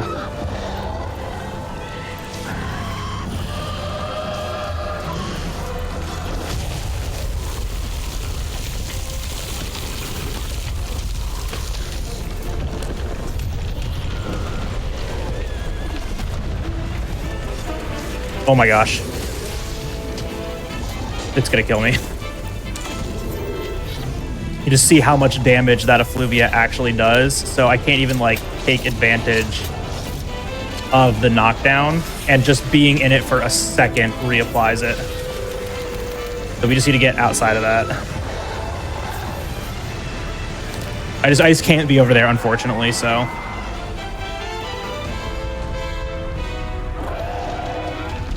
Bad runnies against the wall. Standing in effluvia again, please help. Runnies at the cat. It just effluviated me again. And it's Novaing again. What is happening?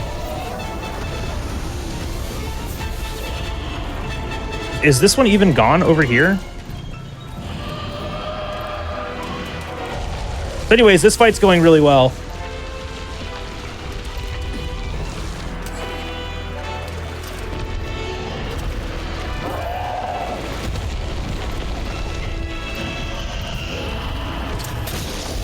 Oh my gosh, I don't know even how I got the left side of the head when I clutched onto the right.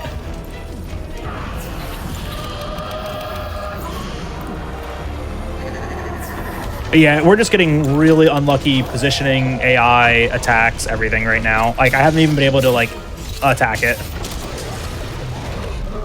Literally just have to wait for wallbangs right now. I may have to go for a mount after this. Okay, straight through it. PR tracking's awesome. I'm just gonna go for a mount now. Okay, it's running away.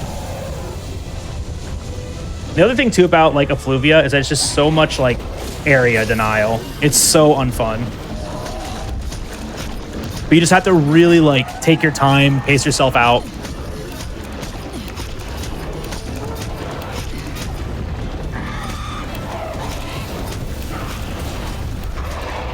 We can't really like go for miasma decorations because we can't meld for them, and we're not guaranteed to get any decorations on this run, right? And like even on this run, we've gotten like very few actual decorations. Like I think I only have attack boost 2 still. So it's not like we can go for miasma decorations. We're not going to farm them out. We're just going to find different ways to fight, which is using null berries and max potions.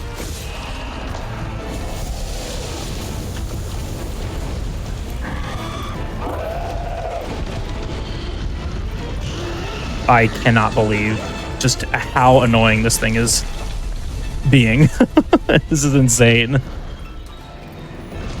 All right, at least we're getting a transition. If I can get its head here. And then I can sharpen.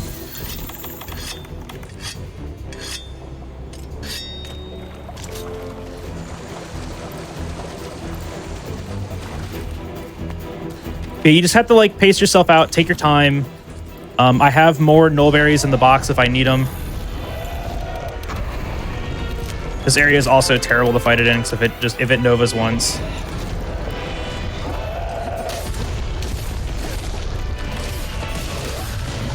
If it novas once, it just covers the entire area.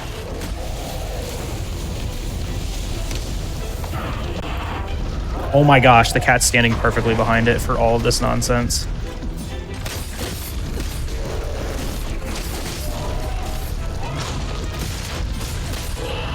Oh my gosh, it's now in the transition area. Let's see if I can't bait it back out before it tries to, like, leave. I need you to be in this area.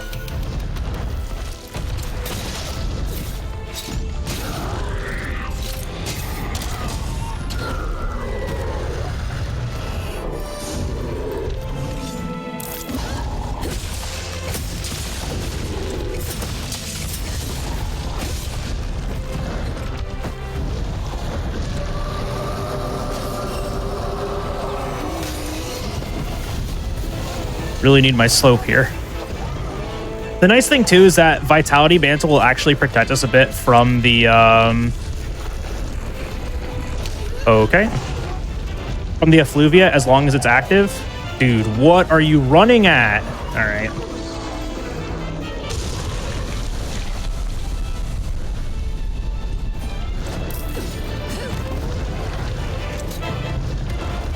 It's just attacking the cat. Every monster loved the cat.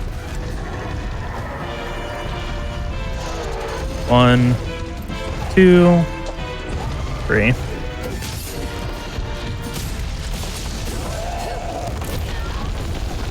I like literally just cannot get set up correctly on this thing.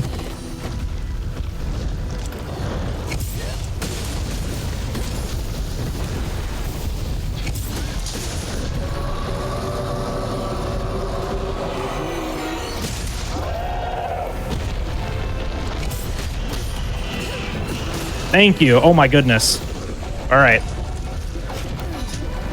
Yeah, this fight's just not been good. It's just been running back and forth constantly. The best thing that it can do is do like laser beam attacks on top of me.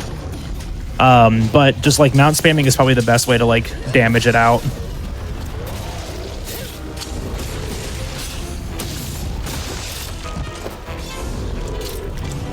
And Tenderize just ended.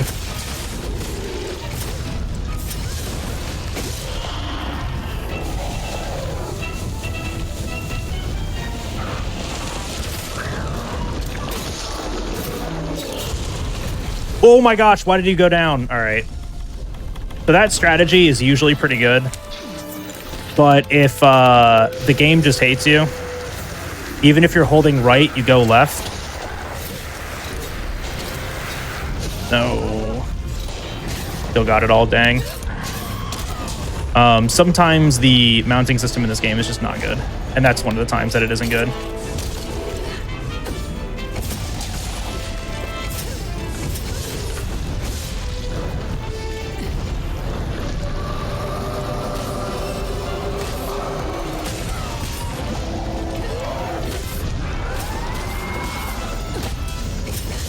Okay, that's fine.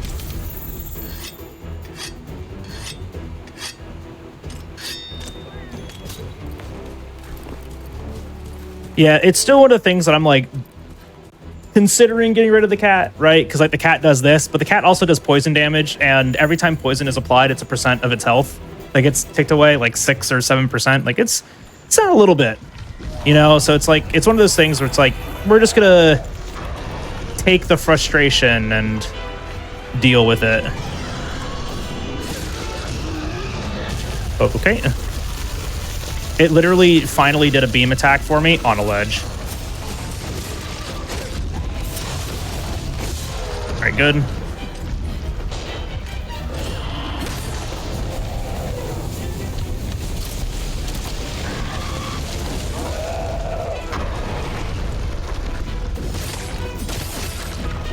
I cannot do that here. It's gonna push me out of bounds.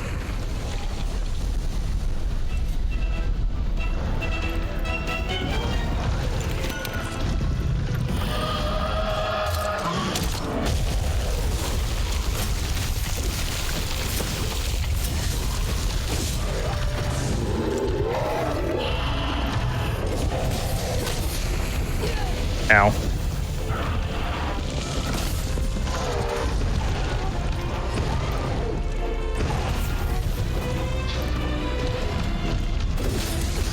There we go. Thank you, camera. That was awesome. We're using SNS, Sword and Shield. The good old bread and butter of Monster Hunter.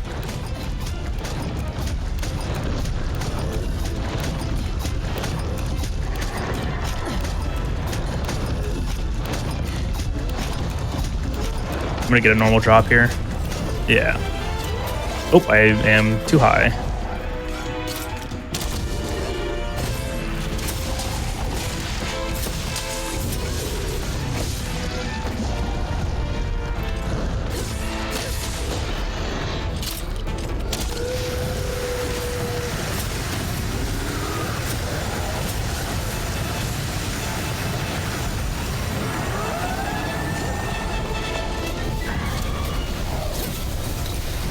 Oh!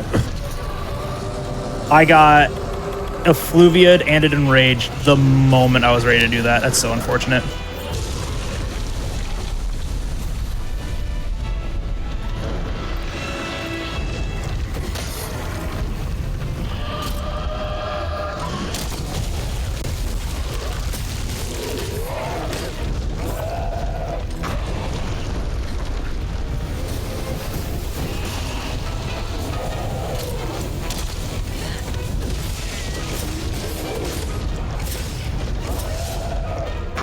PR bug? Oh my gosh, I thought that was gonna kill me.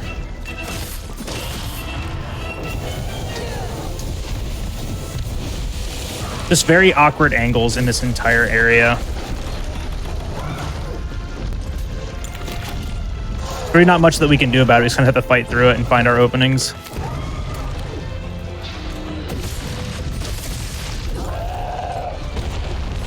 Could be a trip, that's okay.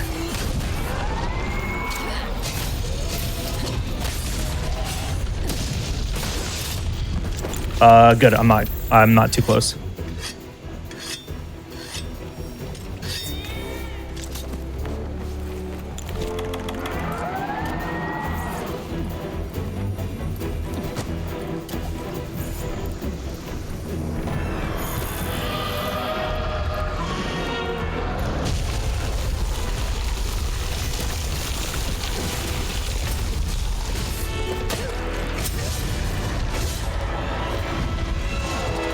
One, 2, 3.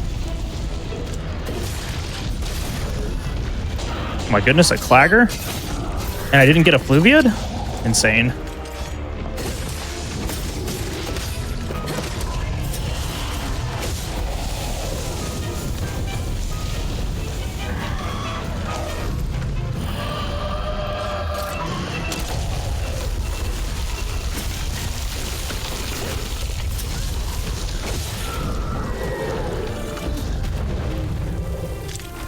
All right, topples don't happen often. And I really never expect them, but there is a head topple and a body break. Let's see if we can get lucky here. Go to the left. Thank you. All right, and we can get this wall bang off.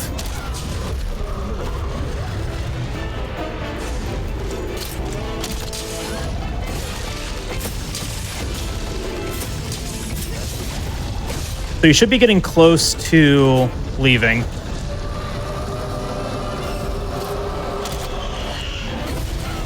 Oh my gosh, what a great...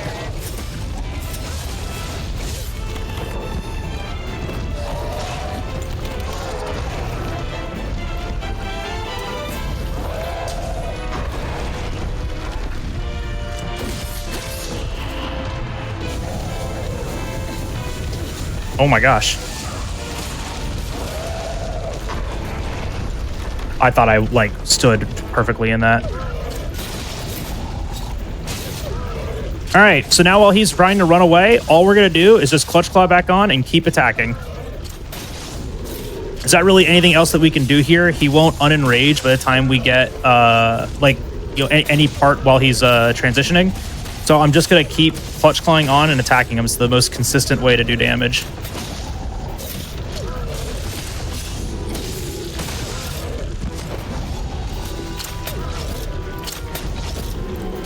Get back here! All right, we're gonna let him go in there now.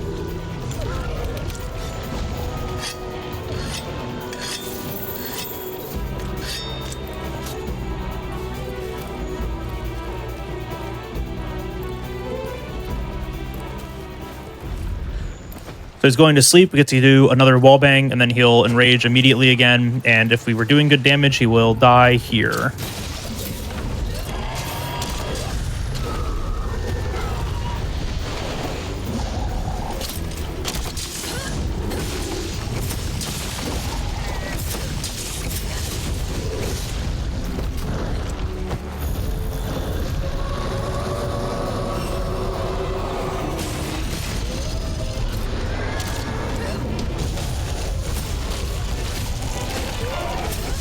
There we go. Nice. All right. Very nice, GG. Yeah, another one down. All right. So up next is Namiel tracks and then Namiel. Yeah, actually was now a good time for a break. Our last one of the run. Yeah, got about let's 35, 40 minutes left. Perfect. Just count it down whenever. Yeah, we'll do it after the end timer here, and then I'll get to a place that I could actually just stop. Cool. I'll do one quick announcement then. Reminder to everybody that your subs, your Prime Gaming subs, gift subs, and bits cheered on the GDQ Twitch channel help support Games on Quick Hotfix. If you enjoy watching our speedruns daily, consider subscribing to the channel. And again, make sure you're following Jal Bagel on Twitch. Do it. Hey, 10 more seconds. I also love this. Yeah, you're just this is Spider-Man. You're right. We have Spider-Man at home. Yeah. All right, we can pause it in 5, 4, 3, 2, 1. Pause. Cool. All right, we're going to go to the quick break now. We'll be back in just a few minutes. See you all in a bit.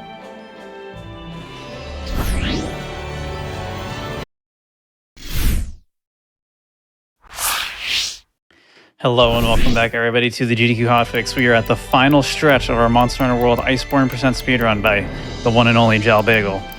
I don't have any more announcements except, once again, just keep following Jal. If you've already followed Jal, just stay following. That's good. That's awesome. But if you haven't already, make sure you follow him, twitch.tv/JalBagel. Also, you can check out his YouTube. Just look up Jal Bagel on YouTube. You'll find it. And get us back into the run, Jal. Let's go. All right.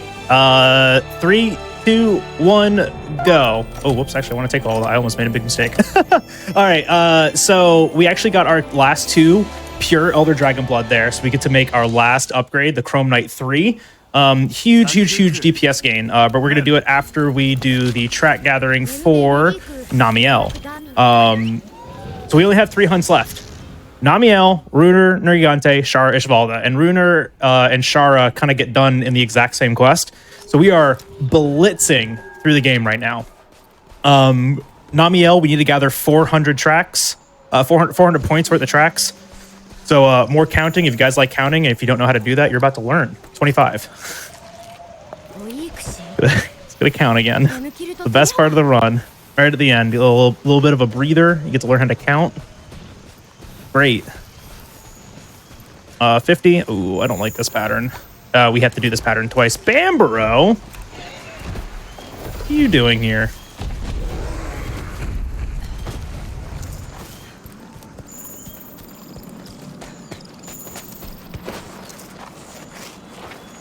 Uh, 65.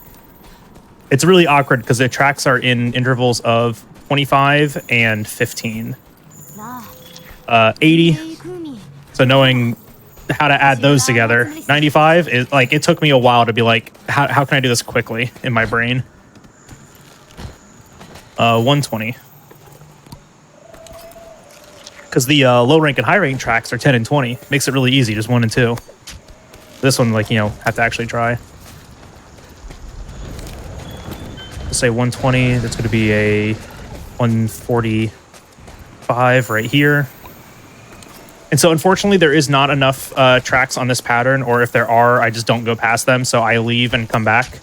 We're gonna go back to the camp and relaunch the quest.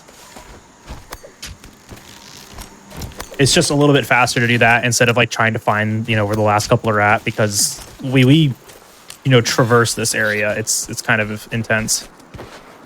160. I'm gonna go this way really quick. 185. Yeah, there's one right here. 200. And the nice thing is, if you ever lose count, you can just check. 215. One up here. 230. Hello, Odegarin.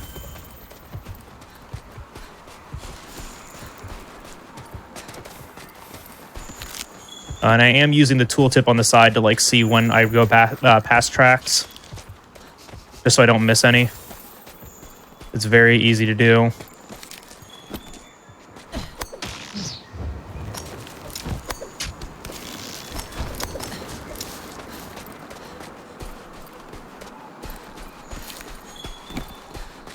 We'll check our counting here because I might have messed up. The nice thing about the watery slimes is that it takes a second, so you can just do double check really quick. Oop. 145 plus 25. So I grabbed something that wasn't a Namiel track. So that's 170.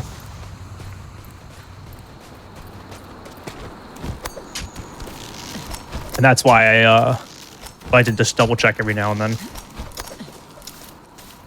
185.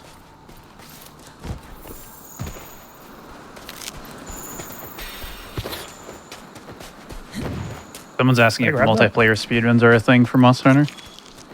Yes, they are, but they're kind of a meme just because if you ever played through multiplayer, you know how aggravating it can be with the cutscenes.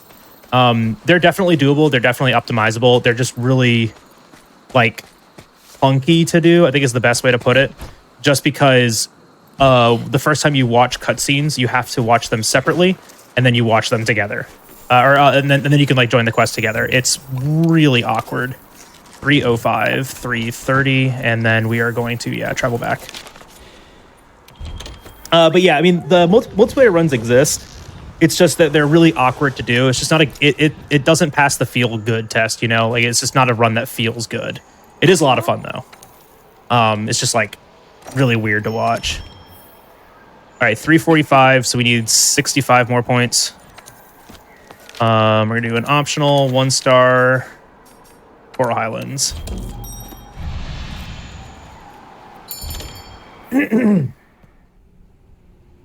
So what's that? 65. So there's 2 watery slimes and a footprint, and we'll be good.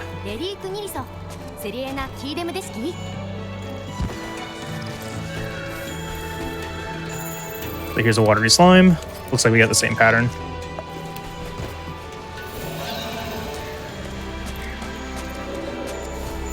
Oh, here's another watery slime. Okay, it's a different pattern.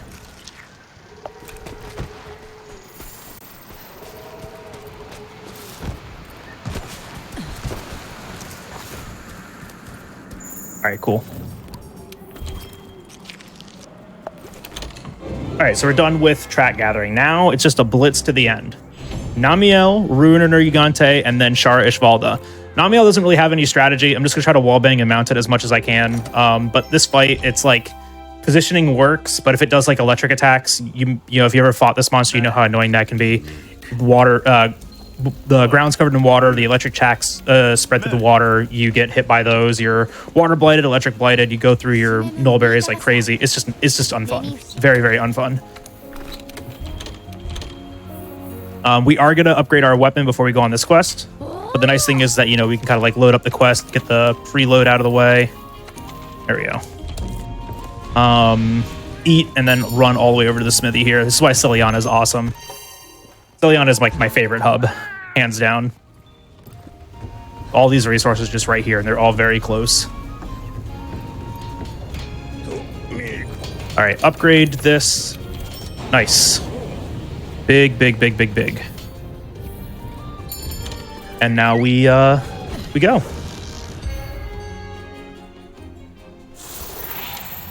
So this is a little bit of like a weird path that we have to take here, but we're gonna save our glider mantle for after the cutscene. So we're gonna Spider-Man all the way up to the top of the mountain here, and then we will use our glider to get back up to start the fight.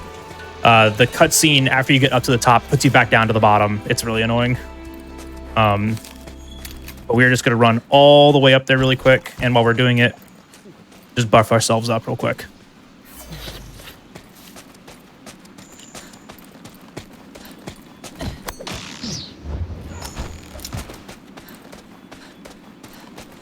Honestly, really though, who's the real monster? The monster's just trying to live out their normal day in the new world, or the hunters mercilessly tracking them down? Makes you think.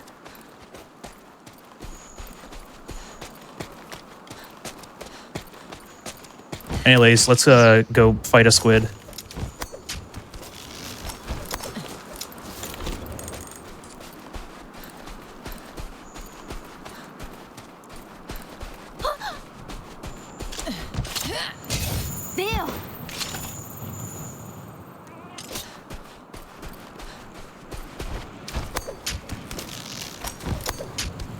Yeah, I don't think anyone's done 4-player speedruns yet. I don't think we've had any 4-player runs yet. I can't remember. I don't think I've done one. I think the most I've done is 3.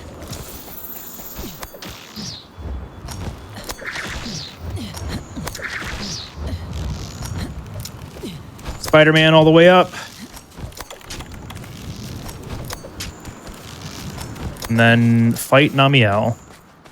And so Namiel is a very annoying monster, but if we can just kind of like keep ourselves next to her leg, we're usually okay. The nice thing too is that she starts out like unaggroed and like doesn't even know who we are or what we're doing here. So we can get this very easy wallbang in.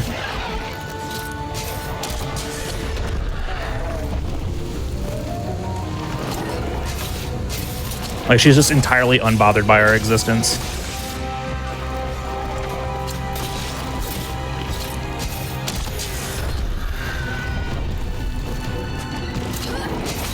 But I'm tenderizing both the head and the front arms. This would be the spots that I'm going to be targeting over and over again. She's also going to roar now. We're going to back hop, fully charge, go for a lunge, and mount.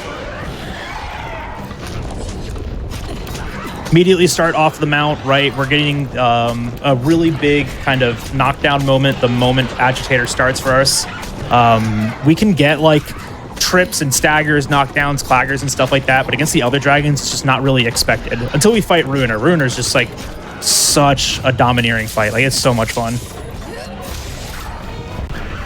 I don't like where we're at, but we're gonna deal. So 1, 2...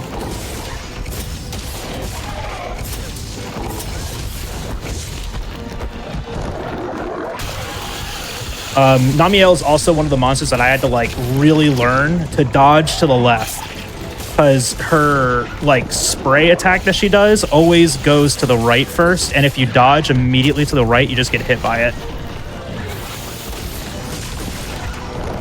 Oh, I also have a evade window 1, don't I? I think I do. I don't think I still have that, actually, now that I think about it. I got rid of those. That was just like really good positioning.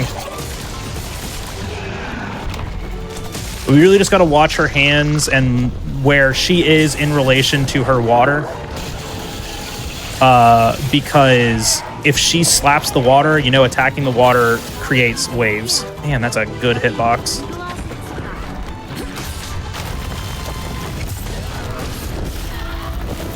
And then there's the electricity aura coming out.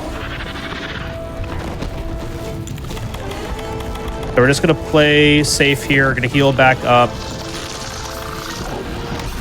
I'm also going to take a null berry to get rid of that.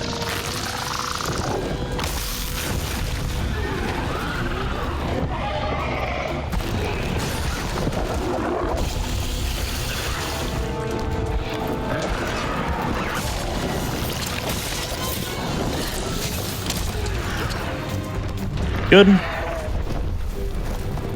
And refresh our head tenderize. This is going pretty well so far.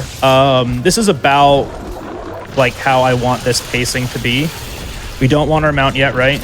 Oh, up in the air. Just kind of got to be careful about where she puts this electricity down.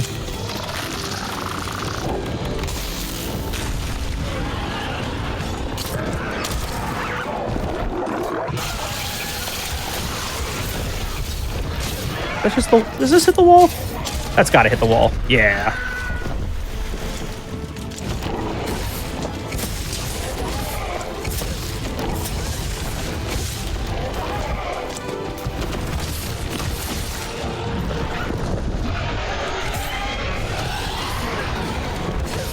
I should not have taken that because that was a clagger. I could have gotten the arm, but that's okay.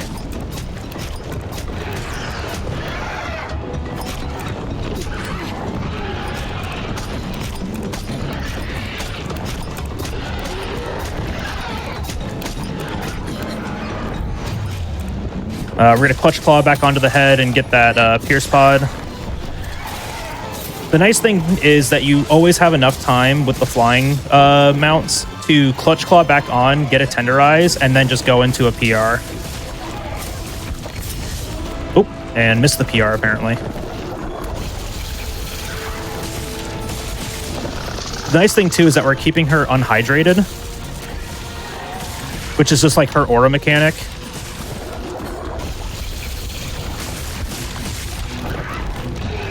I don't know if it does anything. It doesn't feel like it changes the fight at all. But it makes our hit zones better.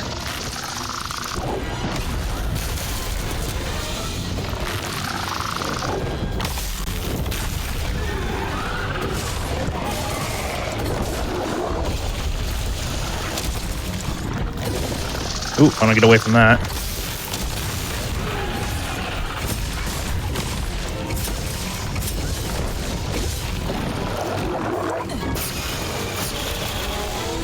Ooh, I did not dodge out of that quick enough. I just stood directly on top of it. So this is why we go out of our way to get all the resources that we have, right? Because, you know, we want max potions to save us on mistakes. Oh my gosh, she hasn't been doing a lot of those, like, slap attacks, which is nice, and she hasn't been hitting her water.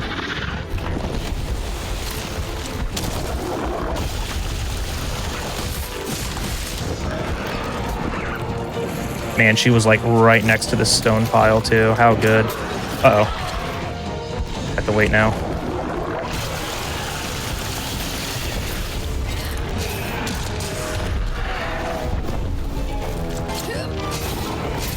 All right, good. Just always retenderizing. The name of the game. Second too soon. It's okay though. Careful there.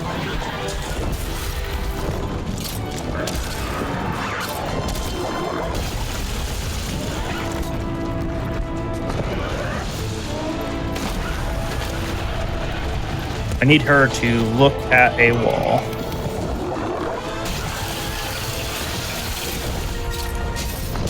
Good. Still in rage after this. I can glider mantle back up and go for another mount.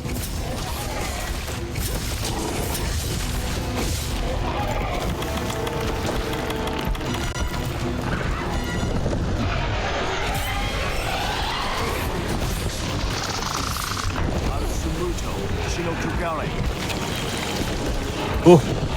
Stop being slimy. Oh my gosh.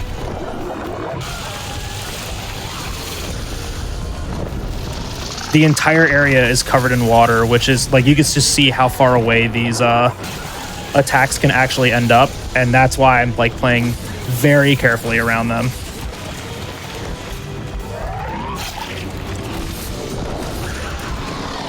Cool head break. Ooh.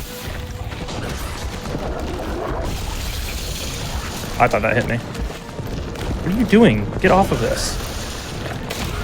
Huh. That was very interesting positioning. All right, this is fine. She's good at transition.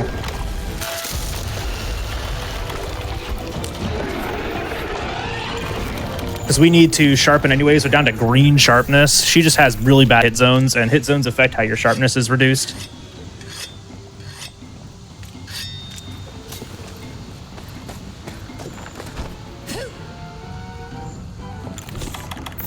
But so far, that's good. Now we're just going to go for another mountain here.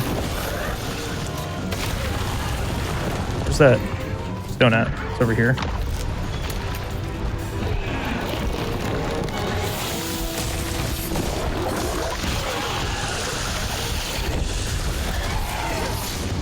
Did I just get another clagger instantly into a mount? Keep doing that.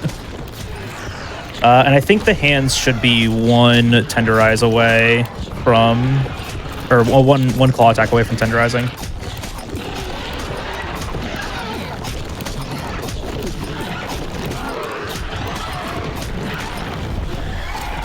Got him.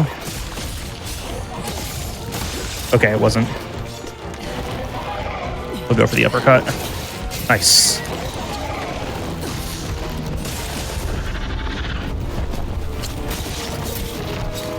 One, two, three. Nice, that's a tenderize. That's actually really good because now everything's tenderized. I just put myself right between the arms and legs and just bunga bunga. Poison from the cat feels good.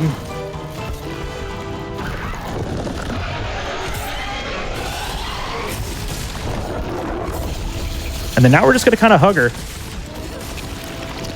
I am going to take off the glider and put on Vitality now, because I want that to be refreshed by the time she is transitioning.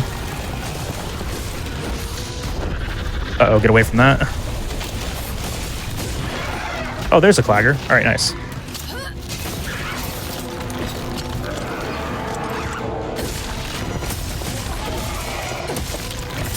First pod. Ooh. All right, it didn't come all the way. I can't see myself. It's definitely a fight where you have to like be fast at making decisions, because a lot of her attacks come out really quick. And, you know, her attacks change depending on if you're on water or not, like this one, because it just creates that big wave in front of her if she's on water. And then this, he's got to really be paying attention. That was an insane hitbox. Holy. It was crazy. Yeah, these waves just do not have good hitboxes, and they go on forever.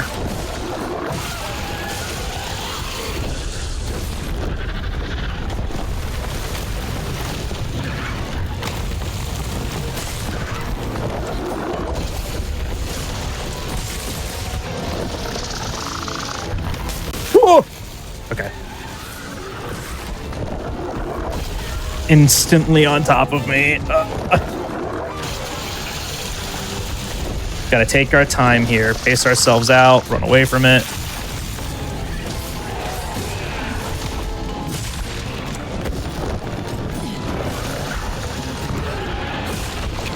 All right, we can wallbang again. One and two. Got to dance around her and find our openings. Okay, we're doing a pretty good job at that right now.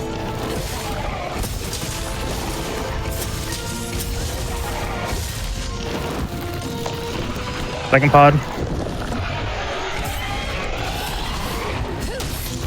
And now she's trying to leave. We're actually going to flash her here.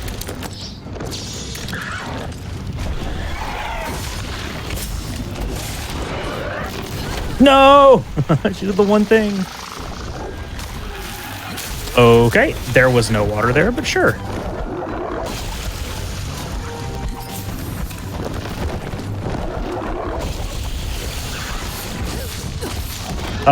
Okay, good. Glider Mantle's back now. All right, we can let her leave. Want to make sure that we grab slinger ammo and sharpen up, and we're actually just going to let her go up top because if I can like rush up here and then get out of the area, but there's still a chance that she doesn't go to sleep.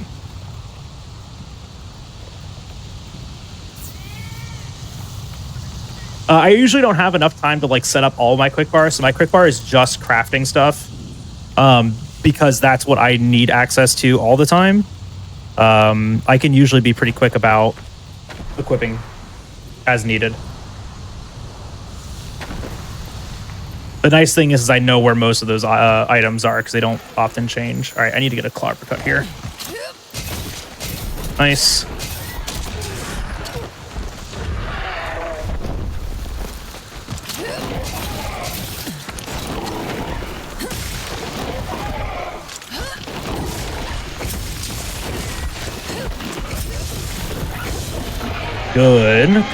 Good. Uh-oh. Bad.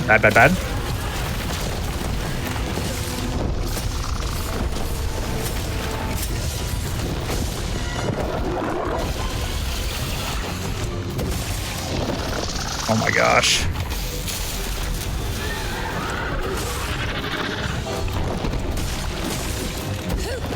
Can you stop looking at the cat and also stop standing on top of this vent? Thank you. All right. 2 left. We are in the final stretch. All we need now is Ruiner and Shara. We've got all the equipment we need. We got all the tools that we need. We have all of the damage that we could possibly get right now. I'm not going to check for additional upgrades. We just really needed the weapon upgrade. So, I mean, we're just going to go with that.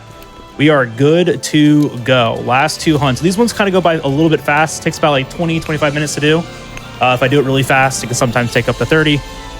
Just kind of depends on Shara's phase 1 AI and if I actually do the phase 1 strategy right. For Ruiner, though, we're going to put the cat away and we're going to fight Ruiner, the way God intended, which is breaking his spikes one-on-one and just going unga bunga. I mean, that fight is so much fun to do.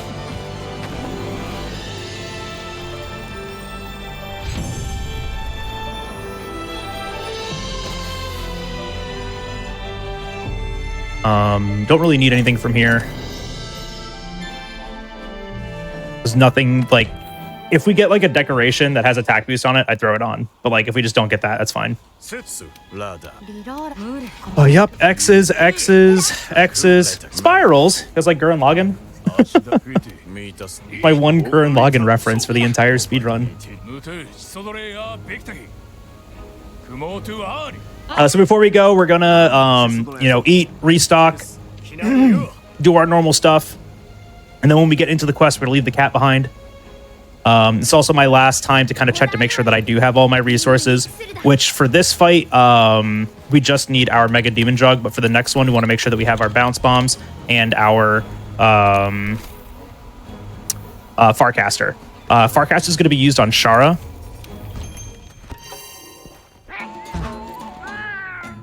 We're just going to do this really quick, and we're going to leave. We're good to go. There's nothing else that we need. This is always goofy, too. You have to hit R2 before interacting with this, instead of talking to the table, so we can actually talk to FTL. I always think is goofy.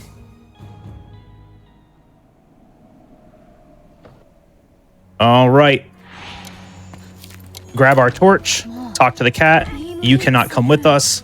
That makes this fight infinitely harder, having the cat with us. Gotta hover that max potion, because we might need it.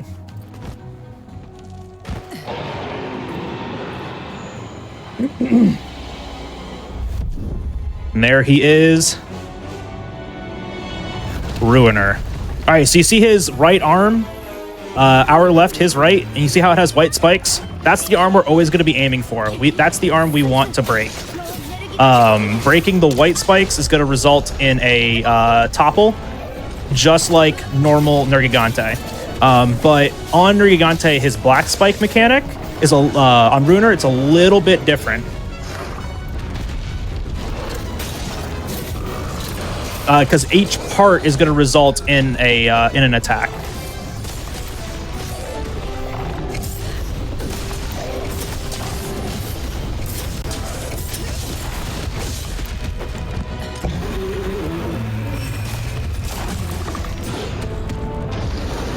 So he's doing his right arm slam, which I can't really do anything about. Oh no, I missed the head. All right, that's unfortunate. I just want to get the head break here. Clagger's actually fine. Yeah, good. Because I can take this Clagger. You can see the white spikes growing on it, and that's the arm that we're going to bully the most. But right now, we need to get the head break.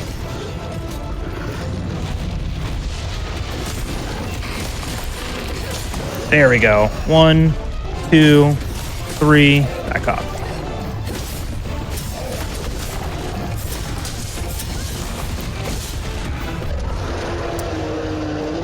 So this is an HP scripted attack. We just panic dive it. Perfect duration for that. We go back into attacking his leg.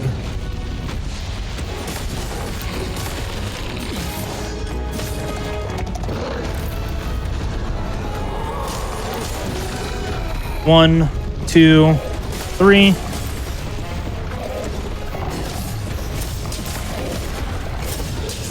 You see white spikes already back on the head. 1, 2, 3.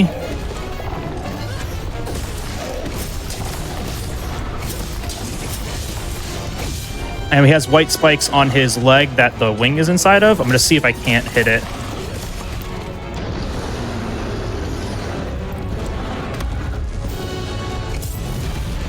Oh, it put me so far away. Gonna wait for this animation to end. Oh, actually, I need to wall bang. I'm stuck inside of him.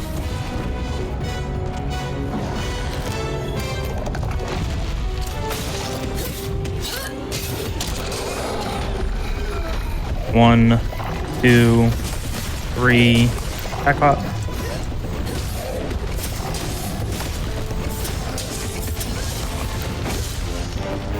That's okay. He's enraged again. We get our agitator back.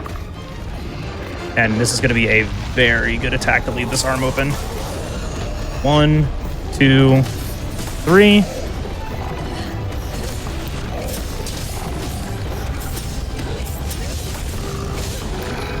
One, 2, 3.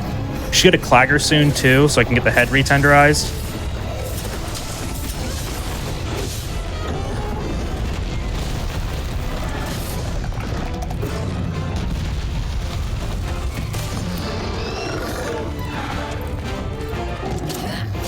Beautiful. White spikes back on the head, head tendied. We're holding the stone. Just need some good AI here and we'll be good.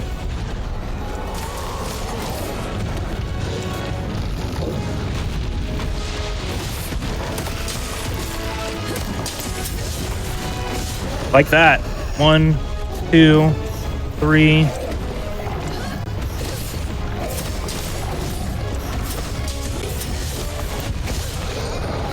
Good head flinch. That is the tightest window for that, like, slam attack. Just fit yourself between his legs and you're usually okay. All right, so he is tired again, so we're gonna go for the head. 1, 2, 3. The very slow head topple here. So we do it slow with them.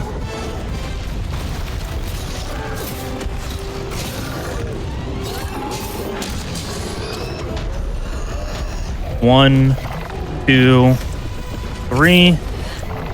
Gotta do this really slow. Just to keep the lock going, right? Just to keep him stuck in one spot. That was a great Ruiner fight. Oh my gosh, sub 6. Feels really good. To put that into perspective, that only took twice as long to do normal Ruiner, or normal Nergigante. Actually, less than twice. Because Nergigante is about a 3-minute fight. And this was less than that. Insane. All right, so we have one hunt left. That is Shara Ishvalda, and Shara's fight is actually like a lot of fun. It's one of my favorite to kind of like do and optimize, mostly because like the wallbang knockdown from that like trap in Area 1, and just all like the really cool PR1 and PR openings that you can get from the Phase 2 fight. Like it's just like one of my favorite.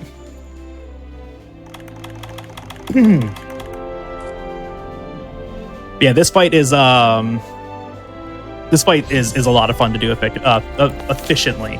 And like the biggest reason why I leave the cat behind is it makes its AI so much more predictable too. I can position myself a lot better. I can predict what it's going to do next. And all the other monsters, it's like not really what I need. And against Shara, I really just want the poison. All right, so first things first, we're getting out of here.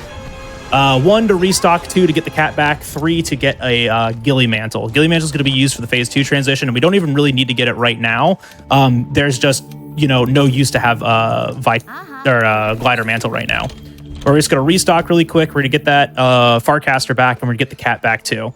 While we're here, we can also grab Slinger Torch, and now we get our Palico. Also, if the Ruiner fight took too long and we lost our food buff, we could get it back here. Put on Vitality, and off we go. He just kind of roars immediately, so we're just going to Claw Uppercut that, reposition here, and Claw Uppercut the head for a Tenderize. I want to get the head Tenderize first before we do anything else, and this is why you put the Gilly on, or the Vitality on, is to avoid any damage. I want to get 2 wall bangs here. I gotta get just the weirdest roar that destroys my mantle. Sure.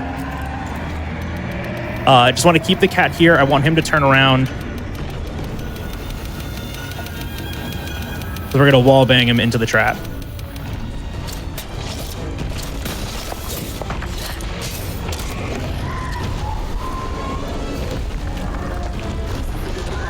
And so we need to do enough damage here to drop a bomb pod. Because we need a bomb pod to do leg breaks next. We're also going to go and pick up the thorn pod before the next wall bang to set up a KO after the next rock drop.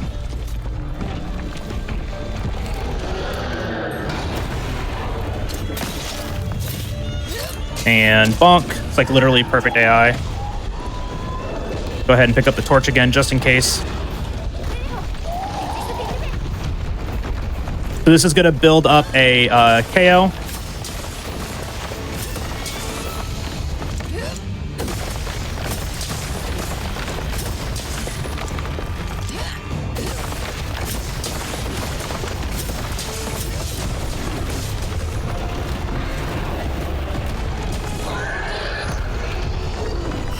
And then 2 PRs here. And now we're getting Agitator bonus.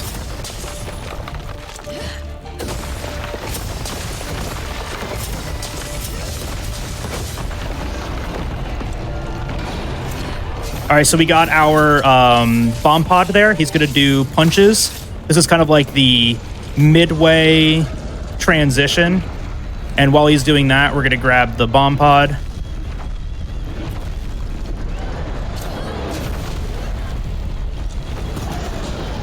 If we can get up fast enough, we can still get this Tenderize in the leg.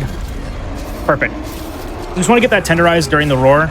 And so then now both legs are Tenderized. We're going to shoot the bomb pods at them to break them. And those are knockdowns. 2 PRs here.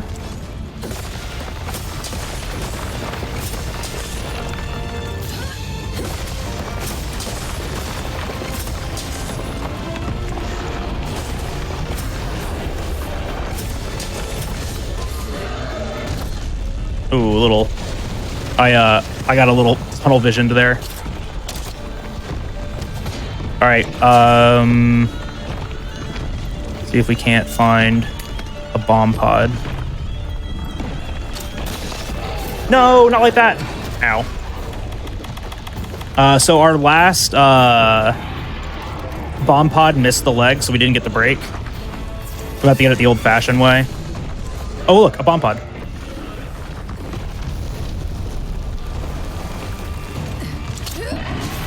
Oh my gosh. Stop pushing me away. All right, you probably just won't have the break for this.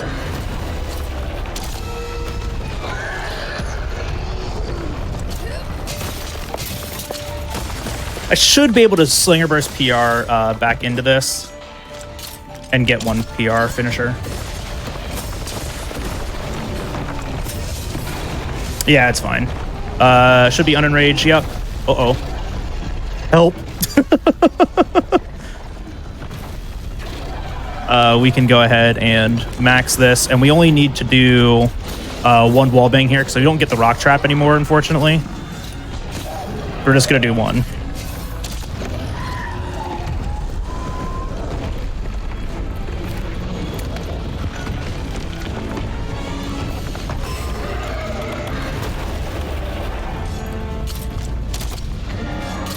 No, I miss.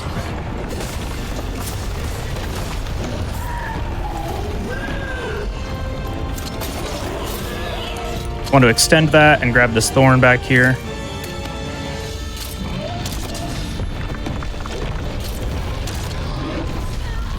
Damn, dude, you are giving me the worst moves right now.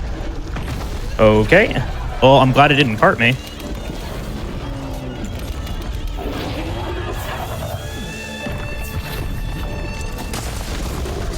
No, not fingies. Oh, wait, no, this is slam. You guys may have noticed I name all of the moves because it helps me just like identify AI and what I need to do next. If you're ever having hard times like fighting monsters and figuring out what they do, I recommend naming all of the attacks that they do. No! Okay, we just lost a bunch of time. If he goes underground, because he health gates, we just like lose time here.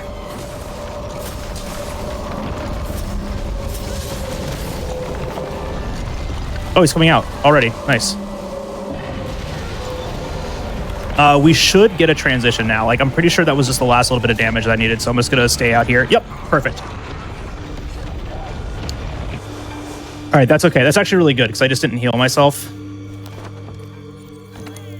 And we can restock and get another max potion back.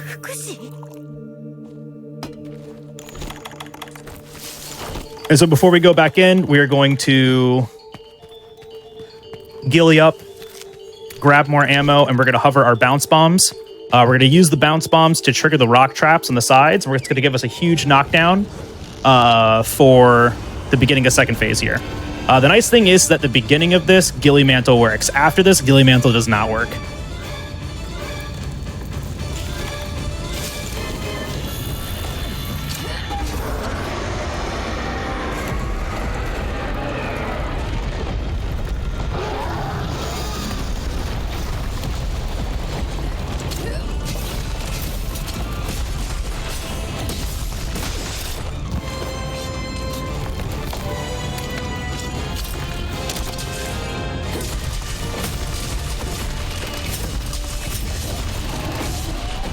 Clarper Cut, Tenderize to get the KO here. At least started. This is a good opening to get a Tenderize on the leg. We're going to bully the left leg first and then the right leg. That's kind of unfortunate. He also, it looks like he broke one of the rocks. Yeah, he did. Oh, no, he didn't. Oh, yes, he did. Okay, there's only one left. Realistically, I don't get more than one rock, so I'm not really even like going for that.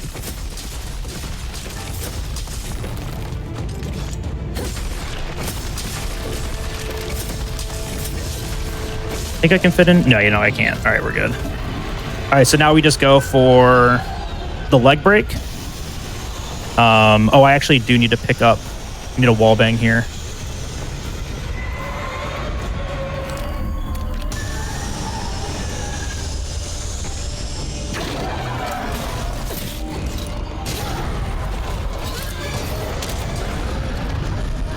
Just to get agitator going.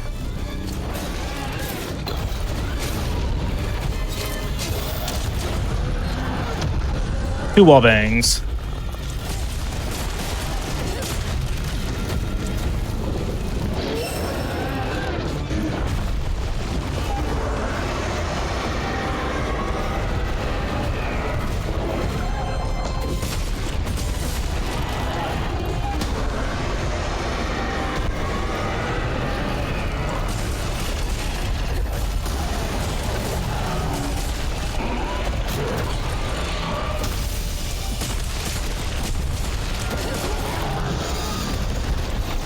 All right, this is 3, 2.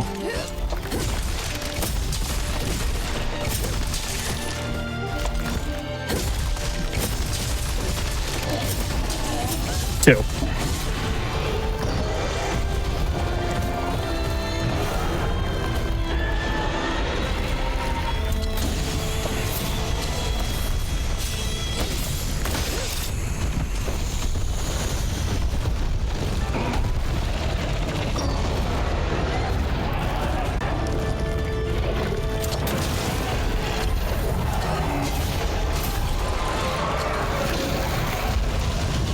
Oh, get out of that. Oh, okay, we're good. I hate how the sand does a tremor too every single time it explodes. Sand's cleared out though, which is nice. He will have to do 2 novas.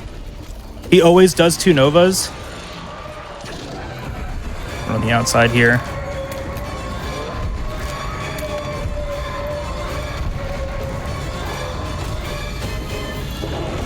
Yeah, so there's first. Which way you going?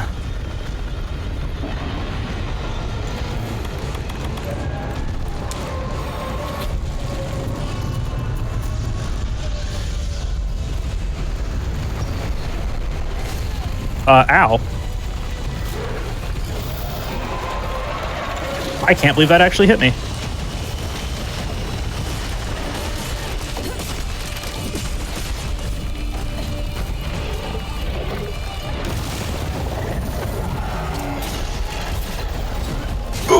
We're good. All right, let's do double tap here because I have thorns. Why is that a panic dive? I was literally just trying to. Oh. I see now why it was a panic dive. I have no stamina. That's why it was a panic dive. On the outside here. So yeah, he's just phasing through a lot of different emotions right now because we're doing so much damage to him.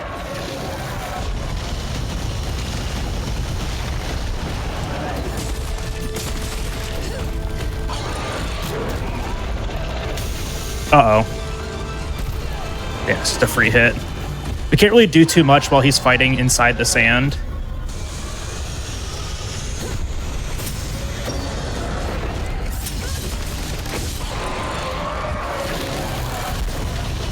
We just have to, like, stay on the edge of the sand. Time is coming up soon, too. After the second Nova, we'll be closer to that, but I just wanted to warn you. It could be 5 minutes, it could be 10 minutes. I might just say time suddenly.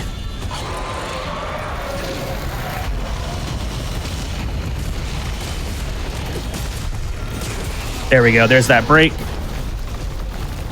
He has thorns on his head. No KO, it looks like.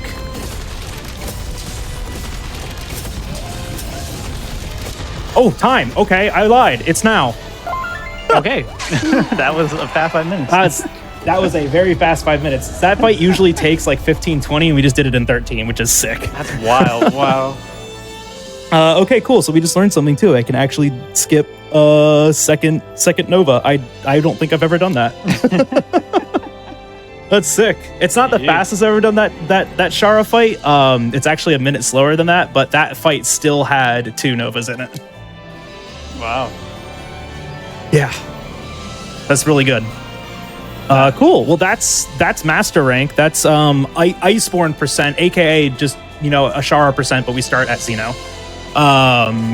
So yeah, I hope you guys enjoyed that. I always love showing this off, and it's always like a weird one too, just to be like, hey, it's a lot of ad lib. There's very little consistency to it, and we have to hope for good RNG. all of the great facets of like a good speed run, right? For sure.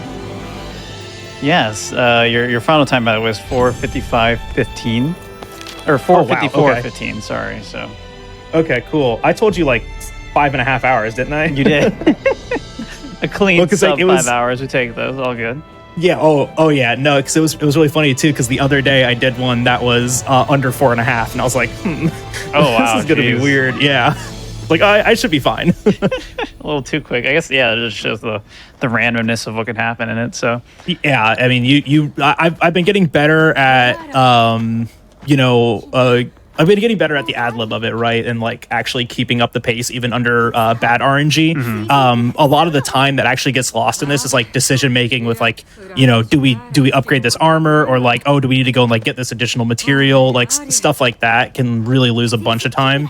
So I've been getting better at the decision making of it, but yeah, there's still just like a ton of optimization that can be made in this speed run. For sure. Any shout outs you want to do? Just to my community for showing up. I saw a lot of you guys here, and I really do appreciate it. To the Monster Hunter speedrunning community, I saw a lot of those guys in here too. A lot of IL speedrunners. That's definitely the more popular speedrunning, right? Just a single level speedrun. If you guys are interested in doing this, Monster Hunter Speedrunning, or MHSR, is on speedrun.com. You can join the Discord. You can ask questions about this game or about Monster Hunter Rise. Maybe if you want to speedrun Freedom, right? Like there are actually people that are resurging on 3U, 4U, and Monster Hunter Tri right now. So like we have a lot of really exciting things happening. We're talking about adding emulation to make it a lot more accessible, and just seeing where the interest is. And then of course when Monster Hunter 6 comes out, there'll be a ton of people doing that too. So that's a great place to talk about it and to get involved in speedrunning. Awesome. And reminder, everybody, if you enjoyed this run at all and want to see more Monster Hunter content, you can check out Jalbagel on Twitch, twitch.tv/Jalbagel. Make sure you drop him a follow. If you want to see the portion of this run that we cut out, which is basically the any percent portion, the Xenojiva percent, Jal actually did that last month. You can find the VOD for that on youtube.com/gamesdonequick. That was an amazing run as well. Definitely recommend checking that out if you want to just get more Monster Hunter action. And then if you want to see Jal fight a Fatalis and beat it within 9 hours of like a fresh file, go check out his YouTube for that. And I think, yeah, the only other announcement I have is, again, for Hotfix, we do daily speedrunning content. So tomorrow we'll be back at 7 p.m. Eastern with Bargain Bin, followed by Express Lane. Those are two of our shows. Very exciting. Definitely go check that out. And I'll see you all next time. Thank you again, everybody. And everyone say goodbye and to Jal, and make sure you follow him. That's the biggest thing.